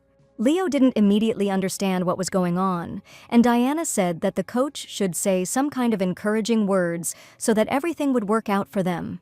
Diana decided to say the first words herself and asked the young men to simply catch her and then raise their outstretched arms together. She loudly declared that any diet should be accompanied by proper nutrition and exercise, and there is no place for a mysterious potion. The heroine was determined to show how terrible the sadness of a lady on a diet is, and she wanted to get to the bottom of the truth. The narrow streets of the small town of the Empire were silent, broken only by the sounds of the locals' footsteps, and the morning sun softly illuminated the ancient buildings with their stone facades. The heroine was sure that the salon would be located in a creepy alley, but it turned out to be on a rather busy street. Leo said that all the people the girl sees on the street are knights, and they are camped outside so the girl should not worry. And no matter what happened to her, Leo promised to always protect Diana and really wanted her to return unharmed after a successful mission. He ordered Charles to bring the girl back safe and sound so that not a single hair would fall from her head. Leo warned Charles to remember that he would die at his hand if anything happened to Diana.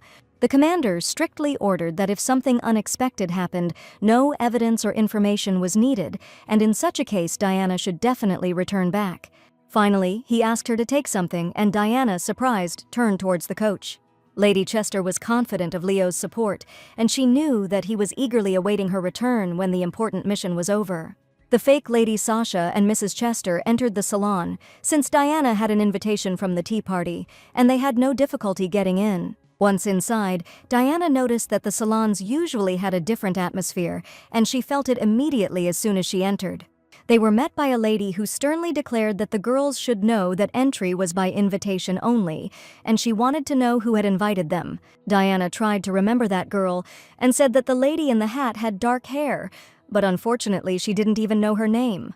The lady tried to find out the name to make sure the girls were actually invited, but if they weren't, she wouldn't be able to post them. At that moment, Diana realized that she had to act quickly and decisively, so she screamed loudly for the drug to be given to her, pretending to be a girl who had already used the potion before. Diana played her part well, and approaching the girl, she grabbed her hands and screamed that she urgently needed the drug.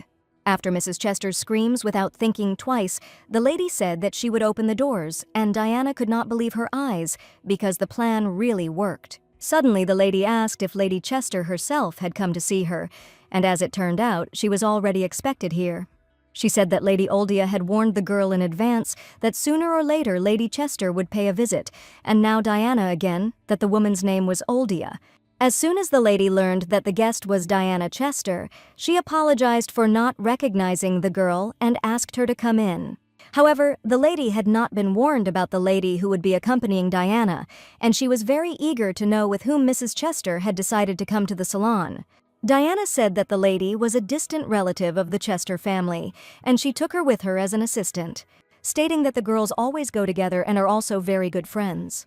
The girls were only one door away from the truth, but suddenly the lady said that Diana would not need help and she would have to send her relative away, but Lady Chester pleaded that she would definitely need the girl and she needed a lot of the drug, and she was also afraid that something might happen to her. Diana took a green gemstone out of her pocket and placed it in the girl's hand, asking her to let them pass together. It was fortunate that Mrs. Chester had taken the gem with her as a precaution, and after that the lady respectfully agreed to open the door. At last, Diana and Charles found themselves behind the secret door, and as they descended the stairs, they followed the lady at a leisurely pace. They entered a long corridor, and Diana was surprised that there were so many rooms here, and she was afraid she would not remember which room the lady opened. The lady said that Diana would be able to get the necessary medicine as soon as she entered through one of these doors. Finally, the girls managed to penetrate into the very heart of the salon, and they were only a few steps away from learning a terrible secret. They were greeted politely by Baron Habelon, and no matter how you looked at it, the man looked like a real villain. He asked what kind of girl had come with Diana, considering that they had been let through the secret door together. Diana reported that Sasha was a potential client and a distant relative of the Chester family, and she also needed a magic potion. The Baron was sure that if there had been any problem, the girls would definitely not have been allowed through, and it seemed that he liked Charles dressed as a girl. The Baron told this information that Diana had lost a lot of weight, and the lady admitted that it was all thanks to the green drug. The Baron had once seen Lady Diana, and had once passed her, and he had confidently admitted that the girl had changed greatly since then, and the effect had been quite good. Diana began to tell a story about how the effect was becoming less and less noticeable, and recently she was given a purple potion to try. The Baron realized that Diana was already familiar with the new purple potion, and stated that the conversation would be much faster, because he heard that the girl urgently needed it. He reached into his jacket pocket, and Diana was sure that the Baron would now take out a bottle of purple liquid, and Charles also expected what would happen next. The man whispered that the purple potion had a different price than the green one, and not every rich woman would dare to pay such a price. Therefore, if the ladies who bought the drug 5 times brought in a new client, they were given the drug for free.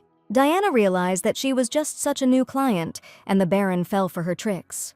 Mrs. Chester understood him correctly, and thanks to the fact that she came here after all, Lady Oldie can finally get the coveted free bottle. Now she knew that this was not just a deal, but a multi-level pyramid, where each client was incredibly important to the Baron. Recommendations are given only to those who have already been convinced of the effect of the green drug, and Diana tried to find out what would happen if the person who received the recommendation did not come. The Baron admitted that everyone needs the purple drug, and that means that once you start all this, you will hardly be able to get out. Since this was the girl's first purchase, the Baron declared that Mrs. Chester would have to pay the full amount for it, and the lady asked that the bill be sent to the Chester family, promising to take care of everything. But the man couldn't give the heroine the potion, as the purple bottle had to be paid for at the time of purchase, and he didn't want the deal to become known outside the salon. Mistress Chester had stated that she wanted the potion given to her immediately, claiming that she would pay right away, and the heroine could not give in and miss the evidence after seeing it right in front of her. The Baron mentioned that the price of the purple potion was on a different level compared to the green bottle, and the gems Diana brought were not enough to pay for it. She tried to pick up the drug right now and said that she would send someone to get the money right now. To make the Baron believe Diana, she decided to say that she was going to drink the potion right now because it had a very quick effect. The Baron agreed to give in to Mrs. Chester, and he really fell for Diana's sweet talk. The man said that in exchange, the girl had to drink the potion right in front of him, and Diana did not expect this at all. He assumed that the girl might be lying, so he wanted to make sure that her words were true.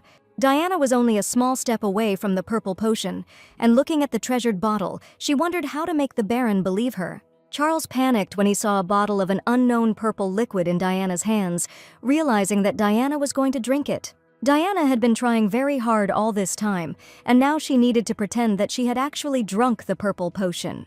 By winking at Charles, she gave the young man a sign to trust her actions, but he did not quite understand what Mrs. Chester meant by this. The heroine deliberately turned away from the Baron, claiming that she was going to drink the entire purple potion in one gulp. She opened the bottle and brought it to her mouth, and an agitated Charles grabbed the girl by the hand, frightening her with his impulsive actions. The Baron noticed the second girl's agitated behavior and asked if there were any problems. Diana had no intention of drinking the potion, and an interesting plan appeared in her head, and it was not without reason that she took another empty bottle with her. The heroine quietly opened the lid of the bottle with the purple potion, and at that moment in her hand was another empty bottle, which she took with her. Unbeknownst to the Baron, Diana switched the bottles and put the purple potion in her pocket. Even the man was surprised that the heroine decided to drink the entire bottle, and he asked if everything was okay with the girl. To make sure the Baron didn't suspect anything, Diana dipped her finger in the purple potion and applied it to her lips to make it look real. She turned around and admitted that her hands had merely started shaking, and seeing the purple spots on her face, the Baron believed that the lady had just really drunk the entire contents. The Baron saw a broken bottle on the floor which contained nothing, and Diana's acting was top-notch because the villain himself believed Mrs. Chester. During all this time, Diana did not feel a drop of excitement, and she was very glad that she managed to pull off such an interesting task. The empty bottle of the drug that Leo gave her before leaving the carriage helped the girl immensely to play her role perfectly. Thanks to this, she was able to switch them and pretend that she had drunk everything, and the Baron had no doubt that the girl had actually drunk the entire contents right in front of him.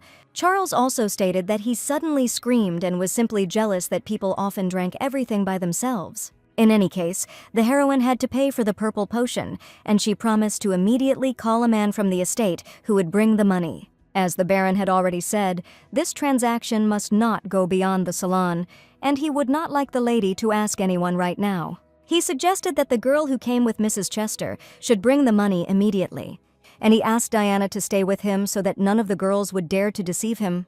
The Baron intended to remain with Mrs. Chester, but she admitted that this would be impossible to fulfill. The man saw the concern in the girl's eyes and asked if Ms. Chester was afraid that he could harm her in some way. He wanted to get a guaranteed payment, but Diana could not figure out how to return to carry out the plan.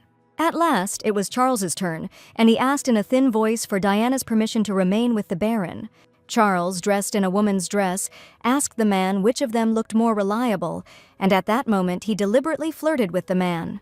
Lady Sasha said she didn't want to go up the stairs again, so she offered to stay with him and wait for Lady Diana. The Baron insisted that he knew Lady Chester, so it would be better for her to stay, and Charles chose an opportune moment, offering to stay with the Baron and get to know him better. Diana found it funny to watch Charles trying to get the villain's attention, but a slight blush of embarrassment had already appeared on his cheeks.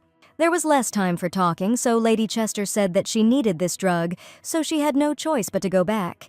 The Baron said that if Diana delayed her return, an unpleasant scar would remain on her friend's pretty face. He was sure that the lady understood everything and must definitely return on time, and Diana hoped that everything would be fine if Charles was left with the Baron. She knew that Lady Sasha would definitely not let her down, and Charles was already ready to carry out an important mission. Diana left the office, and all this time the lady was waiting for her outside, intending to accompany the girl to the exit. She did not expect the lady who met them to be waiting outside the door, and she probably knew when Mrs. Chester was going to come out. The lady asked if the girl had drunk the purple potion, and Diana confidently stated that she had emptied the bottle to the bottom. The lady noticed that the girl's hands were shaking very badly, and Diana also saw that her hands were shaking very badly. It seemed that the heroine was too excited, and she could barely contain her trembling. The lady admitted that she would like to give Lady Chester some advice, but her words might seem a little unpleasant. She said that the purple potion works very quickly, and this drug is very effective compared to the green one, so Diana will see changes very soon. She escorted the guest to the exit, and as soon as Diana left, she was very happy that everything had worked out for her, and she was finally outside. The heroine was awaited by Mr. Leo, who, as soon as he saw that the girl had left, immediately headed in her direction. She walked with a slight tiredness on her face, but with pride in her eyes, and Leo rushed to meet her and hugged the girl tightly. At that moment, all his fears disappeared. She returned safe and sound. Leo felt a surge of pride for her and for the fact that together they could fight the injustices of this world. He realized that despite all the dangers ahead, they would always be there for each other, supporting and protecting each other in any trials. Diana managed to get her hands on the purple drug, but more importantly, Sir Charles remained in the salon in her place, and she needs to bring money to the Baron right now to pay for the purple potion. Suddenly, the young man saw something purple on the corners of the girl's lips, and Diana assured him that she was completely fine, but Charles needed help now. Leo immediately asked if Diana had taken an unknown drug, looking at the purple marks left on her face. Diana confidently admitted that she was perfectly fine and had not taken the purple potion, but Charles was still inside. Looking at the girl's face, Leo couldn't understand why there were purple spots on her lips that looked exactly like that very potion. Charles needed to be saved as soon as possible, and Diana tried to tell Mr. Leo this, but he seemed not to hear her. The only option left for Diana was to say that Charles was to blame, because only then would Leo go after him. One of the knights stood near the salon and warned the captain that he could not enter the salon now, but the commander was so furious that he wanted to destroy Charles Clark with his own hands. Before Leo could get there, they saw something strange, and it seemed that Charles no longer needed help. The door of the salon suddenly opened, and the silhouette of a girl who had just left the salon appeared on the street. It was Charles who shouted loudly that he had caught the bad man, holding the Baron by the collar. Charles was shouting loudly that this young man had tried to touch her, and he needed to be arrested as soon as possible, and there were still a few bad people left inside. Seeing the commander, Charles asked why Leo had come out, since he had already completed a difficult task. The first thing Charles did was to ask if Lady Chester was all right, and he did everything he could to keep the girl safe. He asked the commander for permission to report, as he had witnessed that illegal drugs were being sold in the salon, and now they had solid evidence. Charles was perfectly fine, and he asked Leo if the commander was worried that he could be beaten by such a small fry. Leo wanted to know what happened to Diana and why there were purple stains on her face from the forbidden potion. Charles also admitted that he was very surprised, but Lady Chester turned out to be more fearless than the commander thought, and very quickly found a way out of the critical situation. But it turned out that Leo was very angry, and he angrily declared that he ordered his assistant to make sure that not a single hair fell from Diana's head. He grabbed Charles, but the boy could not understand what had happened, and the mission was accomplished perfectly. Diana mentally asked Charles for forgiveness, and she was glad that the young man returned safe and sound, and it could be considered that they had coped. Finally, everything was over, and after some time, Diana admitted to the commander that she probably did the wrong thing. The salon was closed because the baron who ran it was arrested and he was the main culprit in the distribution of the banned drug. Although there was not enough evidence to thoroughly investigate the activities of the salon associated with the marquis, the salon, tainted by this incident, has no choice but to close for a long time so that the noise around this place among the locals dies down. Charles still got it from the commander, and the boys still had to figure out what had happened. The rest of the investigation is now left to Leo and the Knights, and Diana has fulfilled her primary role in helping to catch the criminal. Leo was sure that in any case they would think that Diana was already addicted to the magic potion and might try to get close to her again. Just in case, he decided that the girl should remain in the mansion to rest for now, and after that, she really needed time to come to her senses. The coach did not mean a break in training, and Diana could only take a break from them today and return to action in the near future. The girl wanted to take this opportunity to rest her soul and body and relax a little after serious stress. The commander promised to send several men to the Chester estate to guard and escort Diana, and she would definitely be safe. Leo really didn't like that he had dragged Diana into a dangerous situation, but now he could use it as an excuse to see her all the time. He really wanted him and the girl to see each other as often as possible, and he implied that they would become a couple. Diana was a little scared that Leo suddenly came so close, and her heart was ready to jump out of her chest at that moment. Leo stole glances at Lady Diana, his heart filled with warmth every time he looked at her face. He felt that something special had arisen between them, and this feeling was growing stronger with each passing moment. The young man noticed that Diana closed her eyes so sweetly, assuming that she wanted him to kiss her, but Diana was so excited that she didn't even know what to say. Diana froze for a moment. Her heart started beating faster. She didn't expect such a confession and couldn't hide the smile that appeared on her face.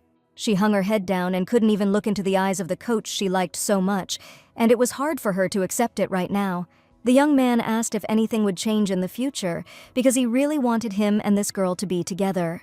But now it didn't matter to him at all, even if she refused, and the commander still wasn't going to give up.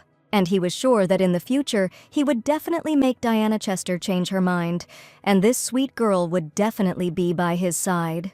She felt a surge of happiness and tenderness towards this young man who cared for her so much and always supported her. The young man admitted that Diana had to be a little nervous, but now he was ready to wait. From that moment on, Leo asked Lydia Diana to think of him not as a coach, but as a suitor, who today sincerely confessed his sympathy. She knew there was a special connection between them, but now it became even clearer. In the evening, Diana settled comfortably at the table near the large window and took out a piece of paper to write her thoughts on it. The heroine was very sad that the name they call her by did not actually belong to her at all, and she had not been Diana Chester before.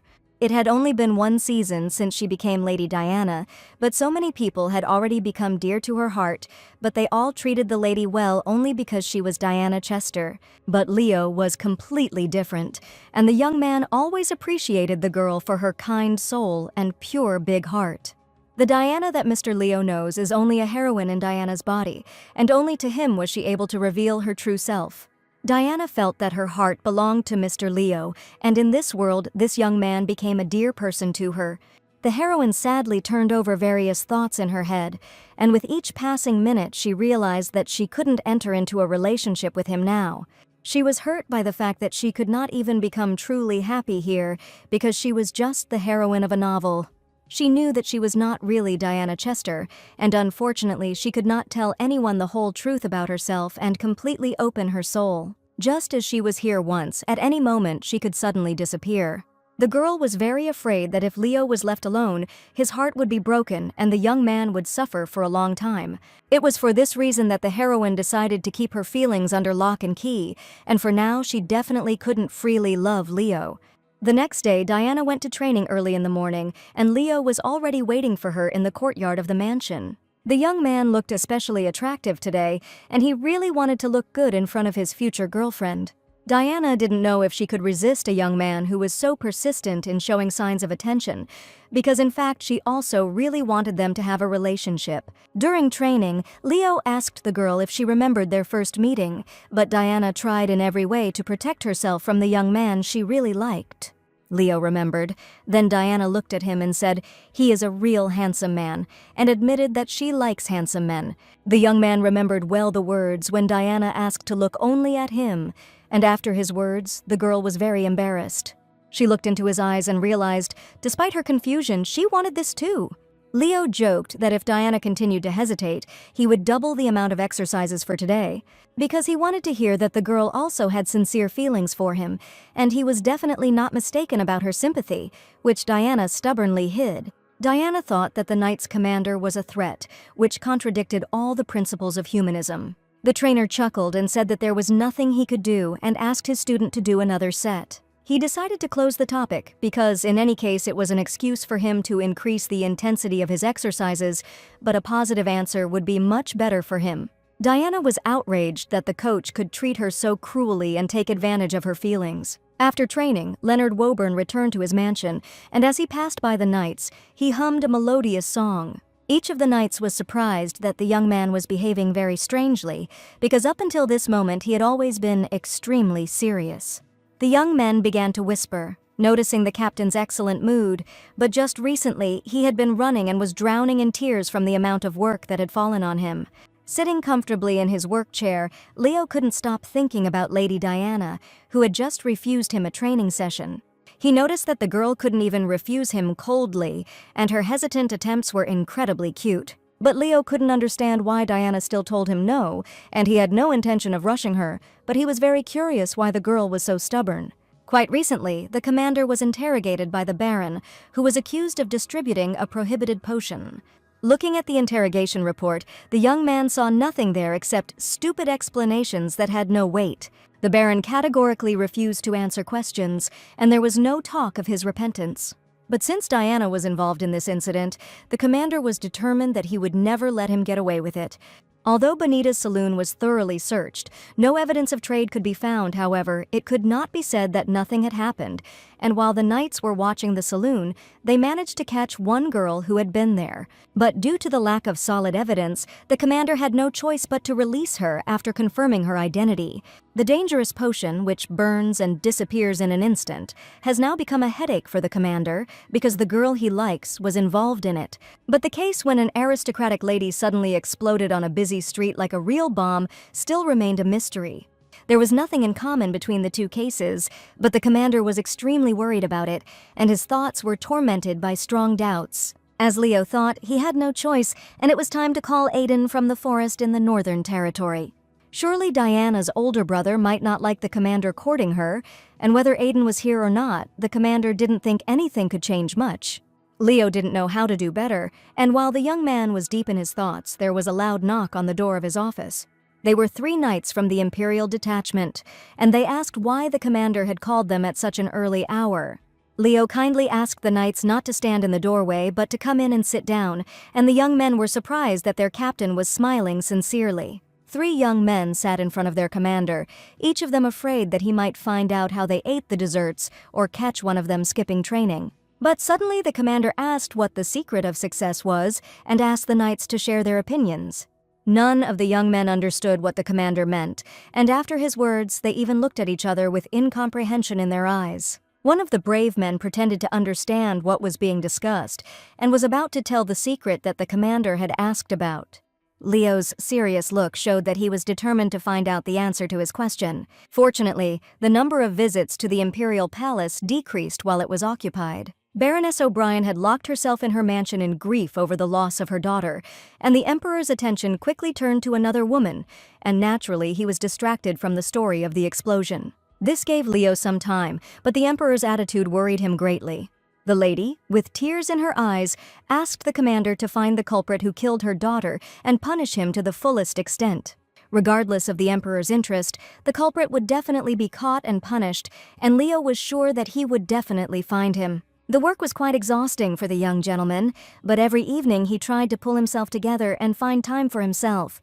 The commander loved to take a hot bath, and recently he began to take better care of himself as well as his face, and all for the sake of one girl. A few days ago he met with the Crown Prince and asked what the young man did to look so young because his skin simply glowed. He found out that the Crown Prince often went for massages, and the commander thought about it, deciding to try it too. Hearing Leo's unexpected question, the young gentleman asked why he suddenly needed to look beautiful, since only he knew the secret of beauty that had been passed down from generation to generation.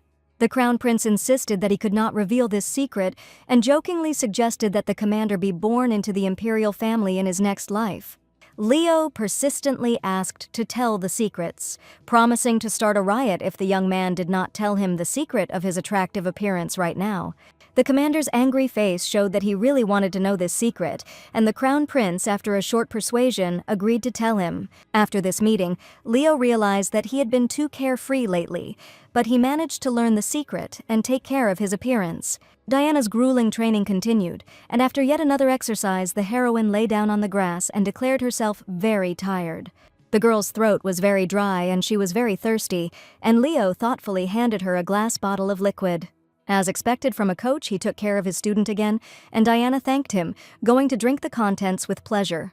There was a green liquid in the bottle, and at first Diana thought it was just water, but as soon as she took a sip, she realized she was wrong, because it turned out that the coach had given her vegetable juice.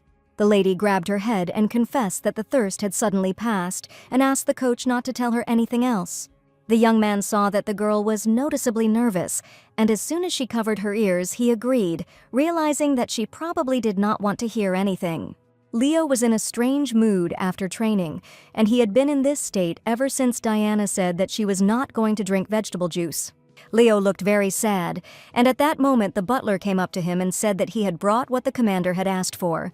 He put a box with a bow on the table, and after Diana asked what it was, the young man asked her not to pay attention and said that there was nothing special in the box.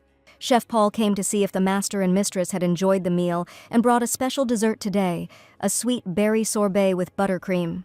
He placed the ice cream in front of the gentleman, and looking at it, Mr. Leo's mood immediately improved. But suddenly the coach abruptly turned away from Diana. Diana did not understand why the young man turned his back to her.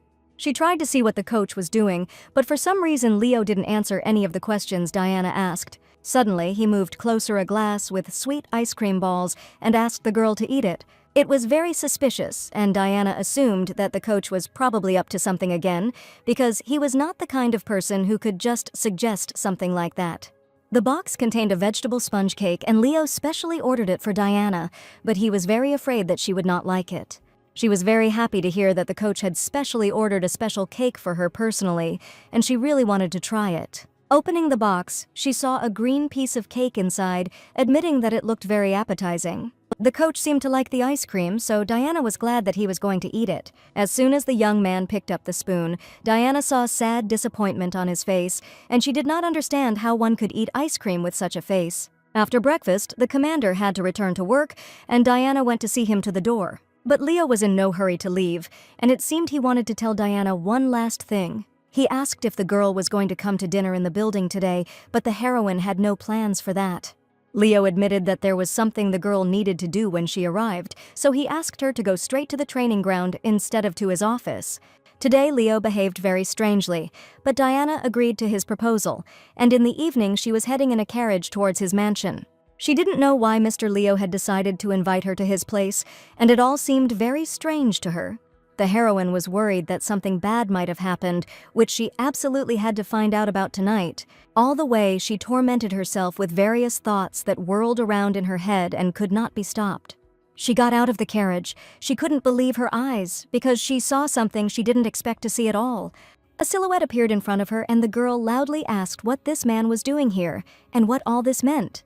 When he called the knights to talk, they noticed that their commander was behaving rather strangely, and this had never been observed in him before. Leo's methods failed one after another, and he did not know how to properly handle this situation. Then he asked the young men to tell him the secret of their success, and the conversation was about relationships with girls. One of the young men said that his girlfriend really loves wine, and that day they were drinking together, and he poured her a whole glass and looked sincerely into her eyes. He said that if the girl drank the glass to the bottom, then they would definitely get married soon. She looked at the young man and immediately drank the glass in one gulp, and after which he immediately kissed her, and soon they got married. Leo thought, Diana may be alcohol, but vegetable juice was definitely healthier. The second young man said that he was having dinner with his girlfriend that day. She was eating ice cream, when suddenly she found something in it and spat it out. In fact, he put an engagement ring in a cup of ice cream, and the lady was very impressed by this action, so they immediately kissed and then got married. This option was also interesting, and the commander thought it would be better to prepare a healthy dessert. The third young man admitted that he differs from his friends in his sincerity and also wanted to share his story. After listening to the knight's opinion, Leo brought Diana vegetable juice, but the girl did not appreciate it and did not even drink it. She also refused ice cream, and all the methods the commander had counted on failed at once. The young man had one last plan, and he really hoped that it would definitely work. That is why he asked Diana to come to his mansion, and as soon as the lady got out of the carriage, she saw the silhouette of a young man. To her great surprise, her older brother Aiden stood in front of the girl, and she certainly didn't expect to see him here. Diana did not understand when her brother managed to return from the Northern Territories, and seeing his sister, the young man admitted that he had heard that there were about 3 people in the world who could be similar to each other. He approached Diana and declared that she looked like his pig sister, and at that moment the lady realized that in front of her was indeed her impudent older brother. Diana didn't understand what was happening and whether her brother had managed to lose his memory during this time. Looking at the girl, the young man said that he probably had problems with his eyesight, or that during the time they had not seen each other, Diana had changed a lot and lost weight. Aiden laughed that the girl was not very similar to his sister, but Diana, where she answered, "Is it really the older brother who continues to mock at the bottom?" She stated that she had absolutely no time to waste on him now, and Aiden did not expect that as soon as his sister saw her brother after many months, she would immediately leave. But Diana could now answer her older brother and confidently said that she did not remember any handsome brother. They entered Mr. Leo's mansion together, and the young man inquired as to the business of his sister's visit to the Knight's Court at such a late hour. She said that Mr. Leo himself called her, and it seemed that the older brother still didn't know about training with Woburn. The direction Diana was going did not lead to the commander's office, and the girl admitted that the commander himself told her to come to the training ground. The sister's words sounded like complete nonsense to the young man, but Diana asked him to go with her and check. Aiden agreed to do so in order to verify the truth of her words, because he certainly did not expect to see his own sister here. And he didn't understand what Diana was going to do in the gym, because she had never been interested in sports before. The young man decided to be the first to look behind the door and immediately slammed it shut, declaring that he was definitely hallucinating. He even assumed that during this time the gym had been moved somewhere, but now he saw very strange things. Diana really wanted to see what was behind the door, but for some reason Aiden did not let his sister in. In his opinion, this was definitely some kind of trick, and the young man tried to insist that he himself open the door, not allowing his sister to pass. After some time, he agreed to open the door, and Diana saw huge pink balls filling the room. In the middle of the large room stood Mr. Leo, surrounded by burning candles and red rose petals. Seeing that Mrs. Chester had not come in alone, Leo felt very tense. There were a lot of candles, balloons, and petals on the floor in the room, and seeing such a situation, Diana could not understand what was going on. The first thing the commander asked was whether Chester had returned before the appointed time. In response, the young man also wanted to know why the commander was standing in the middle of candles, surrounded by pink balloons. Also, Diana's older brother really wanted to know what the commander was going to do here and why he called his sister. Now was not the best time for Leo to confess his feelings to Diana, so he greeted Aiden sadly and wished him a safe return. So that the young man would not guess anything, he admitted that it was all for the sake of congratulating him on his return. The commander felt very awkward and thanked Aiden for returning safely from the dangerous Northern Territories. Looking at this whole situation, Diana did not understand at all what kind of madness was happening between the two of them. But now it was completely unclear to Aiden why the commander had called Diana here if he simply wanted to congratulate him on his return. Leo had no choice but to accept the reality so that Diana's older brother would not understand anything. Diana couldn't believe her eyes, and she didn't expect such a performance to await her this evening. Leo apologized for inviting the girl and stated that there were definitely enough events for today. The older brother turned to his sister and said that the congratulations were over, so the girl should immediately go home, and Leo was forced to return to his work. Diana felt that Leo seemed to want to say something, and she tried to stop the young men in order to sort everything out. She approached them and asked them not to disperse, taking the hands of the young man she liked and her own brother.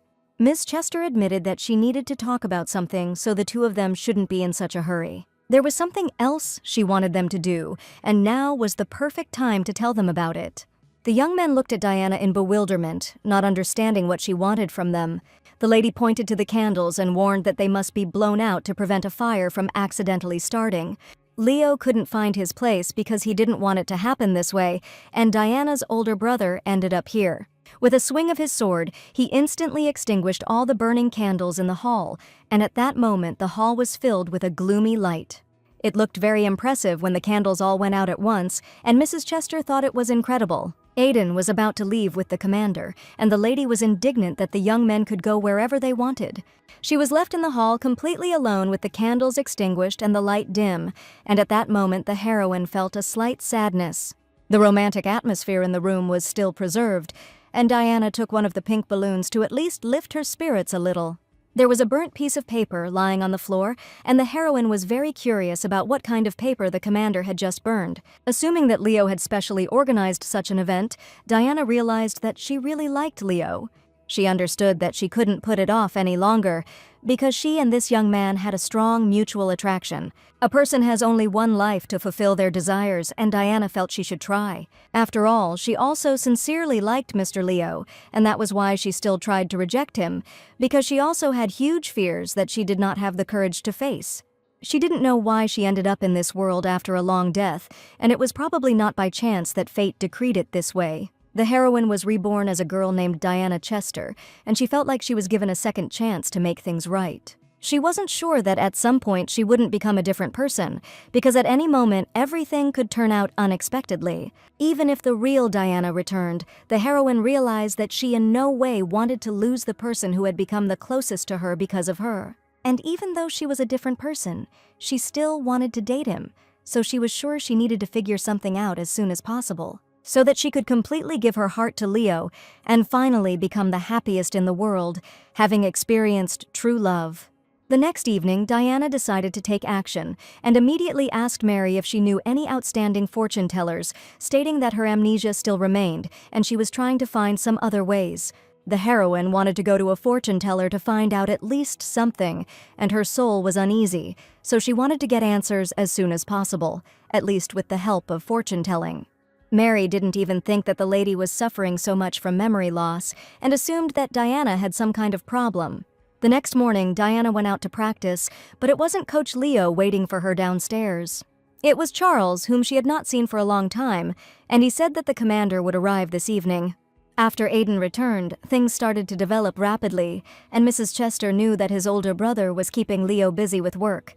She asked why Charles was not busy with business in that case, but he had to set aside some free time today. The heroine asked to tell the coach if he saw him that Diana would not be at the estate today, and promised to take an escort with her so that Leo would not worry. Diana told him that they were going to see a fortune teller, and Charles was initially indignant at this information.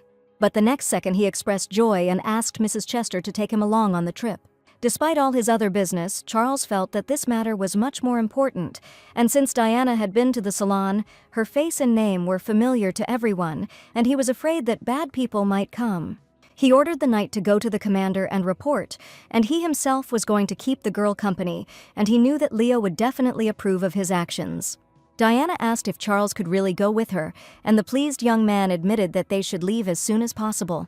They got into the carriage, and the heroine asked if, despite Charles's attitude to work, he somehow managed to avoid being fired. In fact, Charles was good at his job and had some ability, so no one was going to fire him. From Lady Chester's point of view, it looked like the young man was simply stealing wages, but Charles asked her to stop making fun of him. And if he wanted to steal something, he would definitely not have chosen his salary, but would have aimed at stealing the captain's salary, which is incomparably higher than his. But Charles admitted that he does not steal anything and lives a correct life, but Diana saw with her own eyes that someone ran away from work today without permission. At last, they arrived at a famous fortune teller's, and the lady sitting at the table with the cards greeted the dear guests. To begin with, she wanted to know what problem brought the young people here, luck in love, in money, or perhaps they were interested in another question.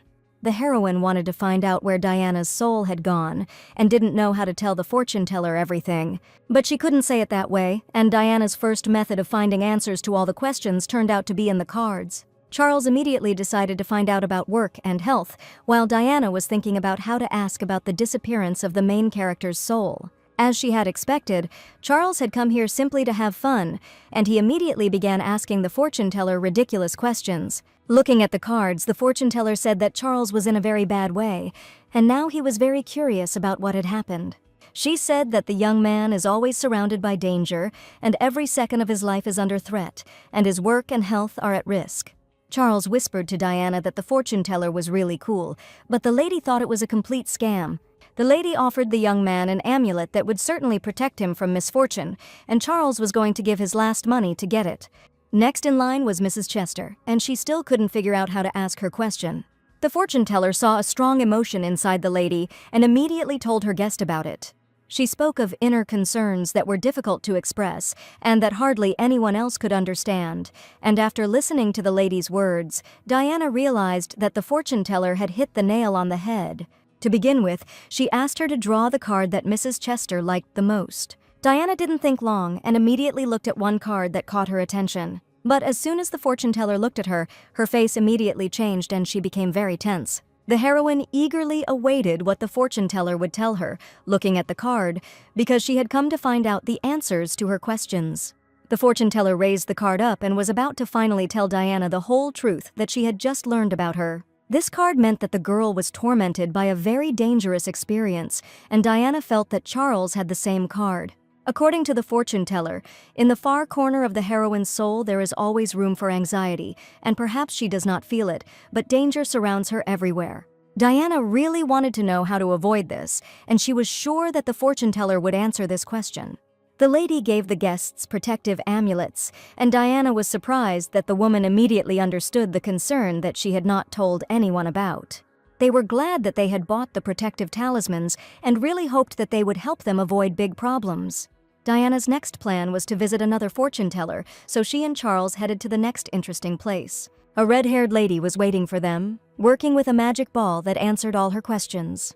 She said that the marble ball inside was shrouded in fog, and that meant that there was some heavy weight on the knight's heart like a stone. But Diana's soul was too clear, and the fortune teller asked if Mrs. Chester was not restrained by a strong, irresistible desire. Desires can be different, from jewelry to love, the desire for sleep, food, and Diana admitted that she has to constantly restrain her appetite. The next fortune teller also made protective talismans and stated that all worries would be solved with the help of 2 magic stones. They visited several more people who were involved in esotericism, and each of them made a protective amulet for the guests to avoid bad luck and darkness.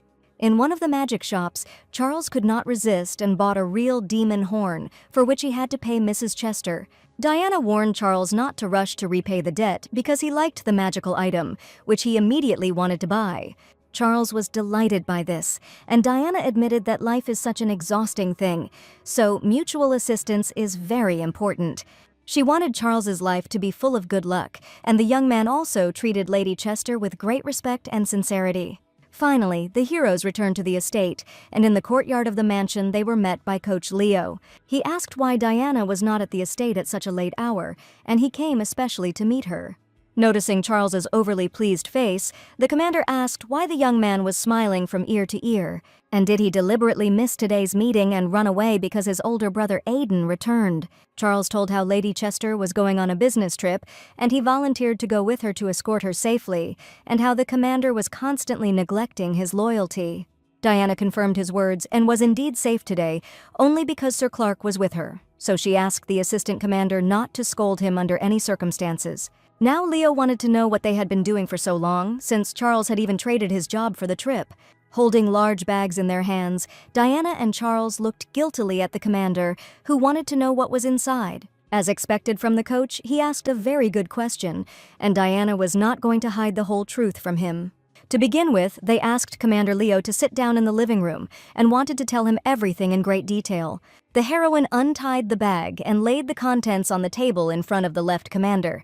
Seeing a large pile of strange stones, coins, and other objects, Leo was very surprised. Diana decided to start with one shiny stone, which was a talisman and could drive away danger around her. In her other hand, she held a yellow ball that was able to suppress her inner strong desire, and the young man wondered if the girl had really gone to buy all these items. Charles couldn't stop talking about the demon horns, and the people they bought it from specially lowered the price for them because of the purple monkey that brings good luck. As soon as Charles wanted to tell about the stones he had acquired, he received a strong blow to the face from the commander. Leo didn't understand why his partner was acting like a stupid boy, and in his opinion, he was clearly going crazy. The magic talisman fell out of Charles's hands, and he was very upset because the stone fell and broke. Charles pleaded that if the commander were to ignore the power of the magical attributes in such a way, then fate would surely punish him. Leo wasn't going to listen to these stupid stories anymore, and he was sure that Charles had been doing complete nonsense all this time. After all, the demon's horn that was sold to him turned out to be the horn of a simple deer that these people caught in the forest. That fortune teller said that the magic horn belonged to a demon, and the commander angrily declared that it seemed that his assistant had not been in the northern forests for too long and was fed up with the peaceful life. The commander ordered Charles to take care of an important matter this winter, and from now on, all responsibility for suppressing the monsters will fall on Charles. He didn't understand why the guy who couldn't tell the difference between a deer's horn and a demon's horn was talking so much, and with one movement he broke the fake demon horn. The commander asked Diana not to communicate with Charles anymore, and all these things are just fakes that were sold to Charles and Diana. And as soon as the young man tried to claim a talisman that banished misfortune, he received a strong flick from his commander. Leo wanted to prove that misfortune cannot be avoided with the help of stupid talismans. Therefore, he insistently recommended that Diana throw away all her things, but now the heroine was worried that she had spent too much money. Charles was again reprimanded by the commander, who ordered him to get up immediately and go to the core. He also needed to go and personally report to Aiden why the young man had missed today's meeting. He viciously declared that it would be better for Charles to die not at Aiden's hands but at his own, so the young man realized that he had better go to Diana's older brother now. After the commander's angry words, Charles ran towards the front door, and Diana was surprised that the young man left her so easily and simply walked away. Now Diana was left alone with Leo, who really wanted to know why the girl fell for the fortune teller's tricks. But now was not the time to find out, and Leo had completely different plans, so he gently took Diana's hand. The young man invited the girl to come with him, and Diana was afraid that the coach was also going to quarrel with her, just as he had just scolded Charles. The heroine really hoped that Leo would not be too angry with her, and he suddenly announced that it was time for training. The commander thought that now was the time to take up sports, and Diana did not expect that she would have to train now. The sun was already setting behind the horizon, but the coach insisted that the girl quickly change her clothes and go to training. He asked her not to worry about the trash that was thrown out, and from now on he was going to buy trinkets for Diana himself so that she would play only with good toys. Diana admitted that she was very tired, but Leo saw the lady walking and buying unnecessary goods, and it seemed that she was not tired at all. All the amulets turned out to be real and fake, and in the end all the scammers said that Diana had anxiety in her soul, but none of them said where the main character's soul went. After some thought, she realized that she would have to move straight to the second point of the plan in order to finally understand what had happened to Lady Chester. Perhaps, in fact, Diana's appearance here happened solely by someone's will. The heroine suggested that she might have some hidden abilities. For example, she could tame a dragon. It may even be that Diana is destined to find a baby dragon and raise it, and at that moment the heroine thought that he had too little imagination. If she had such an ability, she would definitely make fun of her older brother, who constantly bullies her, but now the heroine just wanted to rest more, because she was very tired over the past months. Diana had been training last night, and the trainer had already arrived at the mansion early this morning, and Diana was indignant. Why should she look rested? But in the morning they only walked, but Mrs. Chester was tired only from waking up in the morning. Leo asked if the girl didn't want to see him anymore and admitted that he had enjoyed seeing her both yesterday evening and this morning. After Aiden's arrival, the coach had more work to do, and even Charles said that the commander had been constantly busy lately. Diana's older brother took matters seriously, so the commander had no free time at all, but in a good way Diana shouldn't worry. The lady was indignant. If the elder brother was going to burden Mr. Leo, he should probably just send him back to the northern forests. And she reminded the commander of the incident when he arranged a candlelit dinner for him in honor of his return. Tears welled up in the heroine's eyes as Aiden walked along the candlelit path, especially when the two of them hugged after a long separation.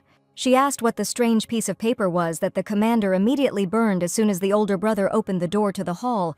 The heroine wanted the coach to be honest with her and tell her directly that all of this was prepared especially for her, so she started this conversation again. But Leo didn't want to confess at all, saying that the letter was for Aiden, and he appeared so suddenly that he burned it out of surprise. He insisted that the letter did not belong to Lady Diana at all, and that was the absolute truth. And the candles with balloons were only because of the return of the best friend from a dangerous place. Diana looked the coach straight in the eyes and understood that he was brazenly lying, assuring that all this was done especially for her older brother. Leo asked if Diana thought he had prepared all this for her, and he laughed in response.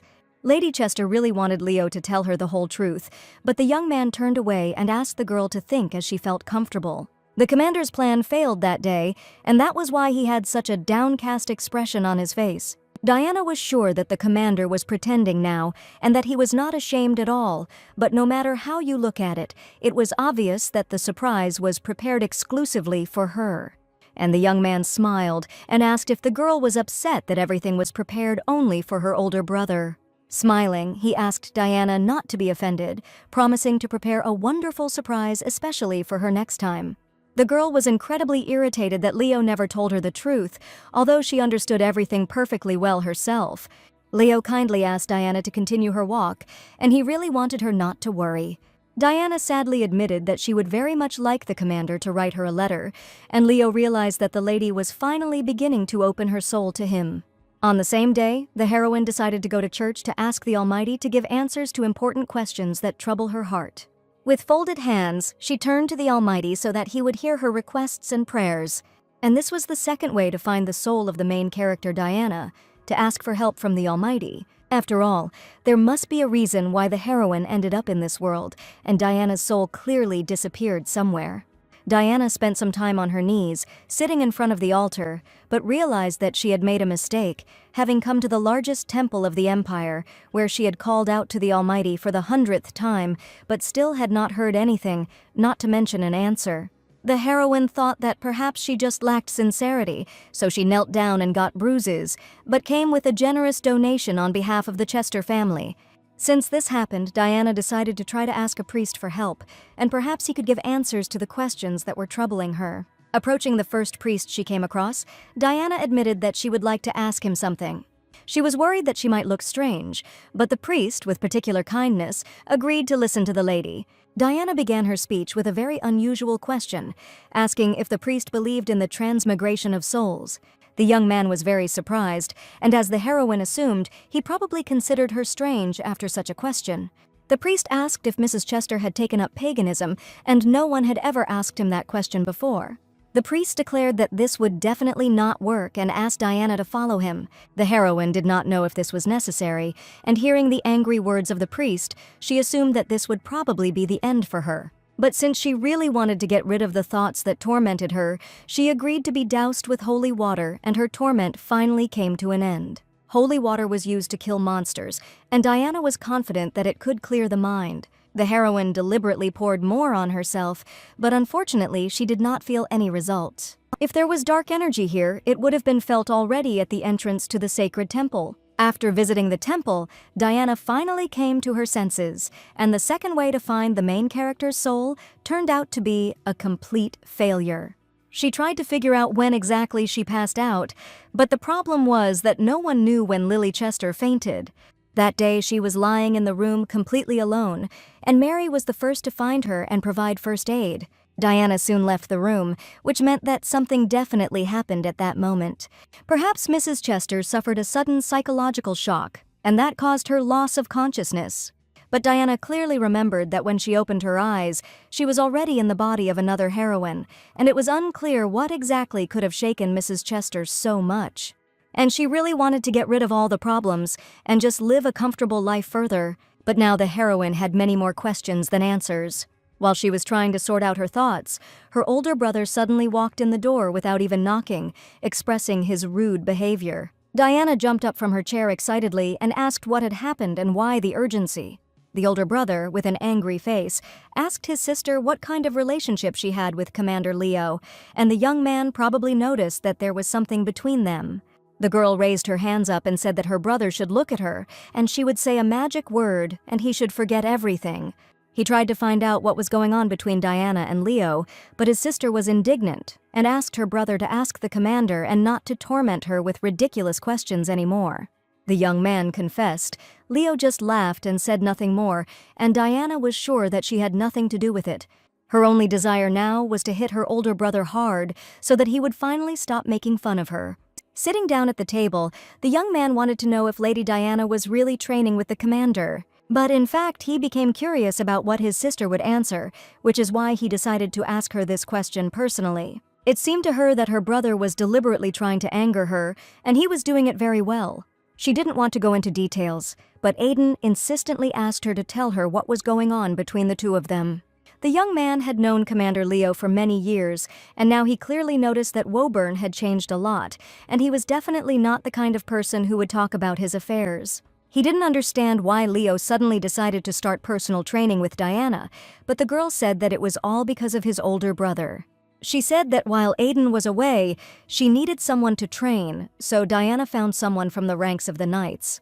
But he didn't understand at all why this person turned out to be Commander Leo, because there were many other people in the Imperial detachment.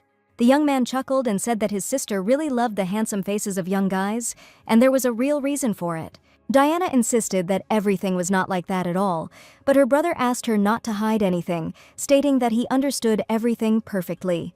She claimed that Commander Leo himself was persecuting her, but her brother no longer wanted to listen to her and asked her to stop making excuses. Diana never managed to punish anything because her older brother was still confident in his opinion. And taking a sip of aromatic tea, the young man deliberately pretended that he had not heard her at all, and now Diana understood that she would hardly be able to convince him otherwise. The next morning, Diana woke up quite late, and today she never felt tired. The girl was very sleepy and felt very tired because she had been arguing with her older brother all night. Despite feeling unwell, Diana knew she had to go to training. So she got ready very quickly and went to class, and Coach Leo was already waiting for her downstairs.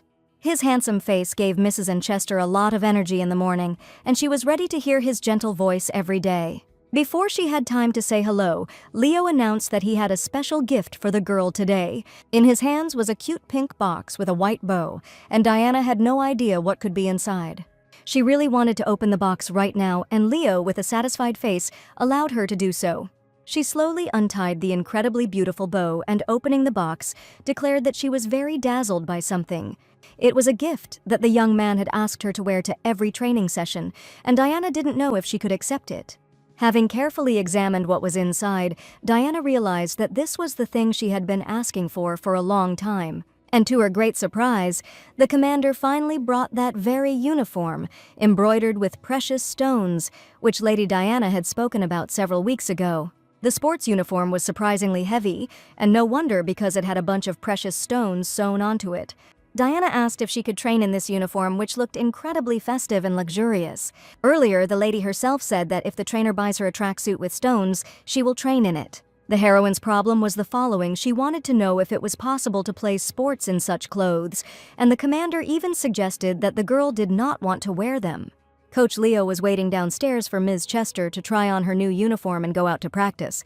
When he looked at the girl in her new sports uniform, embroidered with precious stones, he realized that she looked simply dazzling, but at that moment she just wanted the coach not to laugh under any circumstances. There were so many precious stones on the sports uniform that Diana literally shone in the sunlight, and the young man still couldn't help but smile. During this time, the heroine lost a lot of weight, but the trainer still managed to choose the perfect size, and the uniform fit her just great. Leo asked if the girl would be able to feel comfortable and exercise in such a form.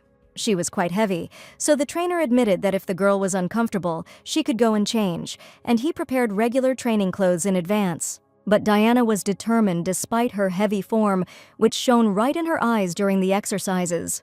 Leo had already reduced the intensity of his training due to the weight of the new outfit, but this didn't make the heroine feel any better. During another exercise, Diana noticed that her older brother had also gone outside.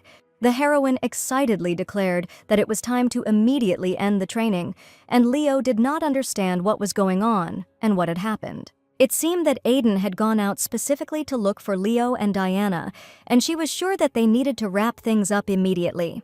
The commander said that they had no need to hide at all, but Diana felt like her heart was about to jump out of her chest. The young man was just heading in their direction, and having hugged the girl, the commander decided to hide behind the bushes. Aiden walked past, and fortunately for Diana, did not notice how Leo secretly hugged her by the shoulders right in the courtyard of the mansion.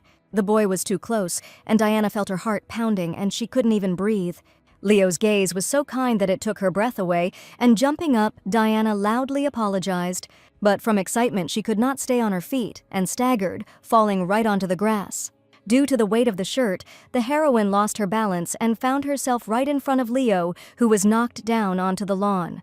As soon as she tried to get up, the young man gently grabbed her hand and pulled her closer to him.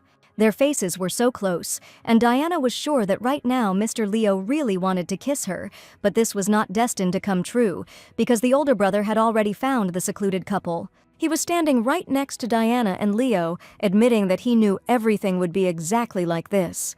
The older brother just happened to catch his sister sitting on the commander, and this pose clearly provoked aggression in him. Diana tried to justify herself by saying that she had fallen by accident and that nothing like what her brother thought had happened between her and the commander.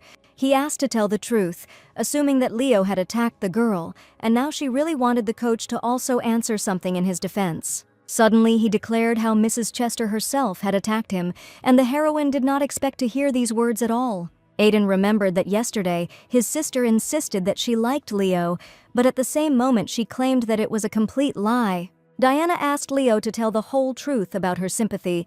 The young man smiled and said that he didn't think that Diana liked him so much that she would dare to attack him. Aiden had no intention of believing his sister's words, especially after what the commander had just said. But it was obvious from the young man that he was furious because he didn't understand at all what was happening.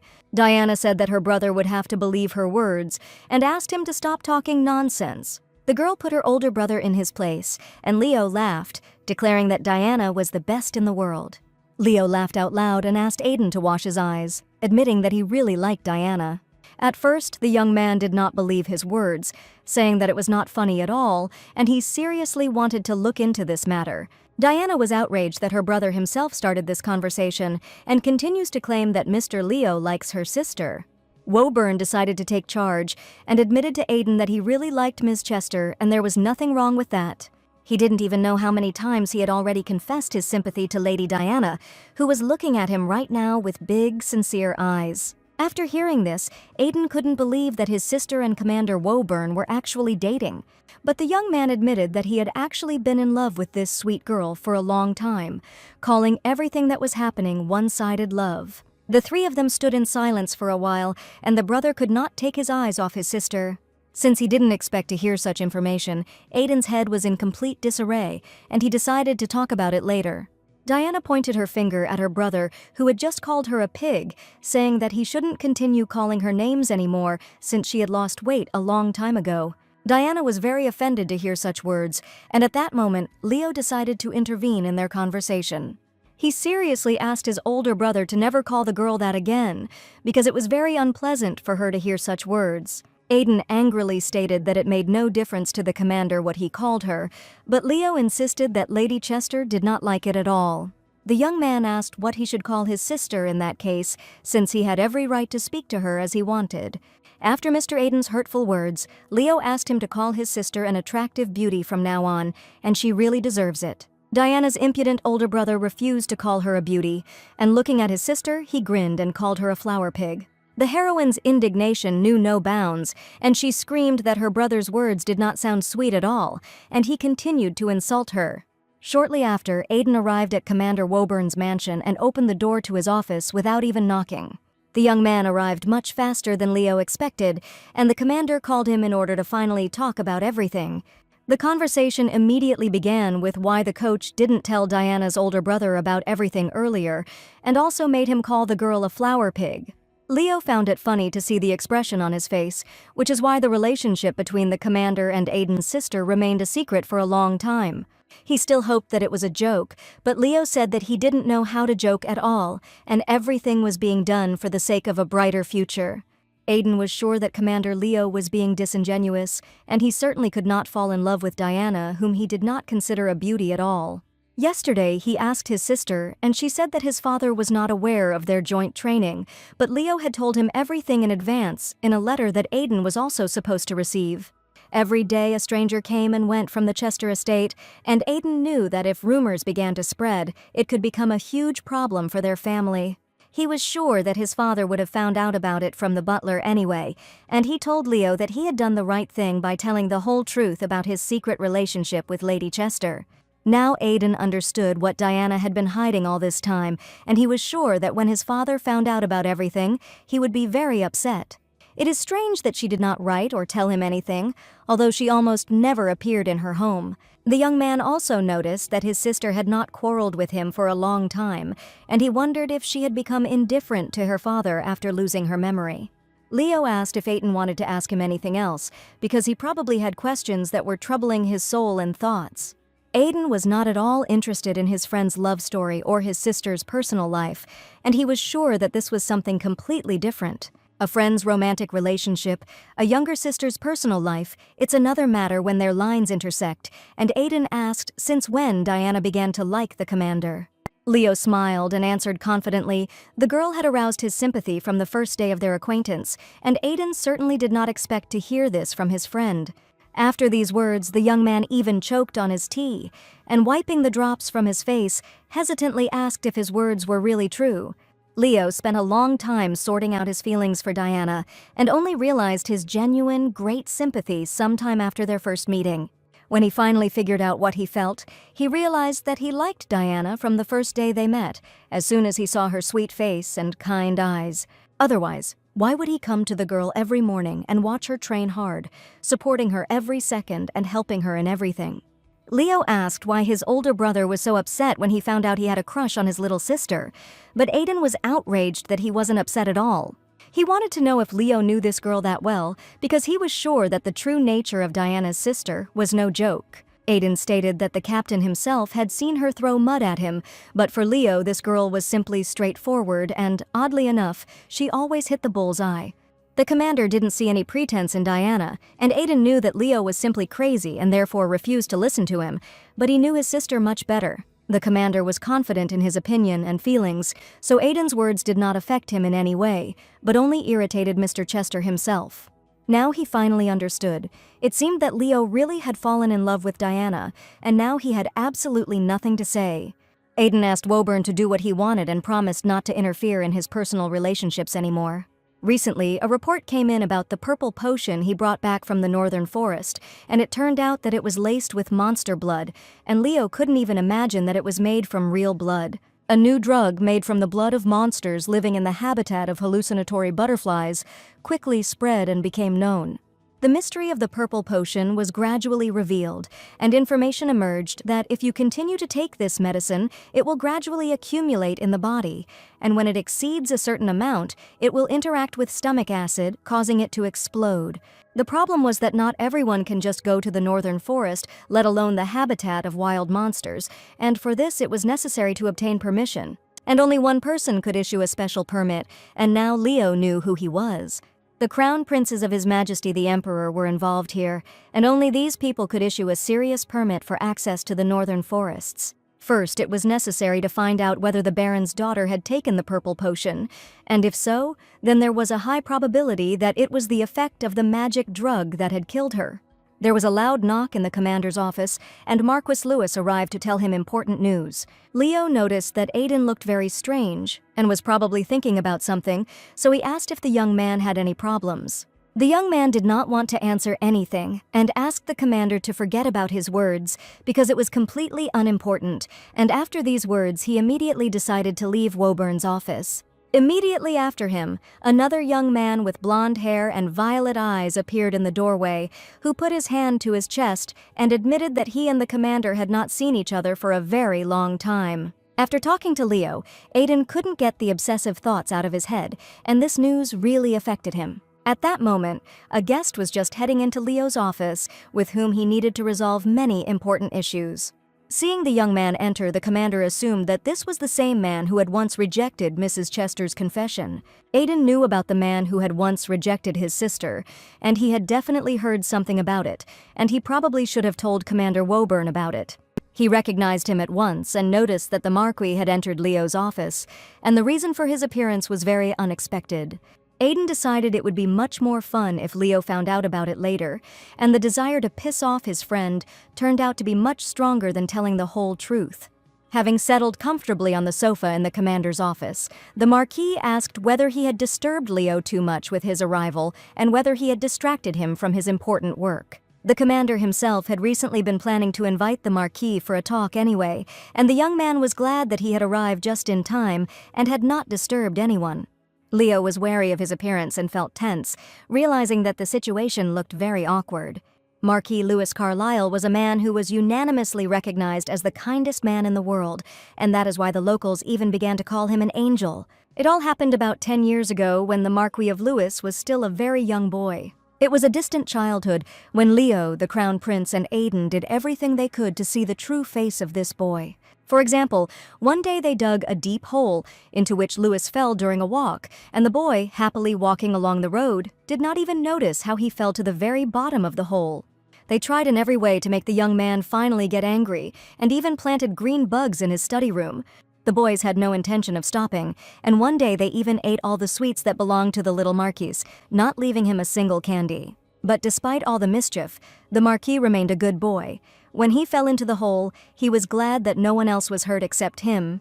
He tried to feed the green bugs, and when they ate all the candy, he thought that his friends must be very hungry. In the end, he always responded kindly, and no matter how hard the boys tried, they could not make little Lewis be rude or angry with anyone.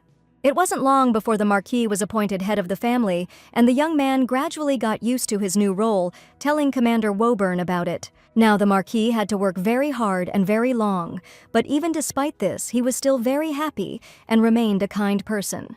His words sounded good, and Leo wondered what the price for diligence was, because he didn't want to get bogged down in even more paperwork than he already was.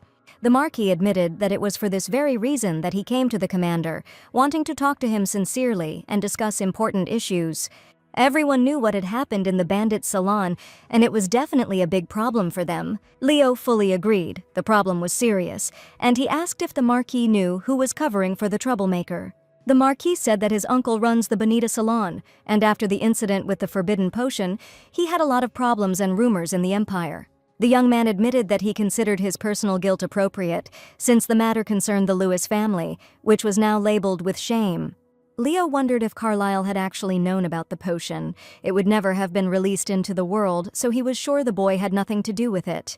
And now it remained to find out the main question: why did the Marquis come to him? Because he clearly wanted to ask about something and did not come for no reason. The commander could not even imagine what kind of request was being discussed, but he was happy to hear the opinion of the Marquis of Lewis. And the young man said that he urgently needed to see the girl who Baron Habillon had allegedly been pestering, and that the conversation was now about Charles in disguise. Lewis considered the Baron to be his man, so he came and decided to apologize in person in order to somehow make amends for his guilt in the eyes of the commander. The young man understood that the lady must have experienced a great shock, and it would be right to apologize to her because everything happened within the empire. Leo stated that he did not know where the girl lived, but assured that she was completely fine, so the Marquis did not need to worry about this issue at all. The Marquis heard that this girl was a close friend of the Chester family and suggested that he should go to the Earl's house to apologize in person. His soul would certainly be calmed by a meeting with this girl, so the commander offered to call her directly to his office, and when she arrived, he promised to send someone for the Marquis so that he would say what he wanted. However, the Marquis was very worried that this would cause a lot of trouble for the commander, as well as for the lady who was drawn into the terrible events in the salon. Leo admitted that it was time for him to leave on important business, asking the Marquis of Lewis to leave the office and take his leave. The young man gratefully thanked the commander for finding the time to talk, and with great respect said goodbye to the captain, waiting to meet the stranger. As a token of gratitude, Leo asked that the Chester family not be visited on this matter under any circumstances, and he asked the Marquis to fulfill his request. The Marquis promised not to do anything that could disturb the commander, so that he would not worry in any way. After meeting with the captain, the Marquis thought about it and decided that it was probably worth dropping in on the Chesters to personally apologize. Assuming that the captain simply did not want him to bother too much about what had happened, he nevertheless decided to visit the Earl of Chester's mansion. He knew Lady Chester had also been in the salon that day, and since another lady of Chester's family had also suffered, it would be wrong for him not to apologize. Therefore, despite the commander's request, the young man decided that as soon as he got home, he would immediately send a message to the Chester family. The young man remembered very well that he had once had a pleasant acquaintance with Lady Diana, and he remembered this girl with great sadness. The Marquis never thought that they would have to meet again, especially because of such an unpleasant incident. After thinking about this question for a long time, he finally decided that he had a lot to apologize to Mrs. Diana for.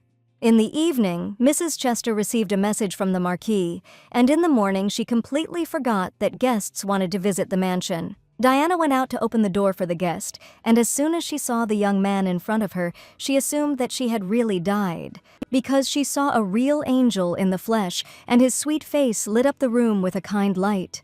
The young man smiled a radiant smile, and admitted that he had not seen Lady Chester for a very long time, and this meeting was special for him.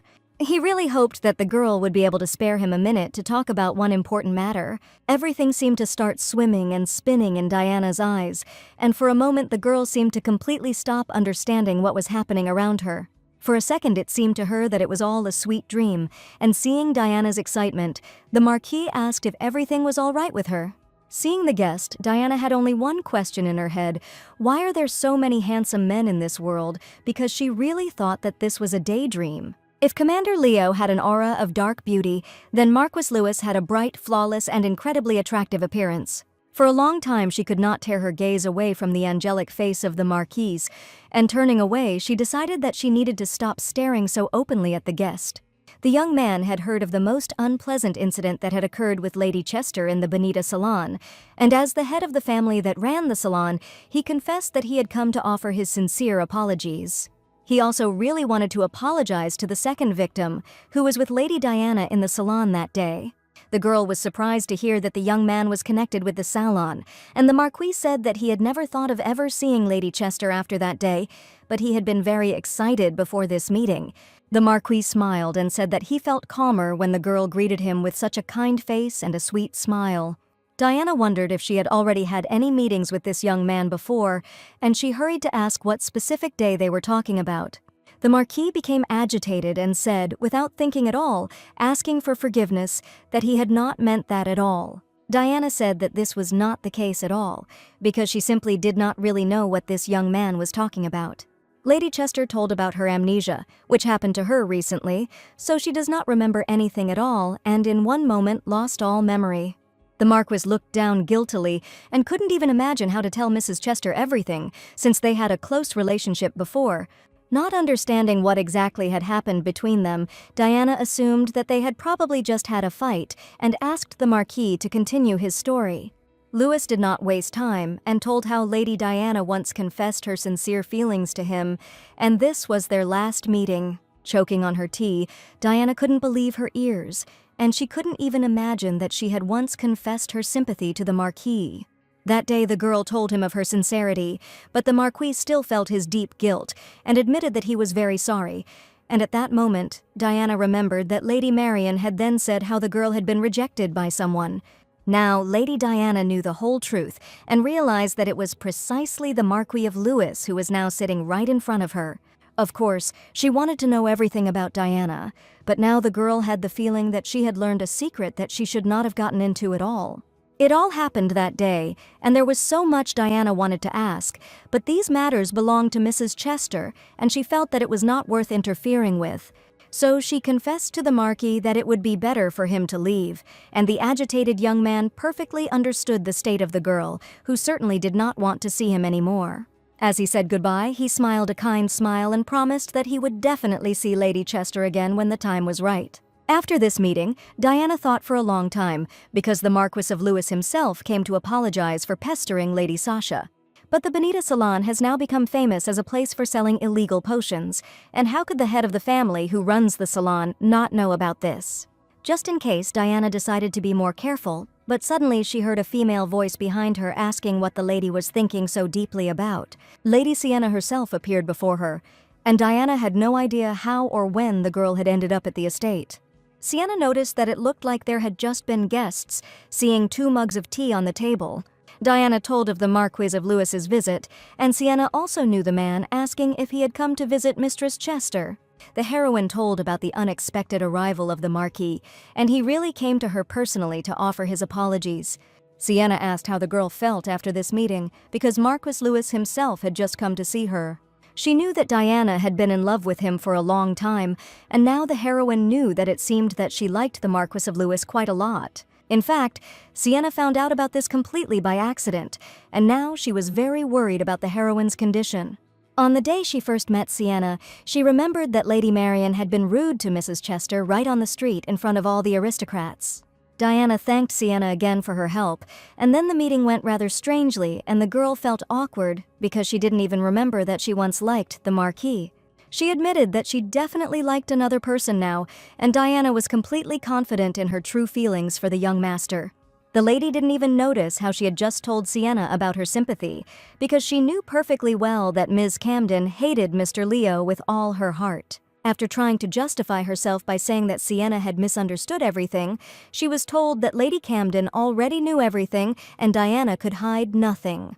Sienna revealed that she knew about her mutual sympathy with Leonard Woburn, and it was impossible to hide, no matter how hard Lady Diana tried. The lady angrily asked the girl to stop pretending, because she had said many times that this man had nothing but a beautiful and attractive face. To be honest, Diana didn't even know why she liked the Marquis of Lewis, and when they talked today, she didn't feel anything special. In fact, Sienna had an idea why she liked the Marquis, and Diana knew that it was absolutely impossible to hide anything from this girl. She suggested that perhaps the reason was the debutante ball that took place last year, where Lady Diana also took part. Last year, a debutante ball took place in the majestic hall of the ancient castle, which was remembered for all its splendor and magical atmosphere. Guests dressed in luxurious outfits filled the space, creating a real fairy tale feeling. Crystal chandeliers shimmered in the candlelight, and soft lighting gave the whole room a special warmth. But Sienna felt very bored at the event. Just before the ball, a terrible monster came from the territory of the Northern Forest, and the knights of the Imperial Palace and the knights of high-ranking noble families were called to deal with this matter. As a result, the supposedly fun debutante party was empty and dull, and the girls were sad to find themselves without partners at the once-in-a-lifetime ball. That day, attention was drawn to one of the girls, and the ladies whispered, even if the knights were here, Lady Diana would still not be asked to dance.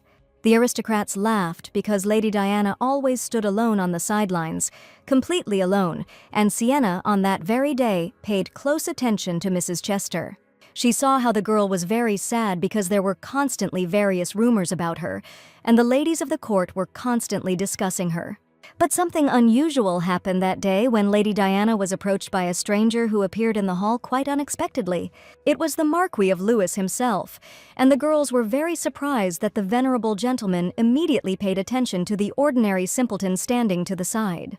The first thing he did was approach a girl standing alone near the wall and ask Diana if she was bored at such a grand party.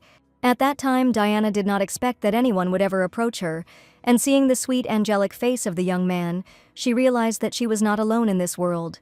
The Marquis addressed the girl in front of all the aristocrats, and Lady Sienna then witnessed their first meeting live. Personally, she had never liked the Marquis of Lewis before, and she had always had doubtful feelings about him. She had spoken to Sir Lewis and felt as if there was a wall between them, but that day was different, and perhaps it was at that moment that the girl developed genuine feelings for the Marquis. When a person is completely alone and constantly endures ridicule from people from high society, it is very difficult to be there. And suddenly, at one moment, someone appeared and extended a helping hand to her, and this was quite enough for real sympathy to arise. However, despite the Marquis's actions, Mrs. Chester still ran away from the debutante ball, and Sienna did not know what happened next. From that moment on, Ms. Chester no longer appeared in social circles, and this may well be the reason, but the Diana that Sienna met on the street turned out to be completely different. Then Mrs. Chester surprised her greatly and argued with Lady Marian face to face, refuting every rude word she said. This Diana was very different from the one Lady Sienna remembered, and at that moment the heroine realized that she had changed a lot in many ways. Sienna was sure that the memory loss was a kind of gift for the girl, and, as strange as it may sound, everything turned out for the better. The opportunity to erase painful memories from memory and fill in the gaps with good ones turned out to be very successful, and indeed for Diana it was a real gift of fate. Teacher Sienna took Ms. Chester's hands carefully, and for some time now she had felt a special affection for this girl. Sienna had seen Miss Chester stand alone against the bullying of everyone around her, but one day she just turned away and thought that she didn't have to worry about anyone but herself, and now the girl was very ashamed of the kind of person she was back then. But now the girl knew that it was wrong to think like that, and she really wanted to say these sincere words to Mrs. Chester. With tears in her eyes, Sienna asked the lady to forgive her for not intervening and helping the lonely girl who everyone had turned their backs on. The heroine felt that if the real Diana were here instead of her, she would now be very pleased to hear such a sincere apology from a dear person. So Diana was confident and decided to take responsibility and accept Sienna's apology on behalf of the main character. The lady was very happy and admitted that, as Sienna had said, her amnesia had indeed been a gift, and thanks to it, Diana had Lady Sienna. She was incredibly grateful to the girl for her help on that fateful day when Sienna decided to save her, and all her memories of the teacher were only good. Diana thanked the girl for sincerely apologizing to her instead of pretending that nothing happened then and simply forgetting about it. Now, Diana suggested starting their friendship from scratch because she really needed a close friend, and Sienna was perfect for that role. Lady Camden had never heard of anyone wanting to be her friend, and with tears in her eyes, the girl smiled and replied that it was an incredibly excellent idea. Diana admitted that Sienna could be both her teacher and best friend, and Ms. Camden happily agreed. After a warm conversation, Diana asked to take care of herself, and even though the lady no longer had jewelry to pay for, she was always ready to provide her new friend with a delicious pudding. Diana was in a great mood that evening, and she really wanted to meet Leo first thing in the morning and tell him everything that had happened today. She wanted to boast that he was not the only one who had friends, because now she also had a good friend, and closing her eyes, Diana felt that she just wanted to see the nice young man. At this very time, Leonard Woburn was in his office, and his languid face was very sad and serious. The Crown Prince noticed that the captain had been unable to concentrate throughout the entire meeting, and something must have happened to him.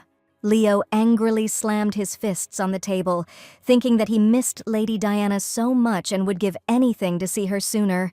Charles noticed that the commander had been acting strangely lately, and his assistants were very keen to know the real reason. One of the knights came to report important news, and Leo was glad that it finally happened.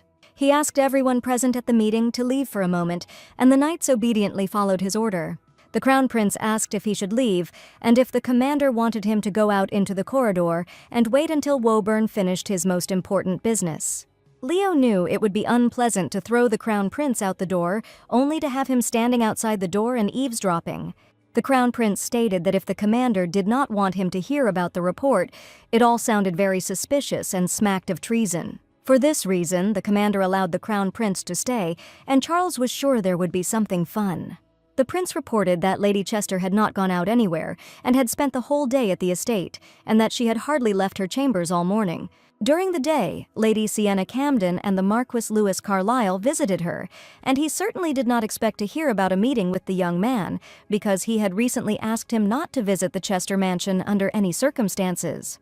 The knight once again named the names of the guests, and the commander heard correctly among them was indeed the Marquis Lewis Carlisle. In 1 second, the commander became so incredibly angry that he was ready to trample into the ground the scoundrel, whom he had strictly forbidden to see Lady Chester. The Crown Prince noticed that Leonard rarely reacted like this, and it seemed that very interesting things were happening here. Charles said that it was rumored that the Marquis of Lewis had once been attracted to Lady Chester, and that they had been intimate for some time. He also spoke about rumors that the Marquis once rejected a girl who sincerely confessed her sympathy to him. But in that case, Charles did not understand why Lewis had visited the lady and was so tactless.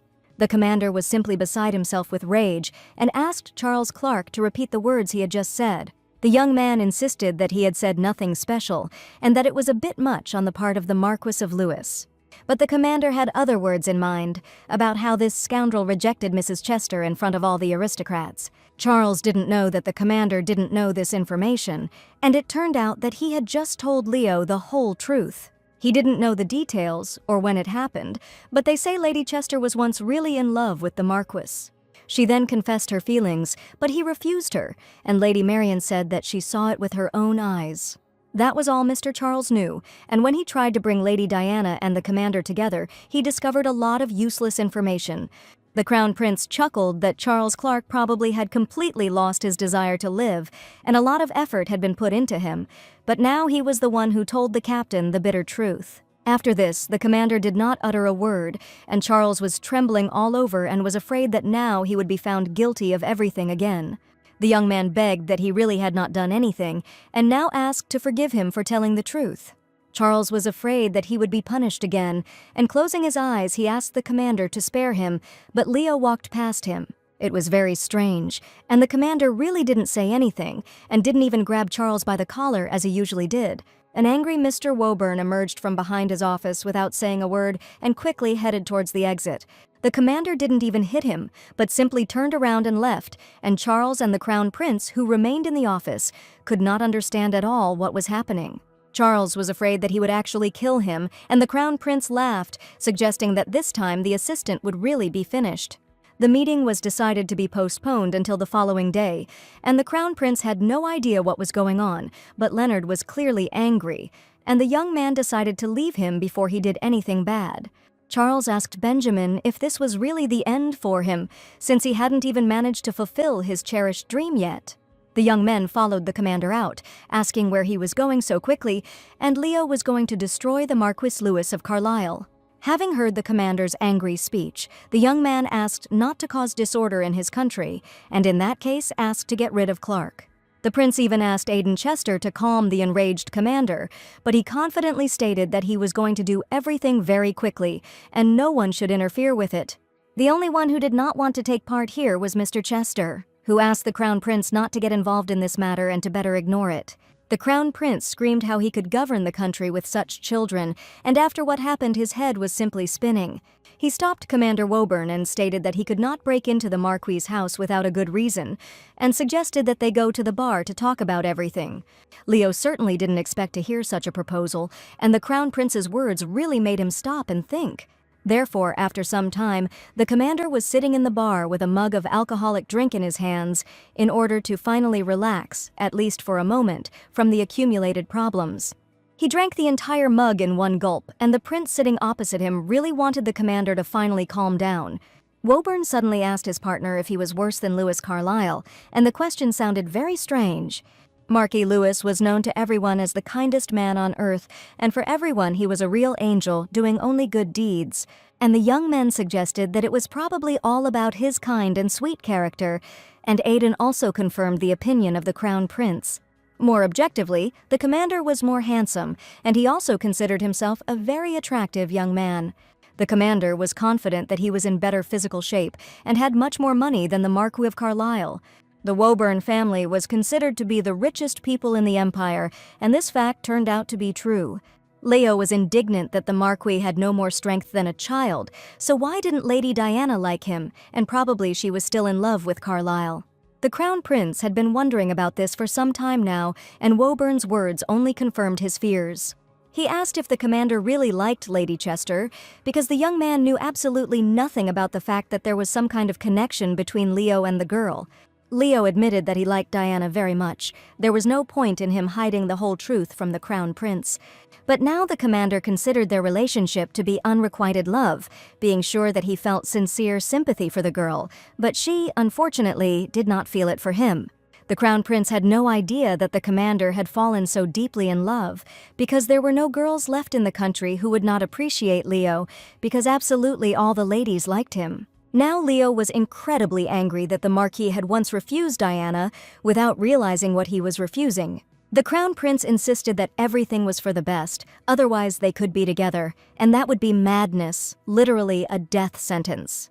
The commander tormented himself with dismal thoughts and felt that he might soon go mad from unrequited love. Useless, obsessive fears continued to creep into his head, and now he did not understand where the truth was and what was a complete lie. Before his eyes flashed images of Lady Diana chatting sweetly with the Marquis, delighted by his visit, because she had previously been in love with him. He even suggested that when they met, they had a very nice time, and Diana had flirted with the Marquis. Leo even imagined the young man gently touching the girl's face, and this shot caused him wild disappointment, anger, and rage. It was for this reason that he wanted to kill Louis Carlyle with his bare hands so that the scoundrel would never dare to come near Mrs. Chester again. The elder brother decided to intervene in the conversation, reminding the commander that Diana had lost her memory, and it was unlikely that she remembered whether she liked the Marquis or not. And in general, if a young man was once rejected, it does not mean that it is all over. Aiden knew his sister very well, but after losing his memory, he didn't recognize her at all, as if she had become a completely different person. And the Crown Prince was completely unaware of the events, that Lady Chester had recently lost her memory and remembered absolutely nothing about her past life, and some crazy romantic novella was unfolding before his eyes. The morning was incredibly pleasant for Lady Diana, because in the evening she only dreamed of how to finally see her dear trainer. But as soon as the commander appeared at the door, Diana felt his aura, and the young man was clearly very angry about something. She quickly went down the stairs to him and asked if the coach was okay, because he looked very bad. The young man admitted that he drank too much at the bar yesterday, which is why he feels terrible today. It didn't seem like that was the only issue, and Diana noticed that the coach didn't even look her in the eye and kept turning away. Leo looked very upset, and Diana wanted to know what happened, expecting the coach to tell her the whole truth. But the young man was not going to answer anything and coldly asked the girl to forget about it and go to training. It was the first time the commander had behaved like this, and Diana didn't understand what had happened to him that evening. She even suggested that the coach was angry with her for some reason, and that was why he was in such a bad mood. The heroine took Leo by the hand and asked what happened, because the kind girl's eyes could not be deceived, even if the commander assured that everything was in perfect order. It was strange for Leo to go to a bar and get drunk. The young man admitted that he decided to do so because someone upset him very much. Diana really wanted to know what happened, but the young man insisted that it was a secret and he couldn't tell her anything. He did not answer the lady's questions, but only asked what she had done the previous day and whether she would like to tell him some details of her evening. With a happy smile on her face, Diana said that since yesterday, she and Lady Sienna had become real friends, and they had a sincere conversation.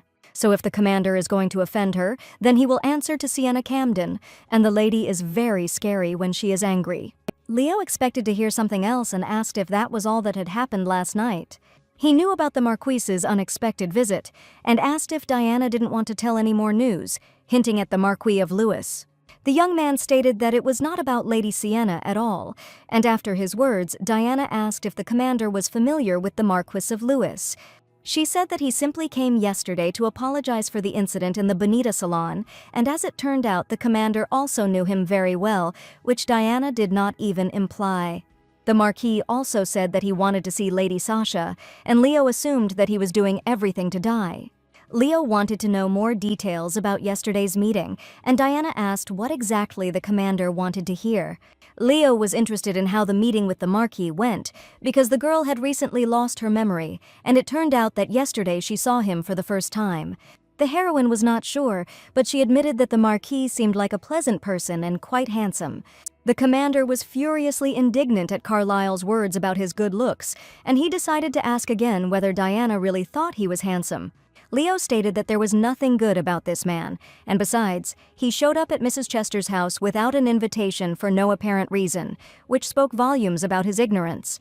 The young man did not come suddenly, and wrote a message in advance, and it would be logical to first warn about his arrival, but Leo did not understand why Diana did not tell him anything. In fact, the heroine simply did not consider it particularly important, and that is why she did not say anything, and asked whether she really had to tell everything right away. After her question, Leo turned away abruptly and suggested that they start training, and Diana saw that he was clearly angry, but she did not understand what she had done.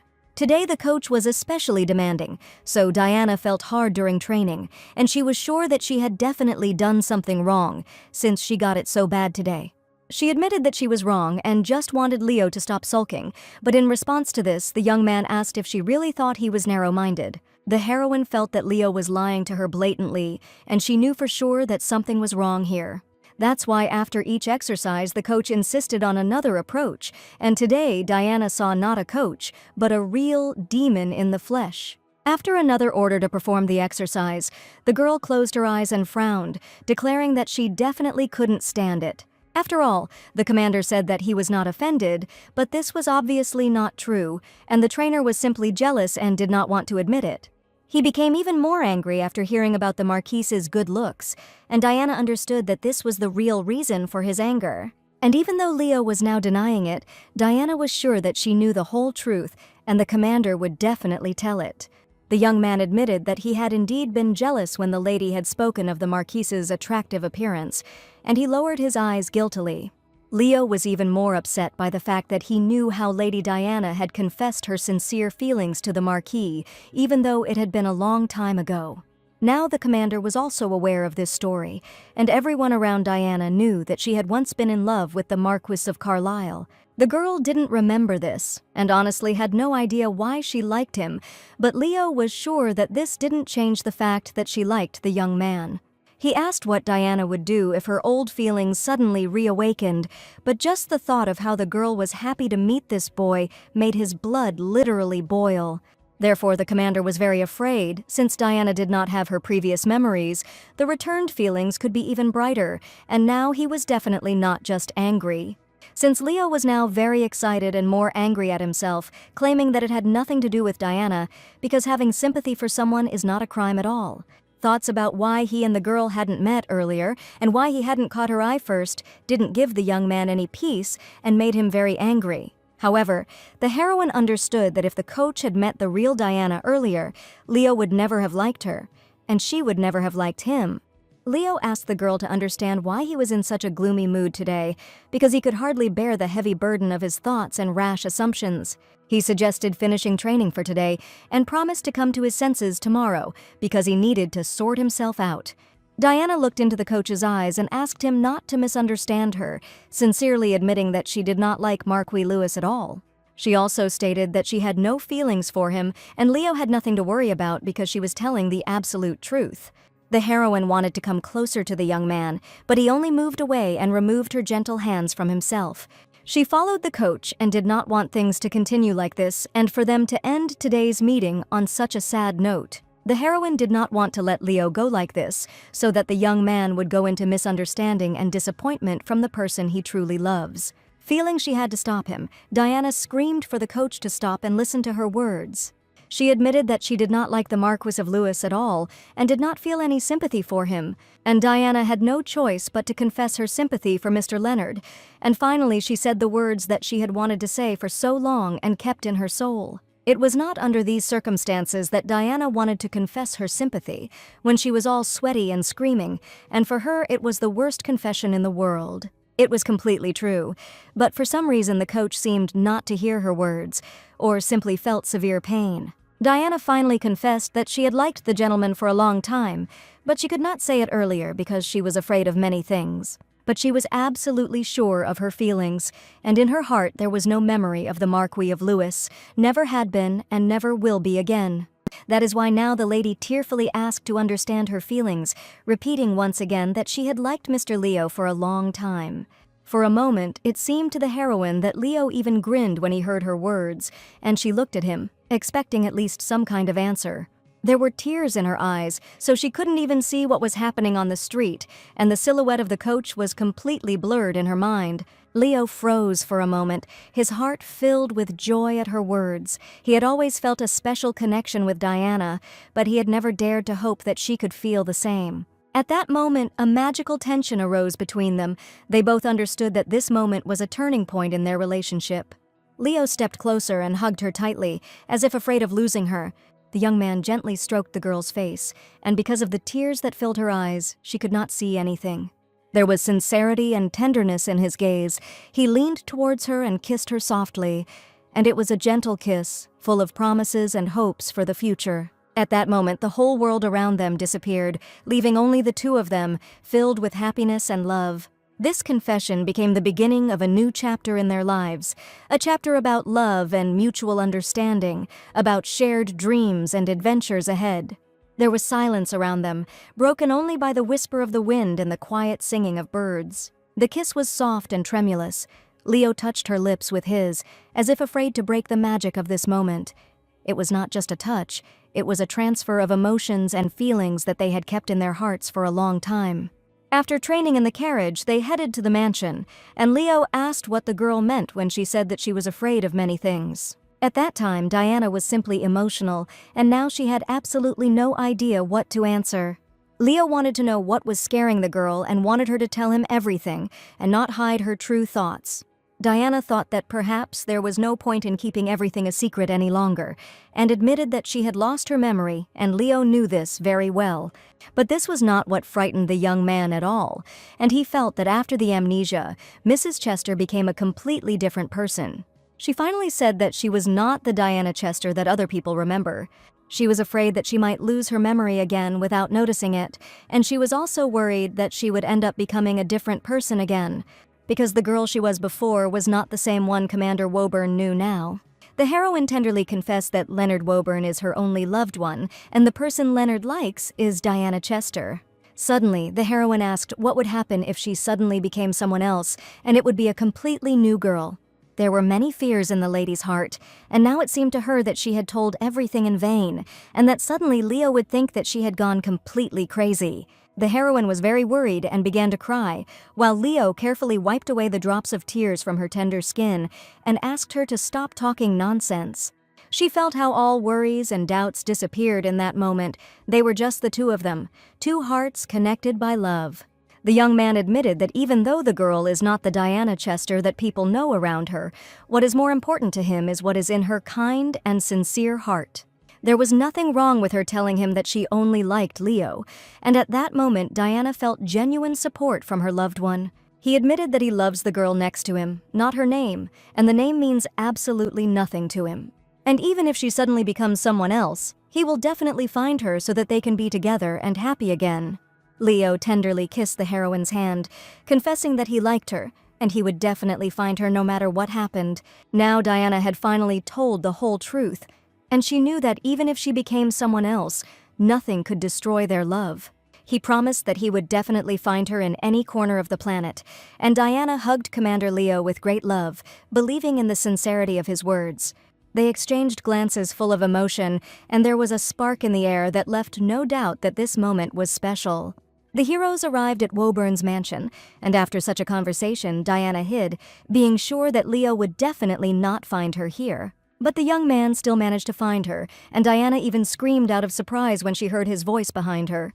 She asked how the commander knew that she was there, and Leo admitted that he promised to always find her wherever she was, and taking the girl by the hand, asked her to go with him. The heroine asked to wait another minute, and Leo asked to stop resisting and just follow him because she promised to have breakfast together. Diana resisted and did not like it when the young man pulled her hand like that, as if it was against her will. Breakfast was nothing special, and on the table Diana again found the salad she had been eating every morning for several months now. And on the table she saw the hated lettuce leaves again, and the young man admitted that this was the girl's usual diet food, and there could be nothing else here. Leo didn't have breakfast because his head wasn't working properly after drinking the night before, but he asked the heroine not to worry and just eat calmly. Diana said she would like to follow the imperial diet, where she eats only meat 3 times a day and nothing but meat. The heroine didn't even remember where she learned about this diet, and even Leo's trainer heard about it for the first time. Suddenly someone's voice was heard behind the girl, and she turned around to see who was standing behind her. The crown prince appeared before her, and he came here because he heard something being said about the great emperor. As soon as the crown prince approached the girl, she was indignant that another handsome man had come, and she was sure that there was clearly something wrong with this world. There were too many handsome guys here. The young man saw the girl's blonde hair and golden eyes, assuming that she was Aiden Chester's younger sister. The young man's smile was so charming, and he introduced himself to the lady as the Honorable Crown Prince. If this man was a prince, then in front of Diana now stood the young man who would rule this country in the future. The young man admitted that they are also friends with Diana's older brother and Commander Leo, and the 3 of them know each other very well. The saying, "Tell me who your friends are and I'll tell you who you are," came in handy here, and all of these people were Leo's best friends. The young man admitted that he had urgent business, and the commander noticed that the crown prince was fussing. He chuckled and asked Lady Diana not to start a relationship with this unpleasant man, and even if she liked him, she should forget him and stop seeing him. But unfortunately, the Crown Prince was a little late, and Diana admitted that she was already dating Mr. Leonard and their sympathy was completely mutual. He was so surprised, as if he had not expected to hear this at all, and the captain asked if the young man was really unhappy with something. The commander stood up and asked the Crown Prince not to spoil breakfast, but the young man wanted to know the truth, because last night in the bar Leo claimed that he was unrequitedly in love and was suffering greatly. Finally, the young man called Leo the most unpleasant person, because he wanted to know the whole truth right now. Leo was unhappy that the Crown Prince was asking too many questions, asking him to leave him and Diana alone. He slammed the door as soon as the young man left, because his conversations at breakfast were very inopportune, and Leo just wanted to spend time with Diana without anyone disturbing them. The young man asked if Diana had finished her healthy breakfast, and holding out his hand to her, he probably wanted to invite her somewhere. Diana had to go home, and the commander still had a lot of important work to do, but now it was as if they couldn't part. He promised that they would see each other very soon, because even a short separation had become simply unbearable for them, and Leo wanted to be with this girl as often as possible. He felt his hands tremble slightly with excitement, but the desire to be close to her was stronger than anything. Soon the heroine was in her estate, and the butler Filbert ran up to her, declaring that the miss was in great trouble. The gentleman had just returned to the mansion, and they were probably talking about Diana's father, who had been absent for a long time and had not appeared at home. Diana grabbed her head and screamed that her father had suddenly returned and had not even warned anyone about his unexpected arrival. Mr. Chester arrived unannounced, and the butler did not know why, but the first thing he did was look for his daughter. The man was already outside the living room door, and he probably wanted to meet Diana first, but his mood was not at all friendly. He immediately found the girl and addressed her, but it was clear from the man's angry face that he was clearly unhappy about something. The heroine didn't even have time to wish her father a good return, and he started shouting from the doorway that his daughter was really marrying Leonard Woburn. Diana didn't expect her father to scold her so much, and out of the blue, the first thing he did was start talking about their relationship.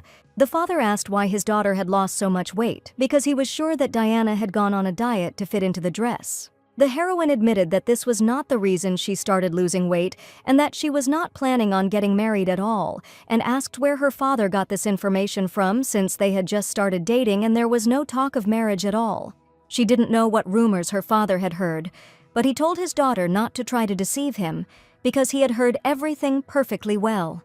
The father said that he had heard rumors that his daughter had publicly proposed to Leonard Woburn. Even Diana didn't expect to hear this, because there were already rumors about some kind of public proposal between them, which definitely didn't happen. She screamed that everything was not at all as her father said, and that she had never made any proposal to the commander, and it had never even crossed her mind. No one even said anything about a hand and heart, and there can definitely be no talk of a proposal, so the father's words are complete nonsense. The father stated that he knew that his daughter had confessed her feelings to Commander Woburn, and that this had actually happened between them. Diana admitted that she did confess her feelings to Leo, and this information is completely true. Father was sure that in this case it made no difference at all whether it was a proposal or a confession, and he decided that he needed to meet with the Earl of Woburn as soon as possible.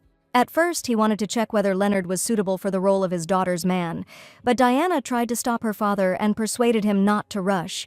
The father was going to begin with the usual meal, to which he wanted to invite the venerable Count and his son. Now Diana had no idea what to do to stop her father, who was so determined. But the heroine didn't even have time to do anything, and the next day there was a dinner party with Diana, Leo, and her older brother Chester. They sat opposite each other, and Diana felt very awkward and was ready to fall through the ground right then and there. The father greeted Leonardo Bourne, whom they had not seen for a long time, and this meeting was unexpected for both of them. There was a tense atmosphere between them, and Leo asked how the Count had been doing all this time, since their meeting had indeed been a very long time ago. Mr. Chester said Leo had previously said he would help Diana with her training, and he was very surprised that she had actually lost weight. Leo admitted that he was just looking after the girl and that Mrs. Diana herself handled everything very well and turned out to be a very diligent student. The father asked if it turned out that the two of them had liked each other during their classes and had been spending time together ever since. The commander smiled and stated that he liked Diana the first time he saw her during training. Mr. Chester heard that Diana was the first to confess her feelings, but Leo confessed that she had rejected him many times before. Of course, this was not entirely untrue, and the heroine was outraged at how one could be so shameless. The father laughed and said that he thought that Diana was running after guys again, but it turns out that the honorable gentleman liked her first. The man understood perfectly well that his daughter was truly charming, and it was not surprising that she had captured the young man's heart. The elder brother did not want to hear these conversations anymore and asked permission to leave, as he felt sick from everything he heard about his sister's relationship. Father did not know how things really stood and had originally drawn entirely wrong conclusions, but now he had learned the whole truth from Mr. Woburn. And now he felt great pride for his daughter and raised his glass up to celebrate the happiness of his daughter and Commander Woburn. The young man respectfully placed his hand on his chest and in response also raised his glass to express his gratitude to the father of his beloved girl. They made the main toast and promised to help each other in the future because they might soon become a big family. Diana watched their polite conversation and couldn't understand how Mr. Woburn always got away with everything. The father asked if Leonard was going to marry his daughter, since rumors were already circulating throughout the empire that preparations for the wedding had long since begun. Leo wanted to start by officially announcing to Diana's father the beginning of their relationship, since they had only recently started dating. Mr. Chester asked if Leo had no intention of talking about marriage at all, but if Diana's father really wanted it, Woburn would not dare disobey him. However, it is obvious that Lady Diana did not even think about this and is probably now very shocked. The girl who had just been running around the mansion and shouting for everyone to hear that she liked Mr. Woburn had hardly had time to think about her upcoming marriage to the man to whom she had recently confessed her love. The guess was quite correct, and Diana was indignant that the commander and his father had given up too quickly. Suddenly, Leo said that after tonight's dinner, there would definitely be a new rumor in the Empire, and he slowly moved his hand to his jacket pocket. He knew it wouldn't be easy, but his feelings for Diana were too strong to ignore, so he took a small velvet box out of his pocket and opened it. Inside sparkled an elegant ring with a shiny stone, and Lady Diana froze in surprise and happiness. Leo put the engagement ring on his beloved's ring finger, and Diana's father looked at them with pride and approval, realizing that this proposal was sincere and full of love. Her eyes filled with tears of joy, and her heart was overflowing with emotions, and she could not believe her happiness that was happening right now, because her beloved had just made an unexpected proposal to marry him. Recently, Leo participated in an auction, and his bid was the winning one, and since he used his name, now everyone knows who the owner of the huge diamond is, and people have probably already started gossiping about the engagement ring belonging to Woburn, and now he is definitely not going anywhere. Leo, with great happiness in his soul, hugged his beloved and asked her to open her heart, and finally heard the most important words in his life. Diana answered with consent. At that moment, they both understood that their lives had changed forever. They were ready to start a new journey together, full of love, support, and shared dreams about the future.